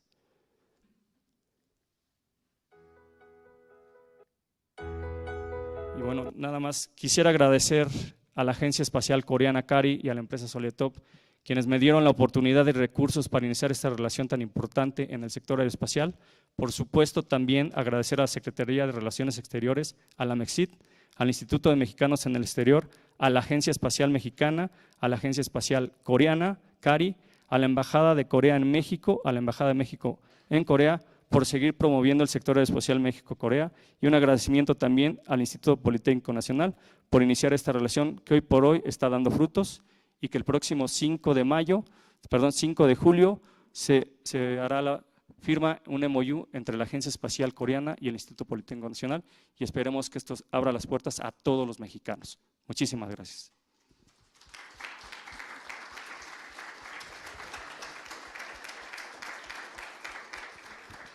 Excelente, excelente presentación. Yo sé que el tiempo es breve, pero fue muy buena. Any questions? ¿Alguien tiene alguna pregunta para el ponente?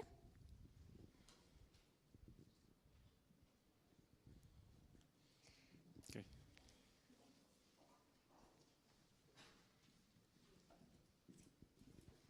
Gracias. Buenas tardes. Buenas tardes, maestro Guzmán. Mi pregunta es, ¿cómo podemos la iniciativa privada mexicana hacer más convenios o tener un acercamiento mayor con la iniciativa privada coreana? Obviamente es importantísimo nuestra relación gubernamental, pero ¿cómo podemos impulsar gobierno e iniciativa privada junto con academia a que las metas que tenemos en el ambiente, en el ecosistema espacial mexicano pueda avanzar de mejor manera? Bueno, si nos enfocamos directamente a Corea, afortunadamente está COTRA, que es la parte comercial de la Embajada Coreana en México. Ellos son los encargados de impulsar este sector, de presentar las empresas coreanas con las mexicanas y también obviamente las universidades. Entonces creo que a través de COTRA sería el canal más adecuado y obviamente con el soporte de nosotros también los podemos guiar. De nada. Muchas gracias. Thank you. Another big applause, please, for the speaker.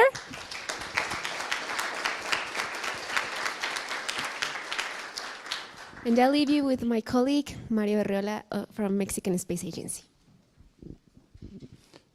Thank you, Alejandra. Good afternoon. I'm pleased to introduce session number 23. under the name of Project Management of Space Missions. And I'm very pleased to introduce engineer Erika Sevilla from UPAEP. She holds a master's degree in integrated manufacturing systems and quality strategies from University Popular Autónoma del Estado de Puebla. She is an industrial engineer from UPAEP, and she has a certification in project management skills from Instituto Tecnológico de Estudios Superiores de Monterrey, ITESM. She's a professor at the Faculty of Industrial Engineering at UPAEP, a project manager of Aztecsat-1, the first Mexican nanosatellite deployed from the International Space Station, designed and built in UPAEP. She has participated in several conferences to awaken young people's interest in STEM areas. Also, she is a TEDx speaker and member of the Project Management Institute at Puebla, Mexico chapter. Please, Maestra Sevilla, the floor is yours. Thank you. Hello, I'm Erika Sevilla, and it's an honor for me to be here today to talk about project management of space missions. In the presentation, I will use examples from the Aztecsat-1 project, the first Mexican nanosatellite deployed from the International Space Station. In this session, I will talk about the main tools that help to manage a project in a successful manner. I will cover some definitions such as scope,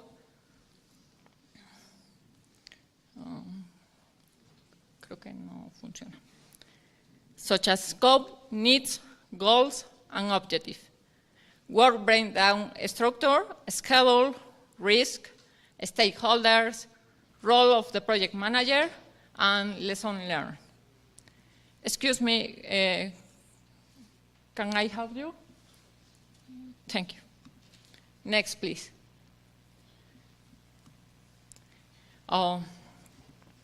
We should start with the basics. We should start with what is a project. A project is a unique and temporary endeavor. It has defined beginning and end, and the purpose of the project is to create a specific product or service, or to make some changes to a specific product or service. Every project has a life cycle with different phases, and project management is key to successfully achieve the objectives. The following chart shows the phases of the life cycle of a space project. Each phase has different purposes. The formulation phase is shown at the beginning of this chart in the left side. In this phase, you are really thinking through ideas, you are developing concepts of operations, you are doing analysis, you are not building anything. It's a high level where you might have 2 or 3 ways that you can think of to meet that objective. This phase involves computer simulations, paperwork, meetings, some discussions to try to get you one single optimized design.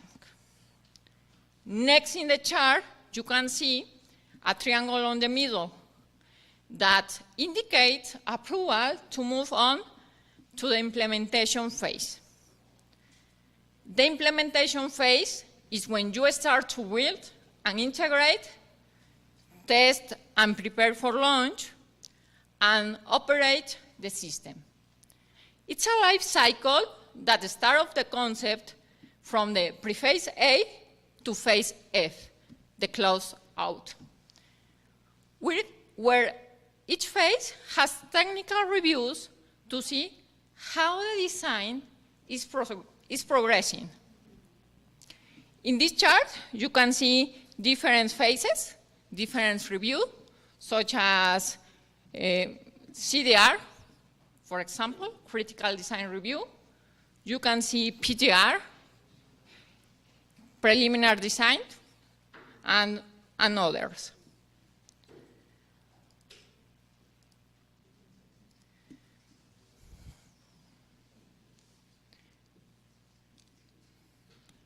The project management includes different tasks.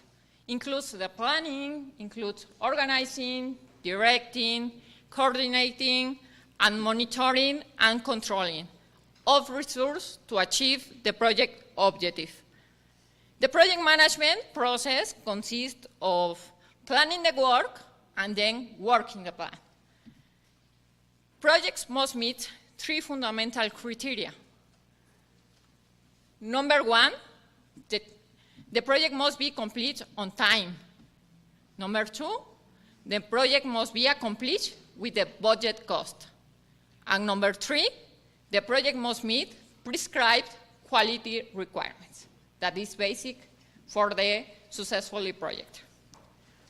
Regarding the above, I will talk about some basics elements to be considered in project management.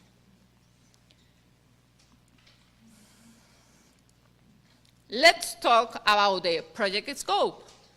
Before a project team does any work, it should spend time ensuring that it has a shared understanding of where it's going. The terms used to define the destination are needs, goals, objectives, and now I describe this. Needs, that is a single statement that drives everything else. It should relate to the problem that the system is supposed to solve, but not be the solution. The question to resolve and to understand what is needed is what problem are we trying to solve? Goals. This defines what we hope to accomplish by addressing the critical issues identified during the problem assessment.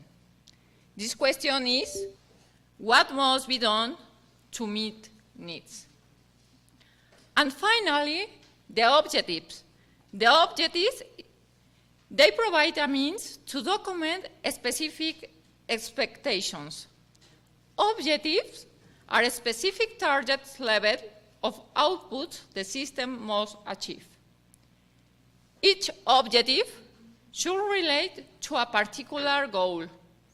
Objectives should be SMART. SMART is an acronym that used for a specific, measurable, achievable, realistic, and time-bound. Don't jump straight into design and development. Start by fully understanding the problem you are trying to solve.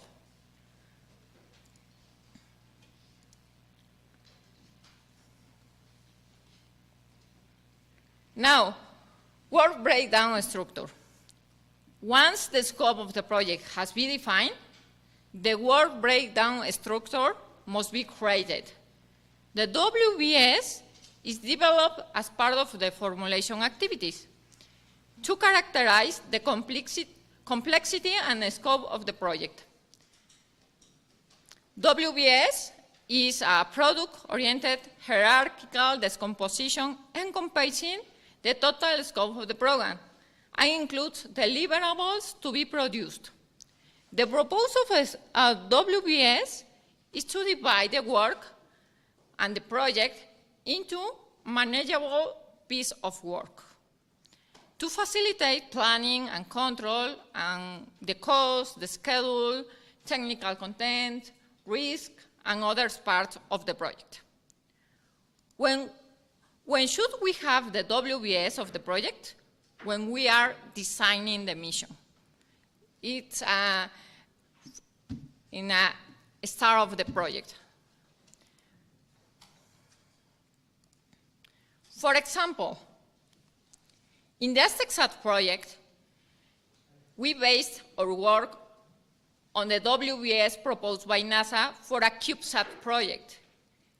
In this image, we can see the different work areas that integrate the project, and the sum of all of them resulted in the achievement of the project objectives. As you can see in the diagram, the system 1 is the first division corresponds to the project management area, which is key for the management of whole project. All the projects divide about 11 subsystems in the project. Now, schedule. Now, when we have the WBS, we can generate the project schedule. My first recommendation at this point is don't plan alone. Include those involved in the process. When planning the project schedule, the following points should be considered. Number 1, establish milestones. A milestone is an event that represents a point in a project of a special significance. Milestones have a duration of 0 days because they are either met or not met. For example, project reviews that critical design review, or CDR. Number 2, WBS, division, to represent the scope of the project. Number 3, determine the activities. These are the tasks to be performed in the project. Number 4, sequencing and dependencies, which show the relationship between activities. What has occurred first, and second, and so on. Duration. You need to estimate the number of work periods needed to complete the activities with estimated resources. How long does an activity take? How long, how many days, how many weeks in the project? Assign responsibilities. Responsible for the completion of the task. Define, very important, define the critical path. What is the critical path? The critical path is the longest path through a project network. Because it has no slack, all activities on the critical path must be complete as scheduled, or the end date will begin to slip. And finally, monitoring and control. Actual progress should be compared against the plan to take action to correct deviations from the plan. How to manage change and track performance?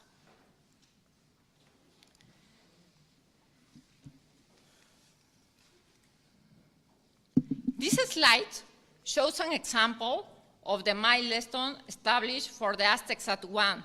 And as you can see, they correspond to the reviews that were made in the project. The software used to create the project master plan was the Microsoft project.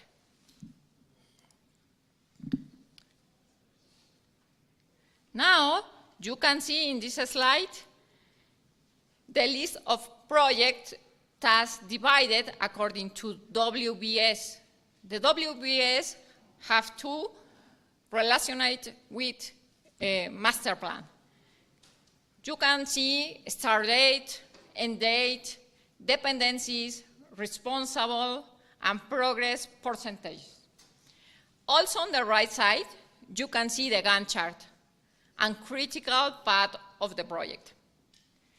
The value of creating the schedule is to follow up to ensure that tasks are completed on time, and if a change is required, it should be analyzed according to a change control management. It's a beautiful image, but the value is that apply this. Now, other term very important is the risk. What is a risk? Another vital tool in project management is risk management. Risk must be identified before and during execution. Risk analysis starts at the beginning of the project. When we talk about risk, we talk about uncertainty. According to NASA Risk Management Handbook, risks are potential events that have negative impact on safety or project technical performance or cost or schedule. And risk management is a continuous and iterative decision-making technique designed to improve the probability of success. This imagine is very funny, but it's real. When you have a risk perception, you have nervous, no? And now risk analysis, and you can state more with risk management. Now, risk management it's a proactive approach that seeks or identifies risk, assesses the likelihood and impact of the risk, develops mitigation options for all identified risks, identify the most significant and chooses which mitigation option to implement. You have to track progress to confirm that cumulative project risk is indeed declining. Next, you have to communicate and document the project risk status. And finally, repeat this process through the project life cycle.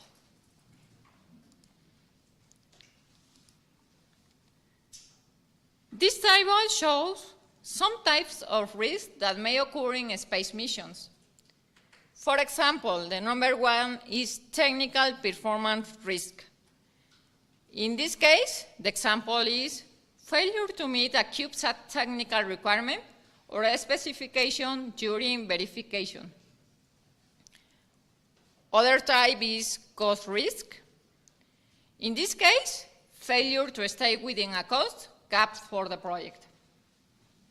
The next other risk type is the schedule risk, delaying the reception of CubeSat components.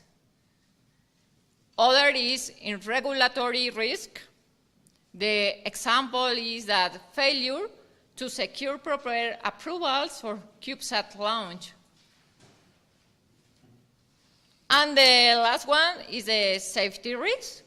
Harness insulating liner doesn't meet the International Space Station safety requirements due to outgassing issues. In this slide, you can see the example of the project of ASTECSAT-1. This slide shows a summary of the risk analysis of the ASTECSAT-1 project. On the right side, two risks are represented indicating the risk code, the risk table, probability, consequence of occurrence, risk description, and approach such as mitigate, watch, accept, or research. On the left side, the probability and consequence of the risk is graphically represented on a scale 1 to 5, and represented by the color green, yellow, and red, depending on impact. You should also check whether the risk has improved, worsened, remained unchanged, or is a new risk. The risk table, such like a schedule, is extensive and should be continuously updated. This is a summary, but the table of the risk of the project is about 100 risks that flaws or disseminate when the project progressing.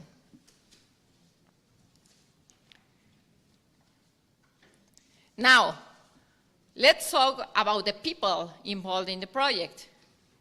Project work is accomplished by people, and it's necessary to know who these people are. This is the stakeholders in the project. A project stakeholder is a person or an organization who might be positively or negatively impacted by your project.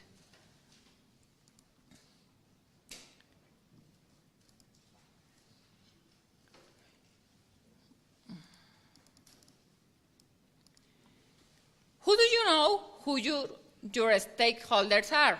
Your stakeholders are your team members, your customers, your sponsors, your vendors, everyone involved or impacted.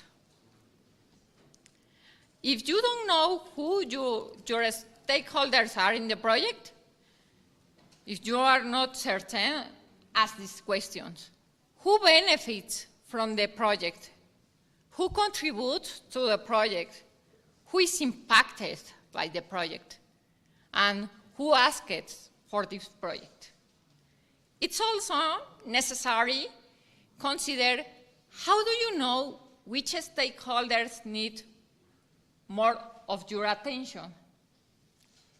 Each person is important, but you can give everyone the same amount of your time and attention. You need to consider which stakeholders are really going to drive the project success and work towards managing and engaging those stakeholders.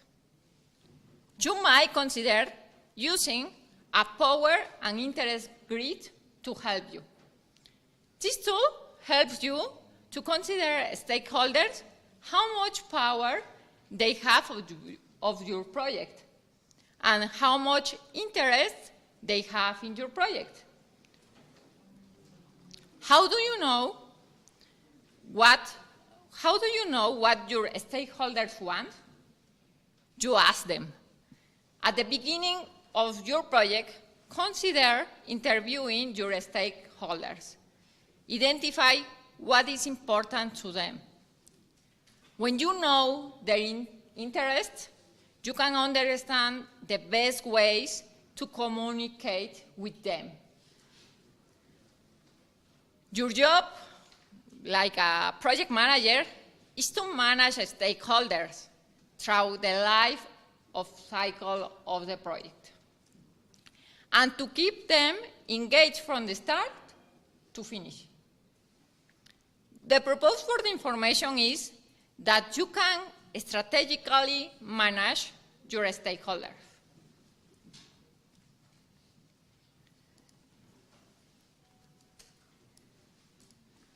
This table shows some of the stakeholders involved in the Aztec-One project, and an example of how to classify them according to their power and interest. In the first column, you see NASA Ames, AM, UPAEP, IFT, I2, IARU, ISS, and NanoRacks. And we evaluate role, authority, and interest. That, as you can see, the role of the project manager is vital to the success of the project. The primary responsibility of the project manager is to ensure that all the work is complete on time, within the budget and scope at the correct performance level. The role is to manage the project, not to do the work. This is some skills and qualities of the PM of project manager. The project manager has to be leadership, effective communication, good negotiation skills, technical project management, and the team formation and management. And finally,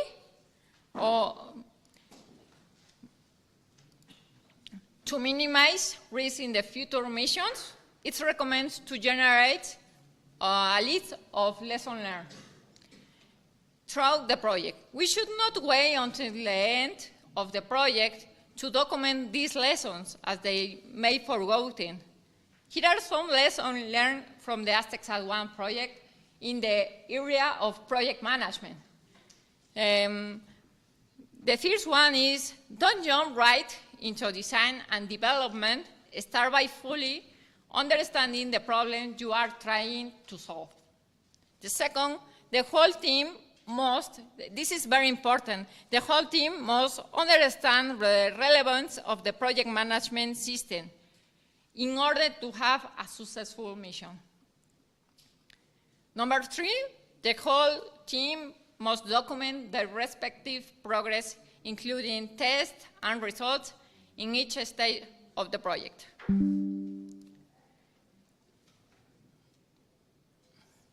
Every possible risk which may damage the performance of the project must be identified and documented.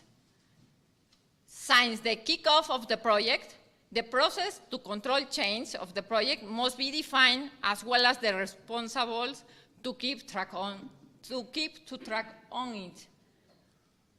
At the time of planning the activities, the team must consider realistic time to complete each task, since milestones should not be changed.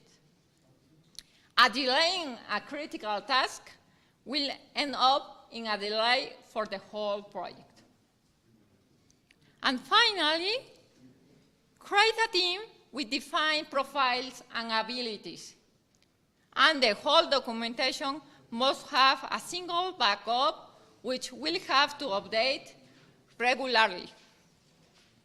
Each system and subsystem of the project must know clearly their functions and responsibility, as well as know that for the success of the mission, teamwork between every system is a must. This is some reference about this presentation. Thank you.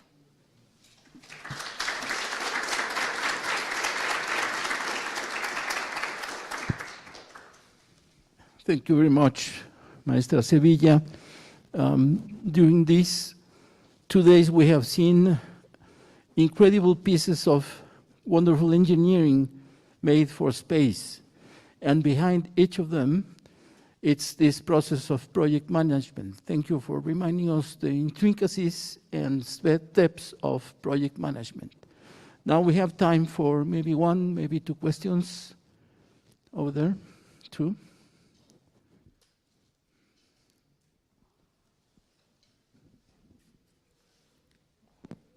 Hello, good afternoon. This is Lauren from Space Gravity Mexico. In space industries, there are so many things that go wrong, right? What can you tell us about the human hero? Can I respond in Spanish? Sure.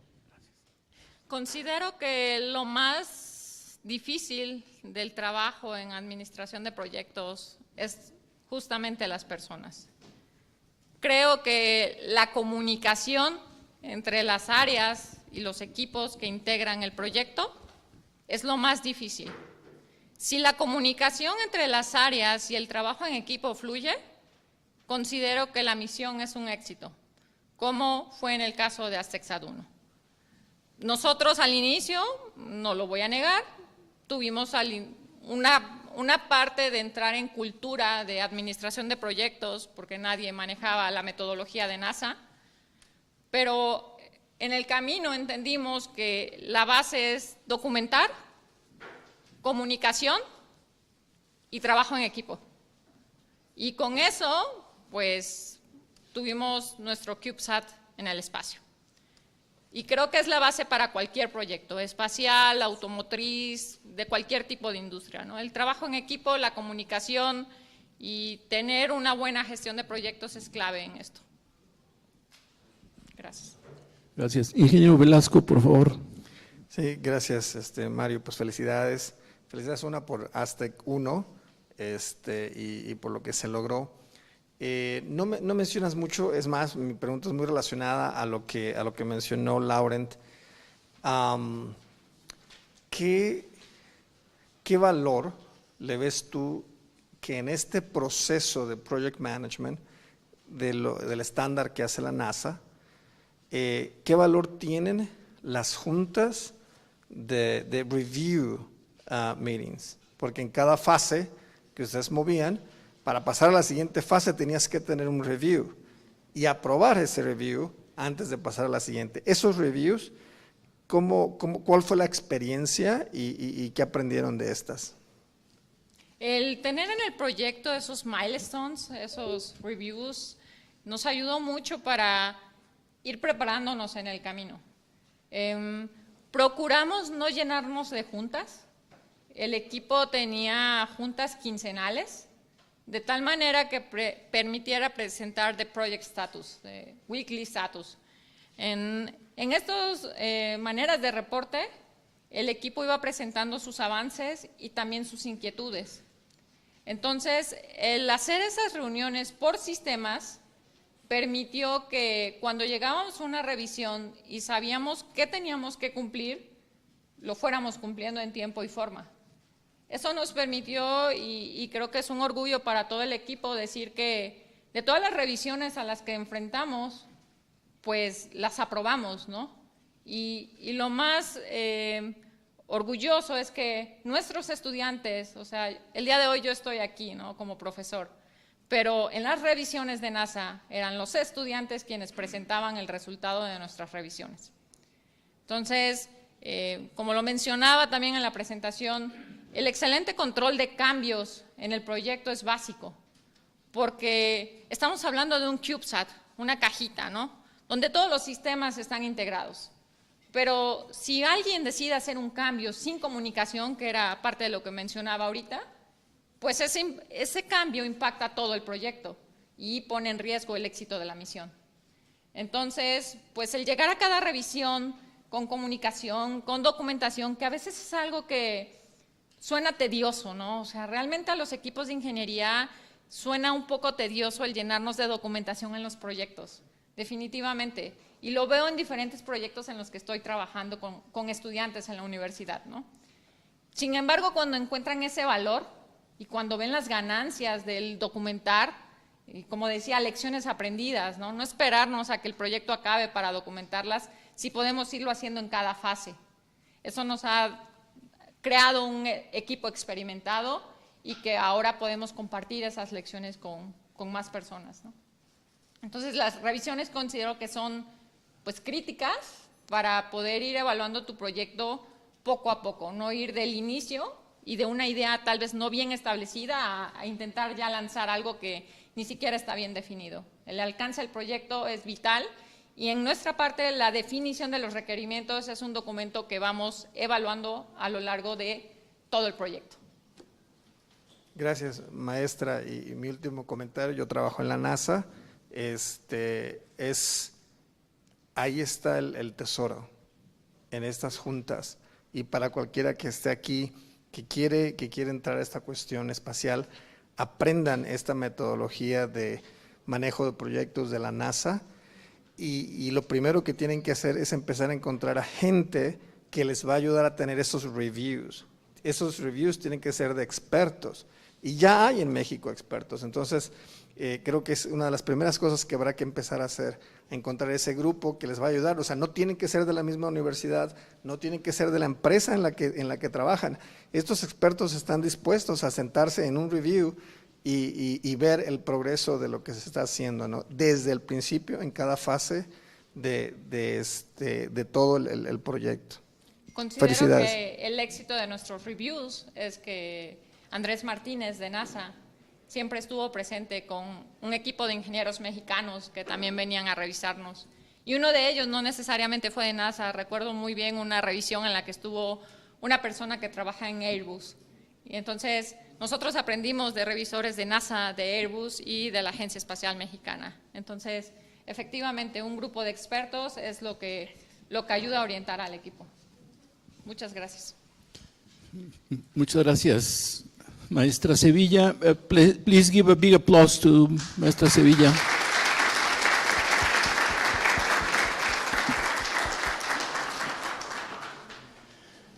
Now I'm pleased to present our last session, number 24.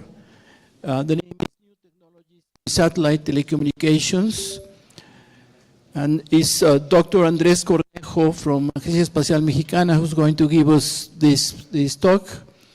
Dr. Cornejo received a Bachelor in Science degree in Electronic and Engineering from Universidad Politécnica Salesiana de Cuenca, Ecuador, in 2008, and a Master in Engineering degree with honors in Electrical Engineering from the National Autonomous University of Mexico in 2015. So he's a PhD now from UNAM 2021, and his current research at Mexican Space Agency are HTS, Next Generation Satellite Systems, data science applied to satellite systems, satellite networks and architectures, satellite backhaul, optimization algorithms, and methods, machine learning and deep learning applied to satellite systems. Please, Dr. Cornejo, the floor is yours. Thank you, Mario, for the introduction and for inviting me. My presentation is about new technologies of satellite communications and how these new paradigms can improve the communications in rural and remote zones in Mexico. Okay, well, let's first show the orbital resources assigned to Mexico. Mexico has 4 orbital positions for planned services. That is, these resources are being occupied for broadcast satellite services. Both positions, 127 and 136 degrees west, are unoccupied. Furthermore, Mexico has 3 orbital positions for non-planned services, which means those positions must be coordinated by under ITU regulations with other players. In this context, Mexico has 2 satellites in those positions, Bicentenario at 114.9 degrees west, and Morelos 3 and 113 degrees west. As a result, all positions are occupied. Well, new technologies for satellite communications, a proposal for Mexico. Currently, satellite defined by software, or SDS, is one of the newest technologies for satellite communications, which allow allocation, manage traffic, load, resizing, and relocation spot beams based on artificial intelligence or machine learning algorithms. By the year 2030, satellites around the globe, about 76% will be partially flexible, 19% fully flexible, and solely 5% will be bent pipe satellites, as seen in the pie chart. A simulation of a high-throughput satellite system for Mexico shows the distribution of spot beams to cover all Mexican territory. This ultra-dense spot beam configuration is made of 98 spot beams with 4 color frequency reuse and 6 gateway stations or ground stations for managing all traffic and operations. The total capacity, theoretically, is about 275 gigabits per second by using Ka and Qb bands. Okay, however, all projects has an impact in our society and government. In this case, the pros, covering all Mexican territory. Mexican is a big country with satellite broadband technology. Democratize the information access for both remote and rural zones. Close the digital divide.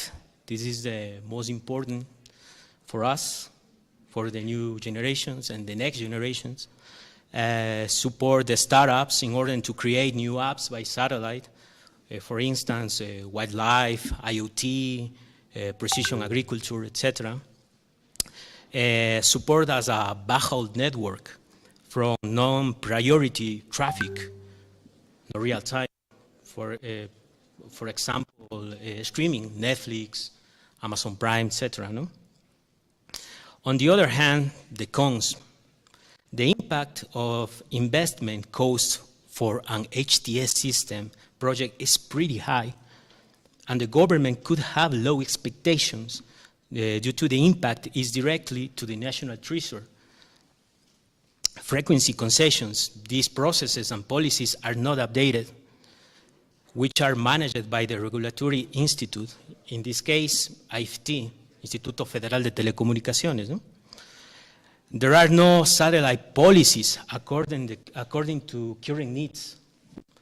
Mexican industry is not influencing the production of part of pieces for the satellite market. It's it's a big drawback. But this is the big question.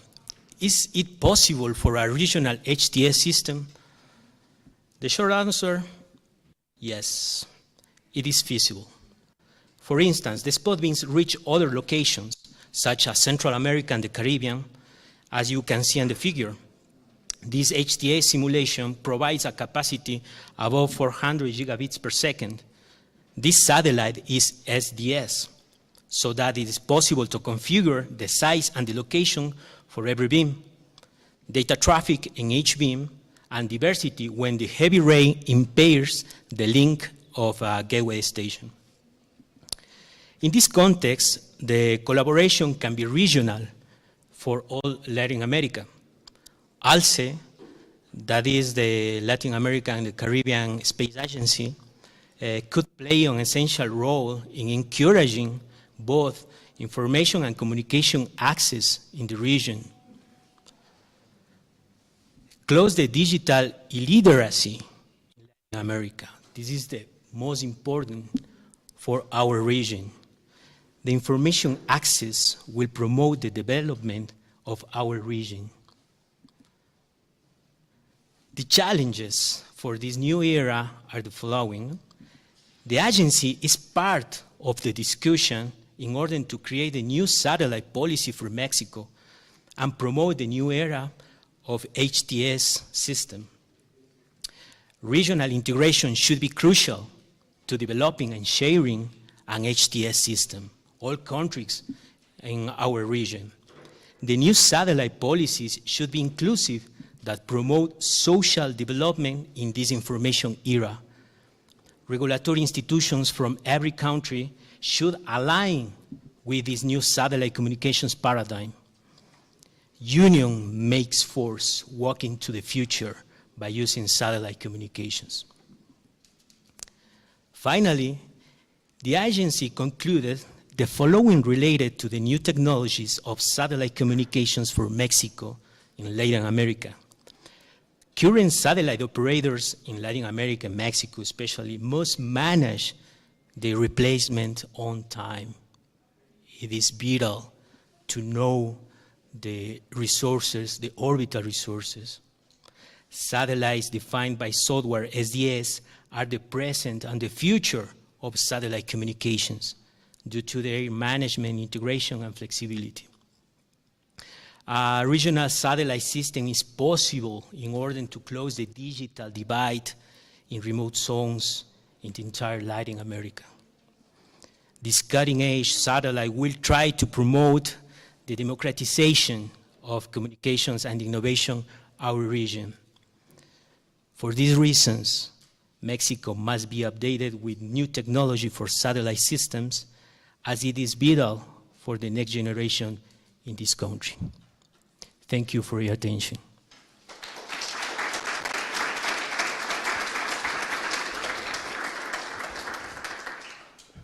Thank you very much for this update on satellite systems. And we are a bit late of time. We have no time for questions, I'm sorry. No problem. We have with us already the Undersecretary of, and then we need to begin with the closing ceremony. Okay. We will begin with the closing ceremony. No problem, Mario. Thank you. Thank you very much. Thank you all. Doctor. Bye.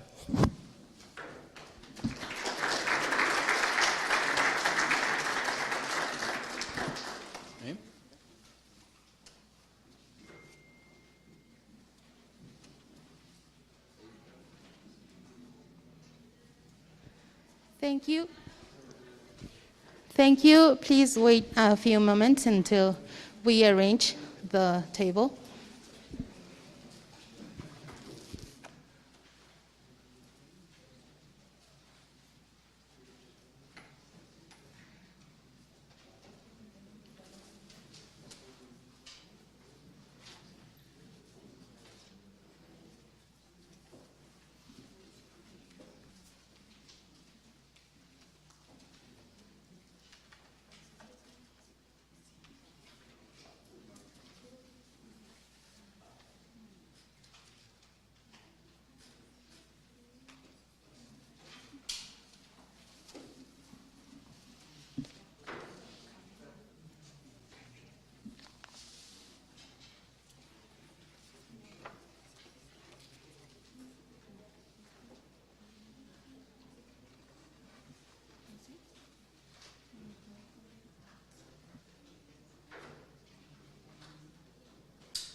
Aerospace Workshop, organized by the Mexican Agency for International Development Cooperation, the Korean Embassy in Mexico, the Mexican Space Agency, the Korea Aerospace Research Institute, and the Latin American and Caribbean Space Agency. We are pleased to present Ambassador Carmen Moreno Toscano, Undersecretary of Foreign Affairs.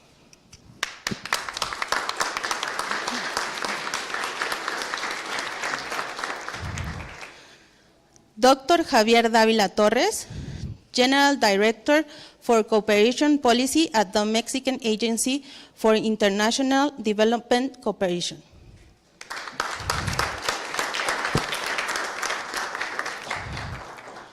Dr. Wan Sok Choi, Vice President of CARI.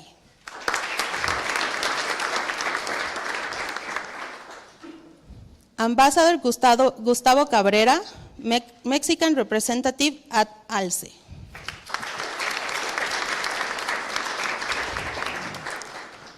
Congressman Jesus Roberto Briano Borunda, he's part of Science, Technology, and Innovation Commission.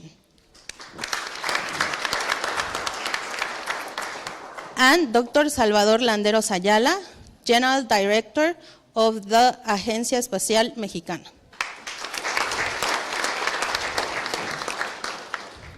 For these closing remarks, Dr. Javier Dávila Torres from Amexid will give a few words. Thank you very much. Good afternoon to everyone. It's a pleasure to see you again, and we are very honored that our Undersecretary of the Ministry of Foreign Affairs, Madame Carmen Moreno Toscano, is with us. It's an honor to having you here. Thank you so much. And I have to mention before these words that we had a visit last February in this year with our Undersecretary Carmen Moreno Toscano to Seoul. And we had an appointment with the Korean Aerospace Agency, and we established a permanent relation with the President, Vice President, and especially with Dr. Cho, who is involved all the time through this process, and we are very grateful and we appreciate his friendship. Where is Dr. Cho, by the way? Oh, you can come if you want to. And we really appreciate his support. And I have to mention that Minister Marcelo Ebrard accepted to have an appointment with our Undersecretary Carmen Moreno and Dr. Cho and the team, and with Gustavo Cabrera as our leader in ALCE, and other members of this team, like Efraín Guadarrama, that he was involved at the opening ceremony. And what I'm trying to say is that we are creating a story. It's not just an event or another event and another event. It's just a sequence to creating a story, to create a programs and supporting in the past the origins and the roots of this relationship between Mexico and Korea. Not just in aerospace, in so many issues that probably you know, but a few years ago, the National Polytechnical Institute started this part of a relationship with this aerospace agency. And next week, we are going to have a visit with Mr. Marcelo Ebrard and our Undersecretary to CARI the team and the area, and to create the infrastructure between CARI and Mexico for next steps. This is going to be one of the parts of this big change, because we are planning to have another workshop, to have a follow-up. It all depends if our friends, our team, ALCE, with Ambassador Cabrera, and all the members involved in these important projects could be available to do it. And I have to mention that we are extremely proud in the reception of this workshop. During these 2 days, we had 24 sessions conducted by CARI, the Mexican Space Agency, with Dr. Landeros and his group, the National Polytechnical Institute, the National University, and enterprises like Telepix, Hancom, Space, Zero Gravity, Saltrock Initiative, Dereum Labs, and Thrusters Unlimited. And last but not least, the important presence of one of the members of the Congress, the Mexican Congress, because we are going to need the support creating laws and to follow up of the regulations about these issues, not just in Mexico, as well as in Korea and the rest of the world. So we appreciate your support of everyone, and we would like to join as soon as possible in the next workshops. Thank you so much to all of you. Thank you.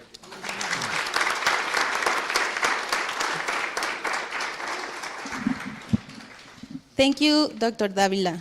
Please, Congressman Jesus Roberto Briano Brunda, use the floor.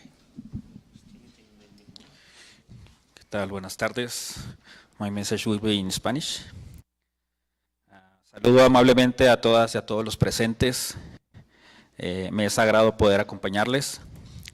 De primera mano quiero reconocer ampliamente los esfuerzos de la Agencia Mexicana de Cooperación Internacional para el Desarrollo, también a la Agencia Latinoamericana y Caribeña del Espacio, a la Agencia Espacial Mexicana, al Instituto de Investigación Aeroespacial de Corea y a la Embajada de Corea en México, por hacer realidad este tipo de ejercicios de colaboración internacional en materia aeroespacial.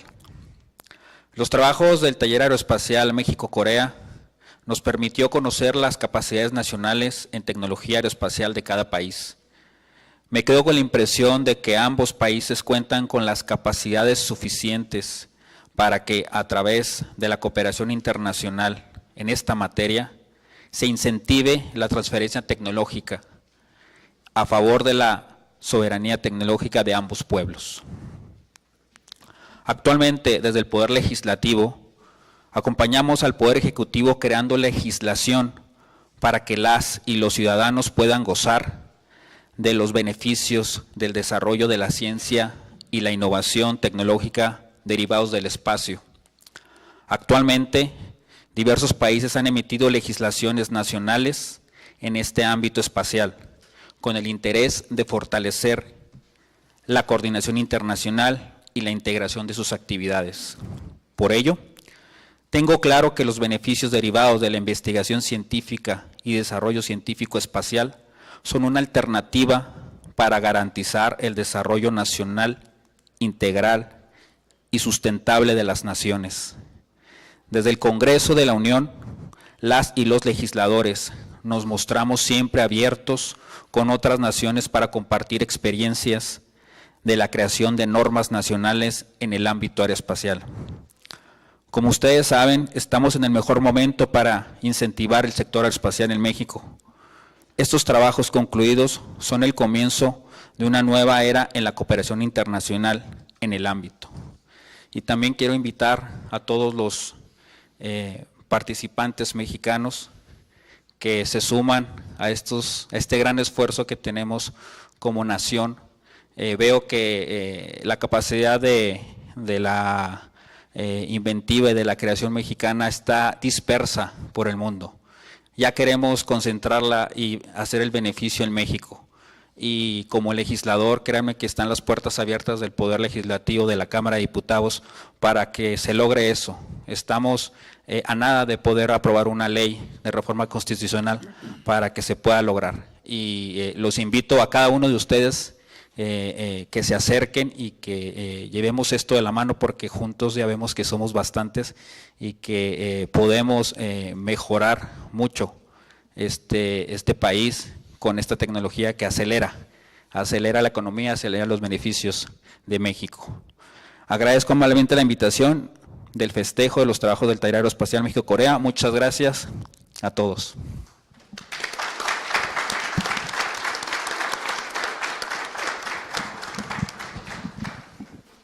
Thank you, Congressman Briano. Please, Dr. Won Seok Choi, CARI's Vice President, will share a few words with us. Okay, it's time to address a farewell comment. I would like to begin by thanking all the related officials, especially Mexican representatives, for making this workshop successful and well organized. Also, my special thanks go to all attendees' active participation. Over the past 2 days, we have covered various aerospace issues, such as satellite development and its operation, space launch vehicle, space exploration, and aeronautics. And what is more, we had a great opportunity to introduce respective aerospace industries. I am well aware that a 2-day workshop can never be enough to touch upon all the aerospace program both nations and the industries are pursuing. However, I believe that the most important thing is that both nations and, of course, other Latin and Caribbean countries online have been gathered here in this difficult time of pandemic. This clearly shows that we all have a strong will to further cooperate with one another in the field of aerospace. I truly hope that based on the fruitful outcome of this workshop and the continuous discussion in the future, we can open up a new chapter together for aerospace cooperation. Thank you again for your great hospitality, and hopefully we get to see each other again in Korea next time. Thank you very much.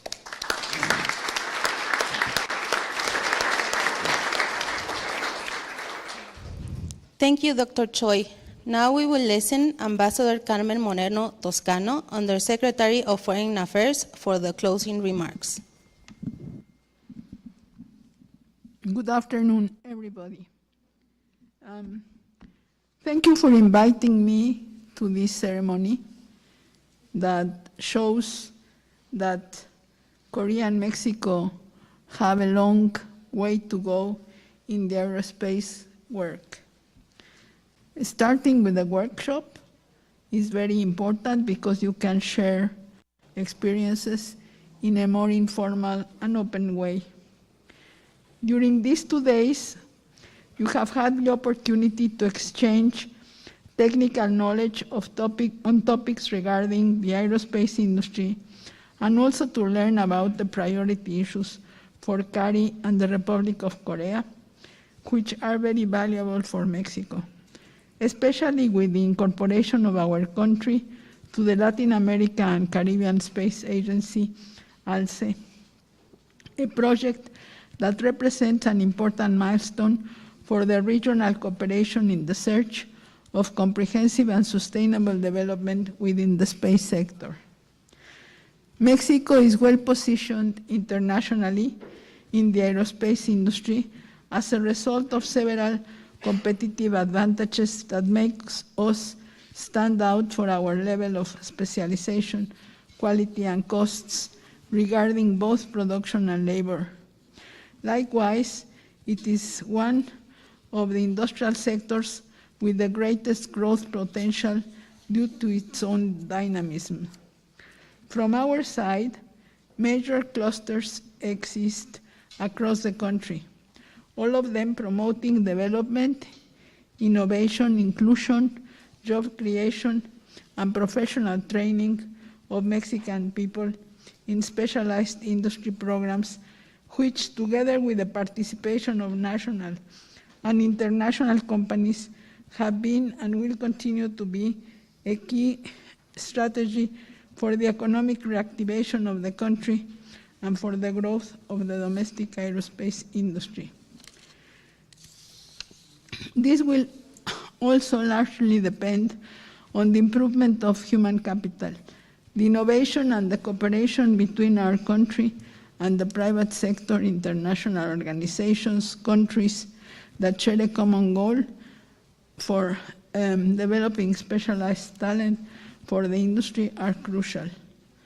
Knowing the expertise, technology, and tools that make the Republic of Korea stand out within this industry is of great value to continue reinforcing and increasing the cooperation between both Mexico and Korea through concrete initiatives, identifying what can be recovered from the experiences and good practices between them. I would like also to express my greatest appreciation to the students who participated in these 2 days of intensive work. To all of you, I can send you a message that you should keep learning and being curious about every topic that caught your attention during this workshop. Get to know the great opportunities that represent to make a career within this industry. Continue building your future with all the tools that are within your reach to become outstanding men and women in the Mexican aerospace industry. Thank you. Thank you to everybody who participated in this 2 days Korea-Mexico Aerospace Workshop. And we want to give our special gratitude to the delegation of Korea for their participation. Mr. Hwang Suk Choi, Vice President of the Korea Aerospace Research Industry. Thank you very much for coming and for promoting this alliance. Gracias, diputado. Esperamos que se cumplan esos deseos. Doctor Landeros, muchas gracias por todo su apoyo. Doctor Dávila, igualmente por su trabajo. Embajador Gustavo Cabrera, esperamos que ALCE tenga muy buena cooperación en todo esto. Thank you very much, and we want to express our thanks to all the people of Amexid that have been making this work possible, and give you congratulations as Mexico celebrates these achievements and endorses its support to continue promoting the aerospace industry. Thank you very much, and have a good afternoon.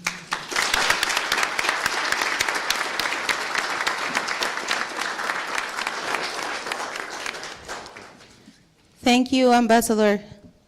Thank you, everyone, for your attendance at this first Aerospace Workshop, Korea, Mexico. Thank you. We will take a picture of you, please, if you...